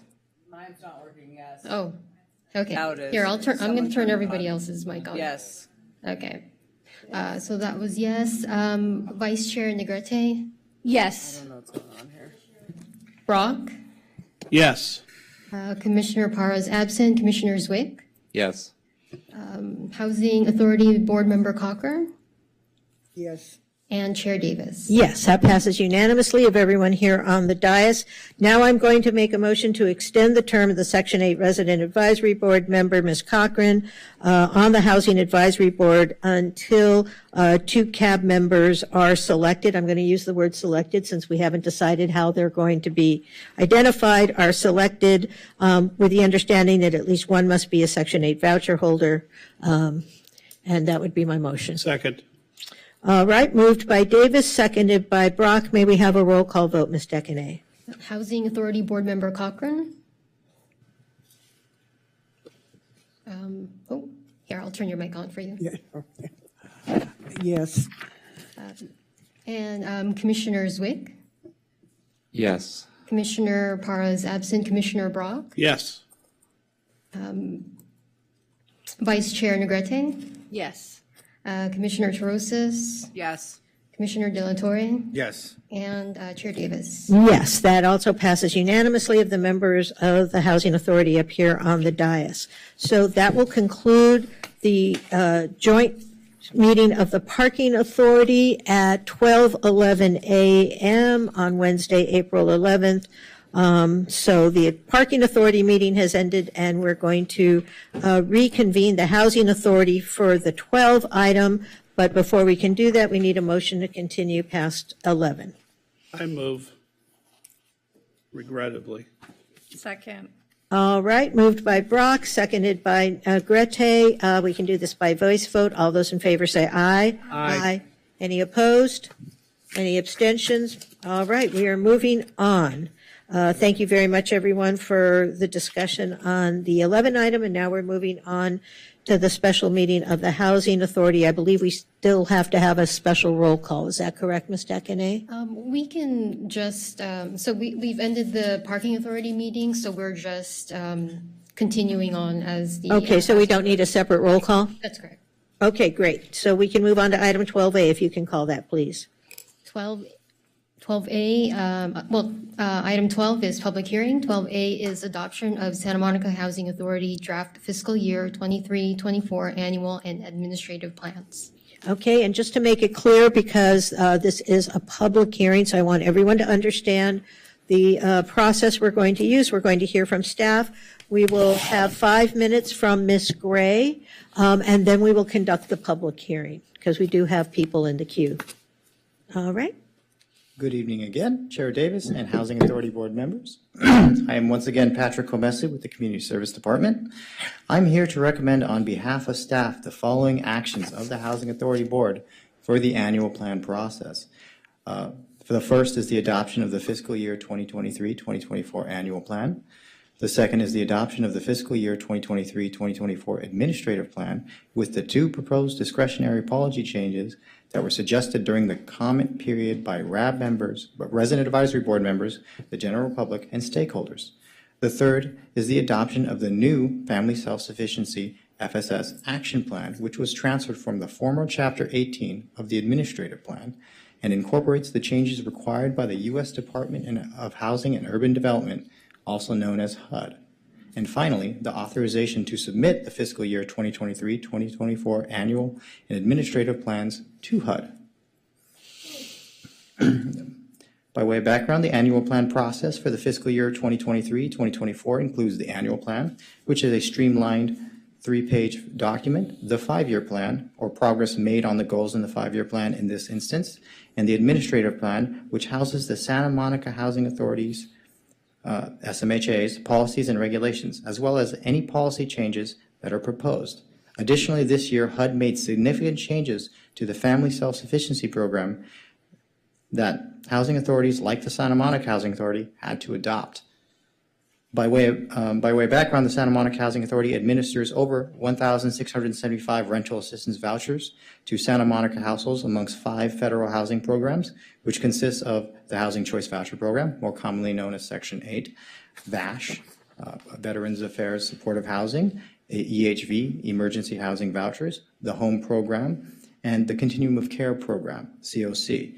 A part of the administration of Section 8 programs specifically requires the Santa Monica Housing Authority to go through the annual plan process, which is a required submission report of the Santa Monica Housing Authority plans to HUD and serves to inform them, voucher holders, and members of the public of updates to the Housing Authority's missions, goals, objectives, and policies.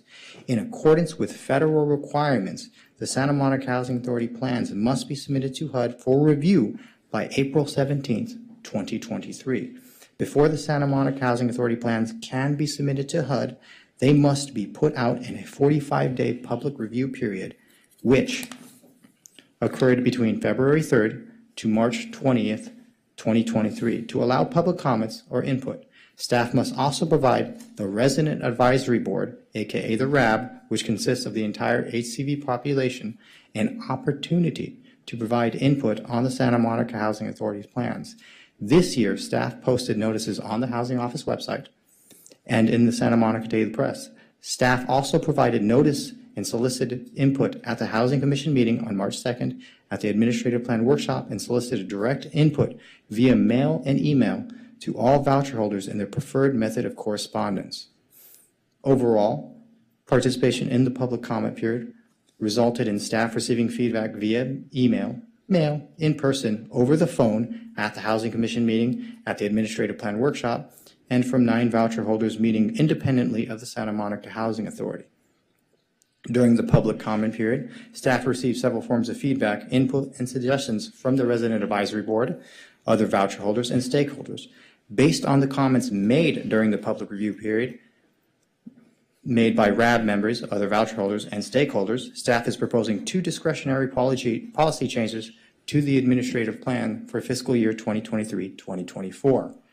The first proposed change would be the implementation of shared housing. Staff understands the difficulties of securing housing in the private market and agrees that shared housing offers greater choice to our voucher holders. The new policy would allow voucher holders to cohabitate and rent individual rooms in a household as long as a separate lease is executed.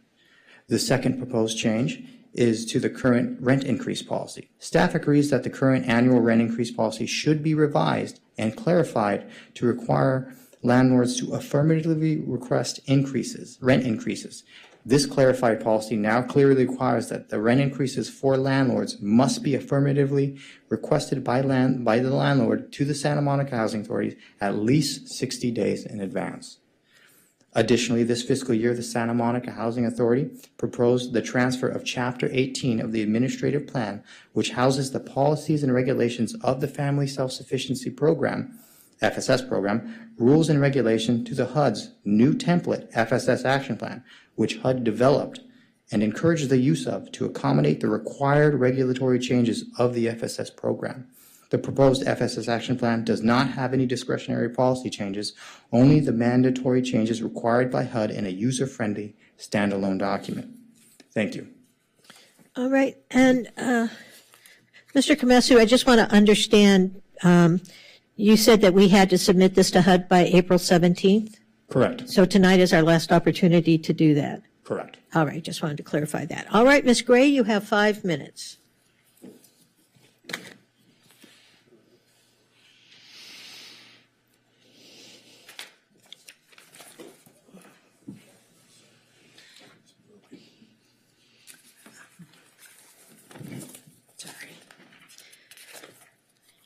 Okay, thank you.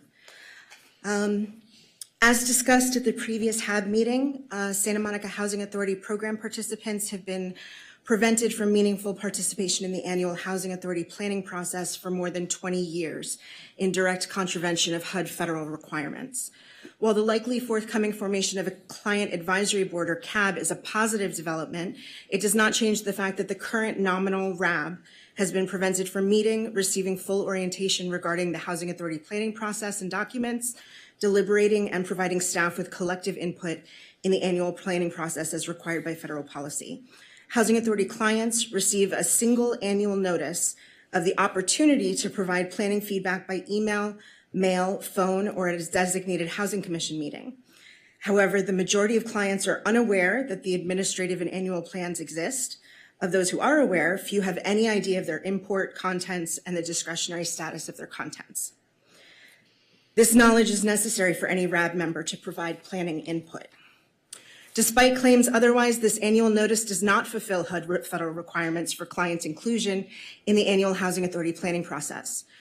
Federal regulations require the Housing Authority to provide technical assistance to facilitate program participants' understanding of the planning process and documents, to engage with and secure preliminary feedback from the RAB well in advance of the 45-day comment period, and to actively facilitate the RAB meeting, deliberating, and providing collective input as a body.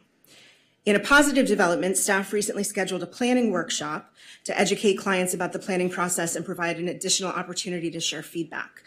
Unfortunately, clients received only 1 week's notice of the event, and it was scheduled for 1 p.m. on a weekday, both leading to poor attendance. Staff provided insufficient explanation of the annual and administrative plans and did not include discussion of the 5-year or consolidated plans, which determine Housing Authority goals and funding sources. And some attendees were prevented from participating by an inaccessible meeting setup. Plans for Housing Authority clients' successful self-representation are progressing, and staff are taking positive steps towards empowering this disenfranchised population. However, the current planning cycle has not been informed by collective RAB feedback as required by federal regulations because the RAB has never had a single properly noticed meeting, orientation, or discussion regarding these plans. Moreover, on September 13th, 2022, the HAB unanimously voted to explicitly and formally direct staff to schedule and facilitate such a meeting with haste. But the direction was not followed.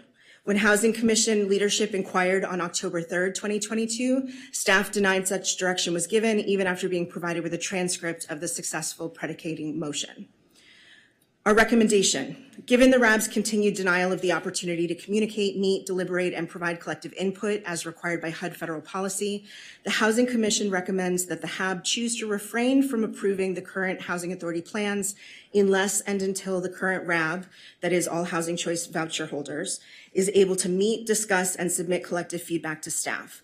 While Housing Authority plans are due to HUD by April 17th, 2023, HUD permits requests for extensions without adverse consequences to requesting jurisdictions. Thank you. All right, thank you, Ms. Gray. And thank you for being under 5 minutes. We appreciate that. All right, we are going to do the public hearing now. To the extent we have some hardy people who have managed to make it through the evening. I'm going to call, as we did before, a few names. And if you're here, please stand up and line up so we can move through this. Hajar Muqtasid, Teresa Marasco, Andrea McPherson, Emily Weston, Michael Lewis. Well, that should be enough to get us started, perhaps. All right, it looks like Ms. Marasco, you are first up.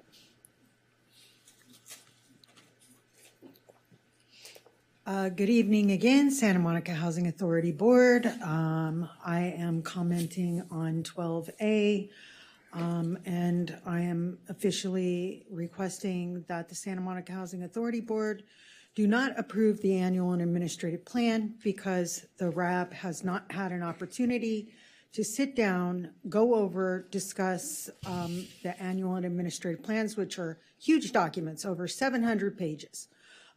Most of the people who receive those letters every year have no idea what the annual and administrative plan are. Those documents are documents that set out the roles and responsibilities of the Housing Authority and the roles and the responsibilities of the program participants, and also the role and responsibility of landlords. These are huge documents that determine our day-to-day lives, and until such time that the RAB can actually meet as a collective body, I'm asking that you do not approve these plans and ask for an extension, the 75-day extension allowed by HUD, to allow this RAB to convene. The City Council did give direction on September 13th to schedule an immediate meeting of the RAB. That doesn't have to be codified or any of those things. The RAB already exists. We're just simply asking for more time to actually go over these documents and help people understand what it is they're looking at and what the discretionary changes are that they can recommend to these plans. It's extremely important, as most people don't make these comments because they don't know how, they don't understand those documents, and some people, quite honestly, have fear of retaliation from the Santa Monica Housing Authority. That is a very serious problem. They won't even come to like city council meetings or want their names told publicly. All right, thank you, Ms. Marasco. And I apologize, we're having some technical difficulties, so we can't tell what the timing is. Ms. McPherson, and I'm just going to call after you, since I don't see anyone standing behind you, Harvey Eder and Nancy Karasik. Hello, guys. Thanks for the opportunity to speak again. Again, my name is Andrea McPherson, and I wanted to request that you please give us more time to understand this Santa Monica plan. It's a 700-page document in time for all people to coherently learn and understand from a general perspective of people who may not completely understand this document and even be able to read 700 pages. Breaking it down in layman's terms with reasonable accommodations, ADA rights. The Housing Commission, we just basically recommend in general to have a better opportunity to allow us all to have independent intercommunication, advising staff and showing them that we can all work together, and for them to show empathy by allowing us to help guide better decisions to help us as a whole, and explain how everything affects us. Some sort of MOU, and that's Memorandum of Understanding, just so that everyone, including my dad, my mom, my disabled friend that is developmentally delayed and his mom passed away. So he had no one to represent him. And people don't understand. Sometimes, basically, you need to break things down so that people can understand. That's why we need more time. And that's the only feasible solution to people who may not have any sort of people to help them out, no one to turn to.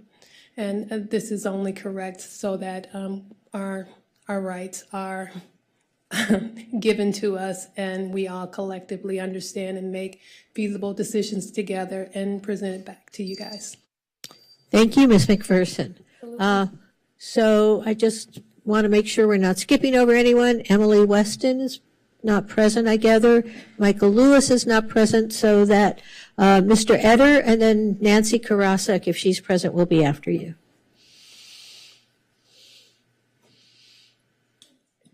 Good morning. Thank you for letting me speak again. My name's Harvey Eder. I'm speaking for myself and for the Public Solar Power Coalition. In reference to this, first of all, I'd like to y'all to know about an article that was written 5-6 years ago in the Daily Press here in town that evaluated the income, the class analysis, okay, if you will, which I think needs to be brought into this, that 40% of our population in Santa Monica has income under $20,000. 40% of the population in Santa Monica has income over $100,000. And the other 20% is what was the middle class, all right? I think it's imperative that we increase population, as was the legislative intent by HUD on this. Participation, okay. The REV, okay, the REV residents, I think has to be limited to these proportionate numbers. All of it has to go to the 40%. Okay, these are residents, instead of having residents on there that make $100,000 or what, okay. And maybe give one position out of 7 or 9 to the 20%. All right? And that for the future, that we need ownership. Okay, Section 8 has had ownership on it for over 20 years, and it has not been implemented. Instead of being paid to your management company and your bank, to the owner's bank, it goes to your bank and your management company. City of LA and the county have done virtually nothing on this. We've tried for 10 years. We're involved in the program here with this, income and whatnot. It's all garbage. We need ownership. We need control. We need decision-making now in these plans, and not to pull back. And that this should be a model not only here, but for HUD throughout this country. Is that 2 minutes? Yes, that is, Mr. Etter. Thank you very I've got a lot more to much. say, and you'll hear from us. Also, that there needs to be a super body to advise this body from the classes that we just referred to. All right, thank you, Mr. Etter.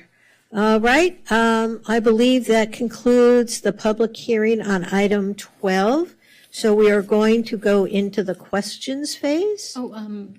Mayor Davis, Denise Spartan signed up for item 12A. Oh, all right. We definitely have to work on this system because these names aren't popping up here. I'm sorry, Ms. Spartan, is this for 1 minute or two? 1 minute. Good evening. To make a few points on the administrative plan, item 12A. The Santa Monica HA claims non-discrimination, yet discrimination against the disabled or protected classes of SMHA participants is normal practice. For example, I've still been unable 5 years later to get a reasonable accommodation to have the unidentified white powder discontinued from being put out in the common areas of the building of my affordable housing is located in. So I continue to be discriminated against.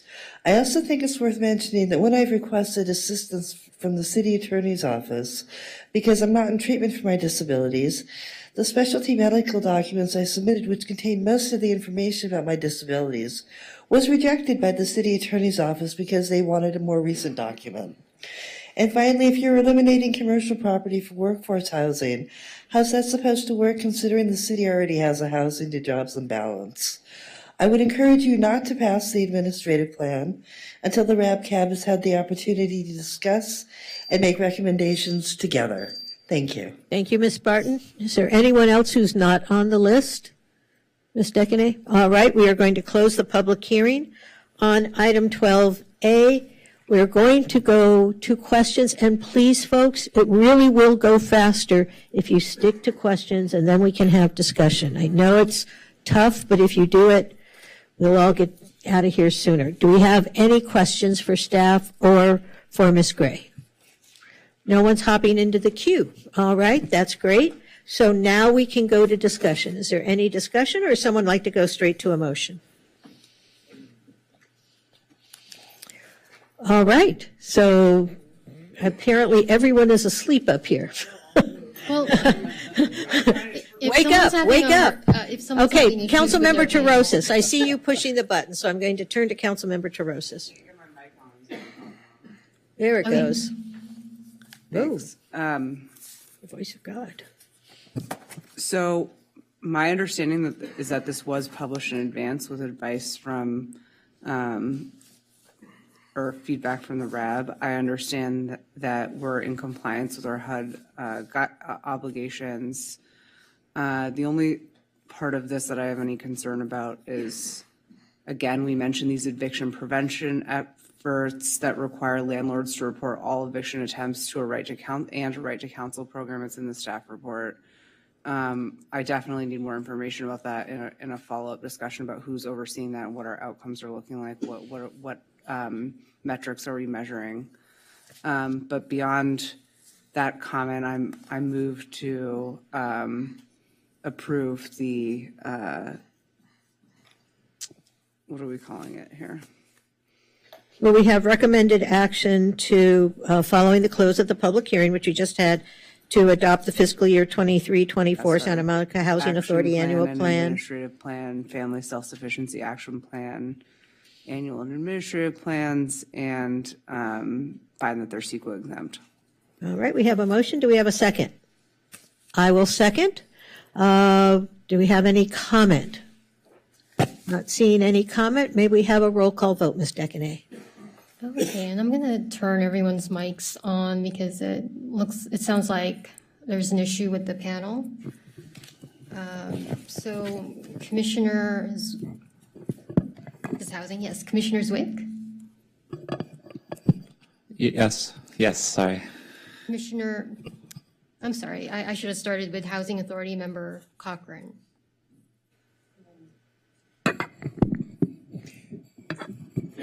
Yes. Okay, and then Commissioner Zwick, yes. Commissioner Para is absent. Commissioner Brock, Yes.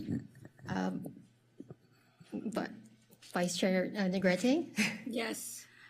Commissioner Terosis, Yes. Commissioner De La Torre, I'm abstaining. okay, abstain, and Chair Davis. Yes, so that passes with a vote of, I've got to make sure I can count here, because we have an extra person. So it's 6-1. Well, it's actually 6 yes, 0 opposition, and 1 abstention. All right, that concludes item 12. And I think we are moving on to the 16 items. Obviously, we're going to skip 16A since we continued that to the first meeting in May. So that takes us to item 16B. Okay, so we're at 16, council member discussion item. 16B is a request of Mayor Davis and council members Zwick and Brock that the city council direct the city manager and city attorney to study and draft an ordinance that would guarantee healthcare workers a minimum wage in Santa Monica. All right, who would like to kick us off here? Councilmember Brock? Councilmember Zwick? All right, nobody's doing it. Davis. I'm going to do it. So I think this is fairly self-explanatory. There is actually a state law that is currently pending that would do this in any event. So the notion that we are somehow getting out over our skis is probably a little exaggerated. And this is only at this point in time direction to staff to study and draft a proposed ordinance. One of the things I do want to add is because I did get some correspondence that we considered that in our definition of healthcare workers, we include those people who provide in-home supportive and care services. The current definition does not include those people, and they are some of the most underpaid people in the healthcare industry. And so I just want to make sure that as we're examining this and giving staff direction that we're including those people. Anything to add, Councilmember Brock? No, I think we should look at all alternatives, so I support that. I'd like to make sure it's bifurcated when it comes back to us so we can look at the hospitals versus in-home care, but I think we should have the data on both. Right. And absolutely. And I will make one comment. I was at St. John's Hospital 6 times on Wednesday. Not for me, but I was out with our firemen. And, you know, the emergency room there, the aides, everyone that we dealt with all day were just exemplary. They were fantastic. And no matter what they get paid, it's not enough. They really deserve that higher pay scale. And the last part of that is I'll second what the union rep said earlier today, yesterday. That was very simple. They don't have enough staff members, and the staff members they have are leaving quickly because they find better jobs because they can't afford to be there. I want them there for 5 years, 10 years, 20 years. I want that longevity and knowledge to be passed on. Thank you. all right, just before I go to Councilmember Zwick and then Mayor Pro Tem Negrete has a question. I do want to make it clear that most home health care workers are actually assigned out of agencies. So they're not, so they, I mean, we can certainly look at them separately, but I just want to make it clear it's not like an individual person. Most of them come out of agencies. Councilmember Zwick. Not saying away. Sorry. There you go. Okay, thank you. I don't think we need to belabor this. I think my fellow council members have stated what the motion is about. I look forward to seeing the analysis and legal language recommended by staff. As people noted today, our healthcare workers are heroes. If the federal minimum wage had been raised according to inflation over the past several decades. It would be beyond $25 an hour. It's a minimum that would be required to eke out a living, not just in Santa Monica, but across the greater city of Los Angeles. And I believe, and we'll see analysis, but I believe our healthcare industry can sustain it here. So I look forward to seeing that. All right. Mayor Pro Tem Negrete, even though she didn't show up, she tugged my sleeve first. So we're going to start out with Mayor Pro Tem Negrete, then Councilmember De La Torre, then Councilmember Terosas. Okay. She can do it. Ms. Decanay can do it. There you go.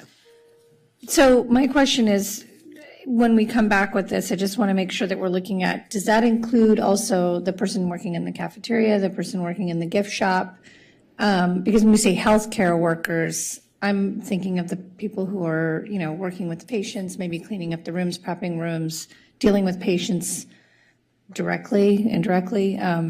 But I just want to be clear because a lot of times that includes everybody who works in the hospital. So even someone who's working in the gift shop per se, or in the cafeteria, because we're talking about healthcare workers. I just want to be clear about that when we come back with, and also, are we coming back with an ordinance? Are we coming back with that's on a first reading, or are we coming back with information and then we go forward from there and have a broader, a bigger discussion? Well, I think the way it's drafted, it's asking staff to study and then draft a proposed ordinance. So staff will study it. They'll take into account the comments, for example, your question about who it covers within the healthcare industry, and then they will bring back a proposed ordinance. And then I want to make the comment that within the healthcare industry, is it tiered, or is this just a minimum wage that's the same for the person who's taking someone's blood pressure and applying an IV or whatever in their health, under their position, and the person who's working in the gift shop? Like, is that base minimum the same? Because I would imagine that there's different maybe skill sets and schooling you have to bring to the table for different positions. I don't know who I'm looking at. Well, I was going to say, Mayor, I think Councilmember Zwick, did you want to address that issue? My understanding, when it comes to some of the more skilled providers like doctors and nurses, they have their own. Doctors and nurses. Okay, well, the person doing an IV, for instance, would probably qualify as such. So I'm just saying that many of those professions make far more than $25 an hour and have their own negotiated agreements. This would be for just ground level staff at hospitals and other medical facilities as a baseline, from what I understand. Okay, so you guys are coming back with this information and then an ordinance, and we'll have a bigger discussion at that point, right? Well, right. What they will do is they are going to study it because it is being discussed at the state level. There are also other jurisdictions that have already adopted the $25 minimum wage. So they will look at that, look at their, and then they will come back with a proposed ordinance. So it's not going to be a two-step process. There's no study session. They're going to come back with a proposed ordinance, and at that point, we can then have a discussion about it in the context of the proposed ordinance. And then lastly, I know you said home care, and that's separate, but also taking a look at the smaller facilities that are heavily Medi-Cal dependent, and just the impact on what it may make on some of the smaller facilities that I also visited this last weekend in Santa Monica with Station 3, some of the convalescent homes, and how it impacts those private smaller entities. Yeah, and I would just note that the proposal from Councilmember Brock and Councilmember Zwick and me does allow for a hardship exemption for those agencies or entities that are able to show that. Councilmember Terosas, you were in the queue, but you are no longer. Okay, all right. I don't know what happened to you. Councilmember Terosas. Go ahead. Yeah, I would just say that we know that this has been an issue percolating at the state and across the state in independent jurisdictions for a while. I'm fully supportive of this in case it wasn't going to be clear. I would say that our health and hospital system spent $12 million last year to oppose the $25 an hour minimum wage in 10 cities across the state. I would much prefer to see that money going directly into the hands of our workers who are working so hard every day. We know that, businesses are going to be opposed because it affects their bottom line, but I think we can be a city that does right by our workers while our businesses do well. And I understand that the California Hospital Association also has a $1.5 billion ask for increased Medi-Cal reimbursement. We know that the Medi-Cal reimbursement is an issue, but I am not convinced that our healthcare providers aren't making a profit here off the backs of our workers. And I want to make sure that our workers are getting even a modicum of what they need to live in this city. So I will be supporting this. All right, Councilmember De La Torre, and then I'm going to go to you, Councilmember Brock, but I'm trying to give everyone who hasn't spoken an opportunity first. Yes, no, I think, the cost of living has gone up. That's very clear. We should do everything we can to support workers, especially frontline workers who are keeping people safe and keeping people healthy. But one question that I have in terms of the language of the item, it says study. And it's not very clear sort of what that study entails, because one question that I have, and I like hearing sort of the hardship waivers, let's say, but like this impacts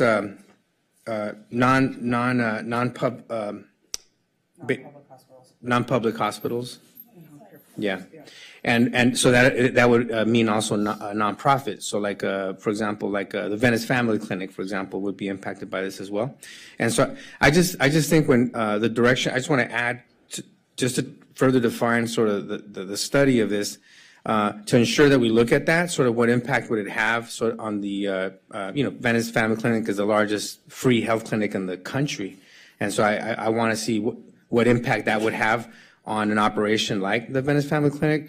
And also looking at, just the economic impact, on in general, on every other, our local hospitals as well, just so that we get all the information back as much as we can, so that we know what consequences this might have. So I just want to make sure that that the study includes that as well.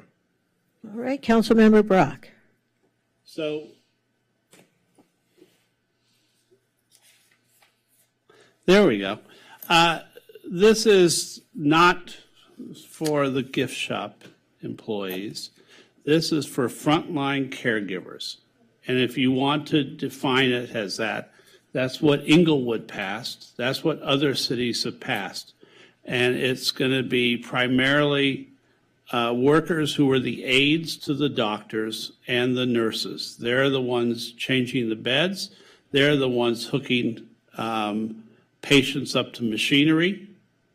They're the ones sometimes who are now been working 12-hour, 14-hour days, going back on call after the first shift.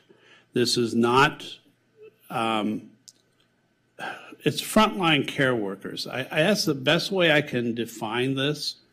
And the reason I'm asking for a separation between hospitals and clinics and hospitals and in-home caregivers is because, yes, there's a difference in how much profit the hospital has versus what a small company that's a frontline caregiver gives.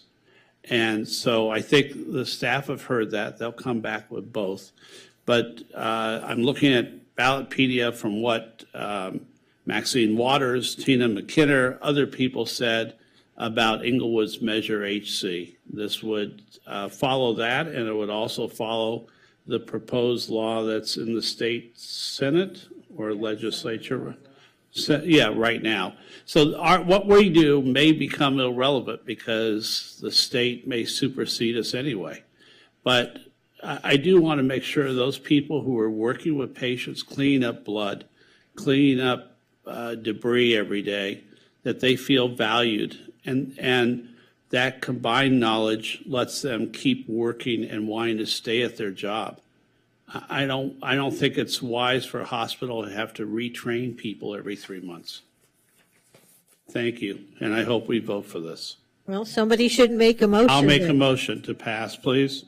All right, so we're going to say moved by Mayor Pro Tem Negretti, seconded by Councilmember Brock. I think we can just do this by voice vote. Is that correct, Ms. Dakinay? All right, all those in favor? Aye. Aye. Any opposed? Any abstentions? All right, that passes unanimously. Moving us on to 16C. Can you call that item, please? Okay, 16C is request of Mayor Davis and council members Tarosis and Zwick that pursuant to the city's naming policy, the City Council direct the Recreation and Parks Commission and the Library Board to consider renaming the Pico Branch Library in honor of longtime resident and activist Lloyd Allen. Council requests that the advisory bodies consider this matter and report back to the council within 60 days. All right, and in the interest of time, I think it's fairly self-explanatory. We do have a naming policy that requires that council refer this to the relevant boards and commissions. In this instance, because the library sits in the Virginia Avenue Park, it needs to go both to Rec and Parks and to the library board. And the immediacy is that, as you heard from some of the public comment, Mr. Allen is older than 100 years, although I understand still quite spry and entertaining. So it would be nice if we are going to move forward with this, that we do so in the most expeditious manner possible. Councilmember Tarosis, do you have anything to add? I move this item. I'll second the item. All right, I have, let me first ask if Councilmember Zwick wants to add anything, and then I have Councilmember De La Torre in the queue. No, I'll defer. All right, Councilmember De La Torre. Yeah, I think this is a good proposal, and I think we can make it better. I was talking with Rex, is it Minter? The mayor who died? Yes, the mayor passed away. In fact, one of his the last meeting I had with him, he was advocating for Virginia Avenue Park to be named for Mr. Lloyd Allen. And I did a little bit of research to talk to some Parks and Recs commissioners. It was a little complicated, but one thing that I did think about, I was reflecting on it. Virginia, the state of Virginia, at the time of the Civil War, had the most amount of enslaved individuals, and I feel that really we should think about that. Why is it that in the Pico neighborhood, where the largest concentration of African American residents live, the park is named Virginia Park, and so I'm reflecting on that conversation and that the information I received during that conversation. So I would like to look at not just because we already have Pico Branch Library, who's also an African American of Mexican descent as well. Pio Pico, last Mexican governor of the state of California. So I think we should consider renaming Virginia Avenue Park for Mr. Lloyd Allen, and and at least have the direction of looking at both of those options. Not just the Pico Branch Library, which is already named, and we're going to remove the name of one person to put another person, but to look at Virginia Avenue Park, which I think would probably be more impactful. And then there's other options as well. But I think at least if those two options, if people are open to others, that would be good as well. But I'd like staff to come back looking at not just the Pico Branch Library, but also what are the other options, and definitely looking at the renaming of Virginia Park. All right, so are you proposing a friendly amendment? Yes, it's a friendly amendment to basically add.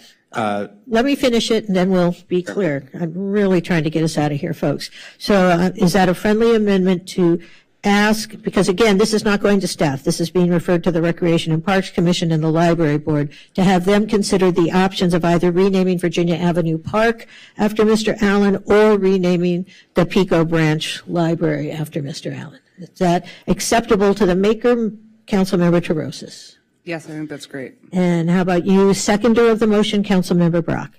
Yes, Lloyd Allen had to put up with all those Samuel High students going. All right, okay, so let's, Decades. all right. So do we all understand the motion? It is to refer not to staff, I want to make that clear, but to the Parks and Commission, Recreation and Parks Commission, and the Library Board to consider those two options, naming Virginia Avenue Park after Mr. Allen or the library after Mr. Allen, and to report back within 60 days. Everyone clear? All those in favor? Aye. Aye. Any opposed? Any abstentions? Great. Let's move on to the next item, Ms. Decaney. 16D is a request of council members Tarosis and Para and Mayor Pro Tem Negrete that council direct the city manager and city attorney to evaluate and develop recommendations for council action to regulate fractional ownership of single-family homes and residential condominiums. These recommendations should also include a review of best practices from similarly situated jurisdictions. All right, who's going to introduce this one? I can. All right, Councilmember Tarosis. Yeah, so I did receive a few questions over the last few days about what fractional ownership is. And so just to clarify for everyone, what we're talking about here is a phenomenon that's been kind of ever present but increasing during the pandemic. We find that in these desirable kind of tourist communities, corporate owners will come in, purchase real estate, and then sell off fractions of that real estate to folks essentially as vacation rentals. And we've seen, I just want to make it clear for everyone that California has the fourth largest percentage of single-family homes that are owned by corporate owners in the United States. We know that in Santa Monica, we've made it a priority that we regulate short-term rentals, Airbnbs. We also have made it a priority that we don't rent to non-natural persons. We certainly want to make sure that our neighborhoods remain places where our families can come live and enjoy. And we've seen increasingly in other communities, especially beachside communities like Newport Beach, families are coming in and having to live next to effectively party houses where there's an eighth of an ownership share sold to folks as their second home. So we know that communities like Carmel, Sonoma, St. Helena, Beverly Hills, Newport, of course, have all looked at regulating fractional ownership. And I'm simply asking, because we know that this council and this city has long expressed its desire to maintain the character and integrity of our residential neighborhoods, that we look at a regulatory scheme for fractional ownership. Yeah, and you're not the only one asking. I think we both came at this separately, which was great, but and I know Councilmember Para, who's not here tonight, was also concerned, just speaking to a few residents who have actually experienced these issues outside of Santa Monica, and we're concerned at some of the people looking at properties next to them. I think it also should be noted that it often excludes people from natural opportunities to purchase either condominiums or homes, and drives up the cost and in a way as well. So I'd like to make a motion to move this item. Second. All right, moved by Mayor Pro Tem Negrete, seconded by Councilmember Tarosis. I think we can just do a voice vote on this as well. All those in favor? Yes. Aye. Aye. Any opposed? Any abstentions? All right, that passes unanimously of the 6 members present. We can move on to item 16E. Okay, and last item, 16E, request of council. Don't sound so happy. Well, I'm trying to motivate us. Request of council members Para, Brock, and De La Torre that the city council allocate $4,000 in discretionary funds to Santa Monica High School to support their Latina and Latino graduation, and this will need to be a roll call vote.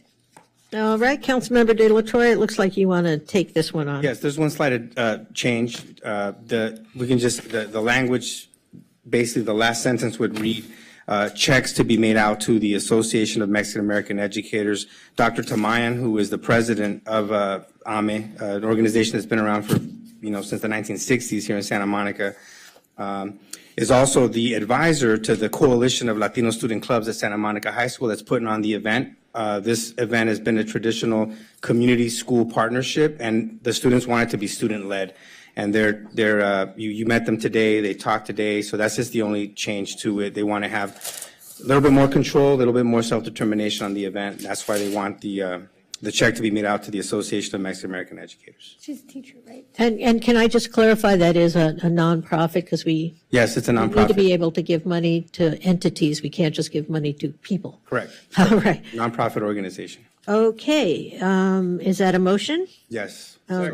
All right, moved by De La Torre, seconded by Brock. We do need a roll call vote for this since it does involve money. Okay, and let me know if you have any issues with your mic. So Councilmember De La Torre, Yes.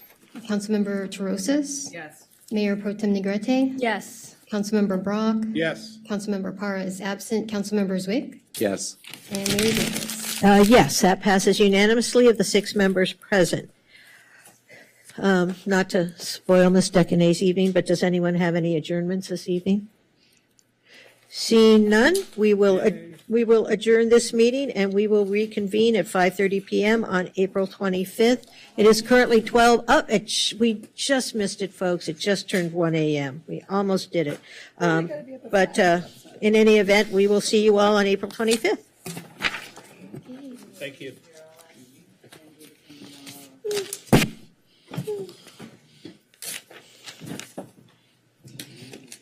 Okay.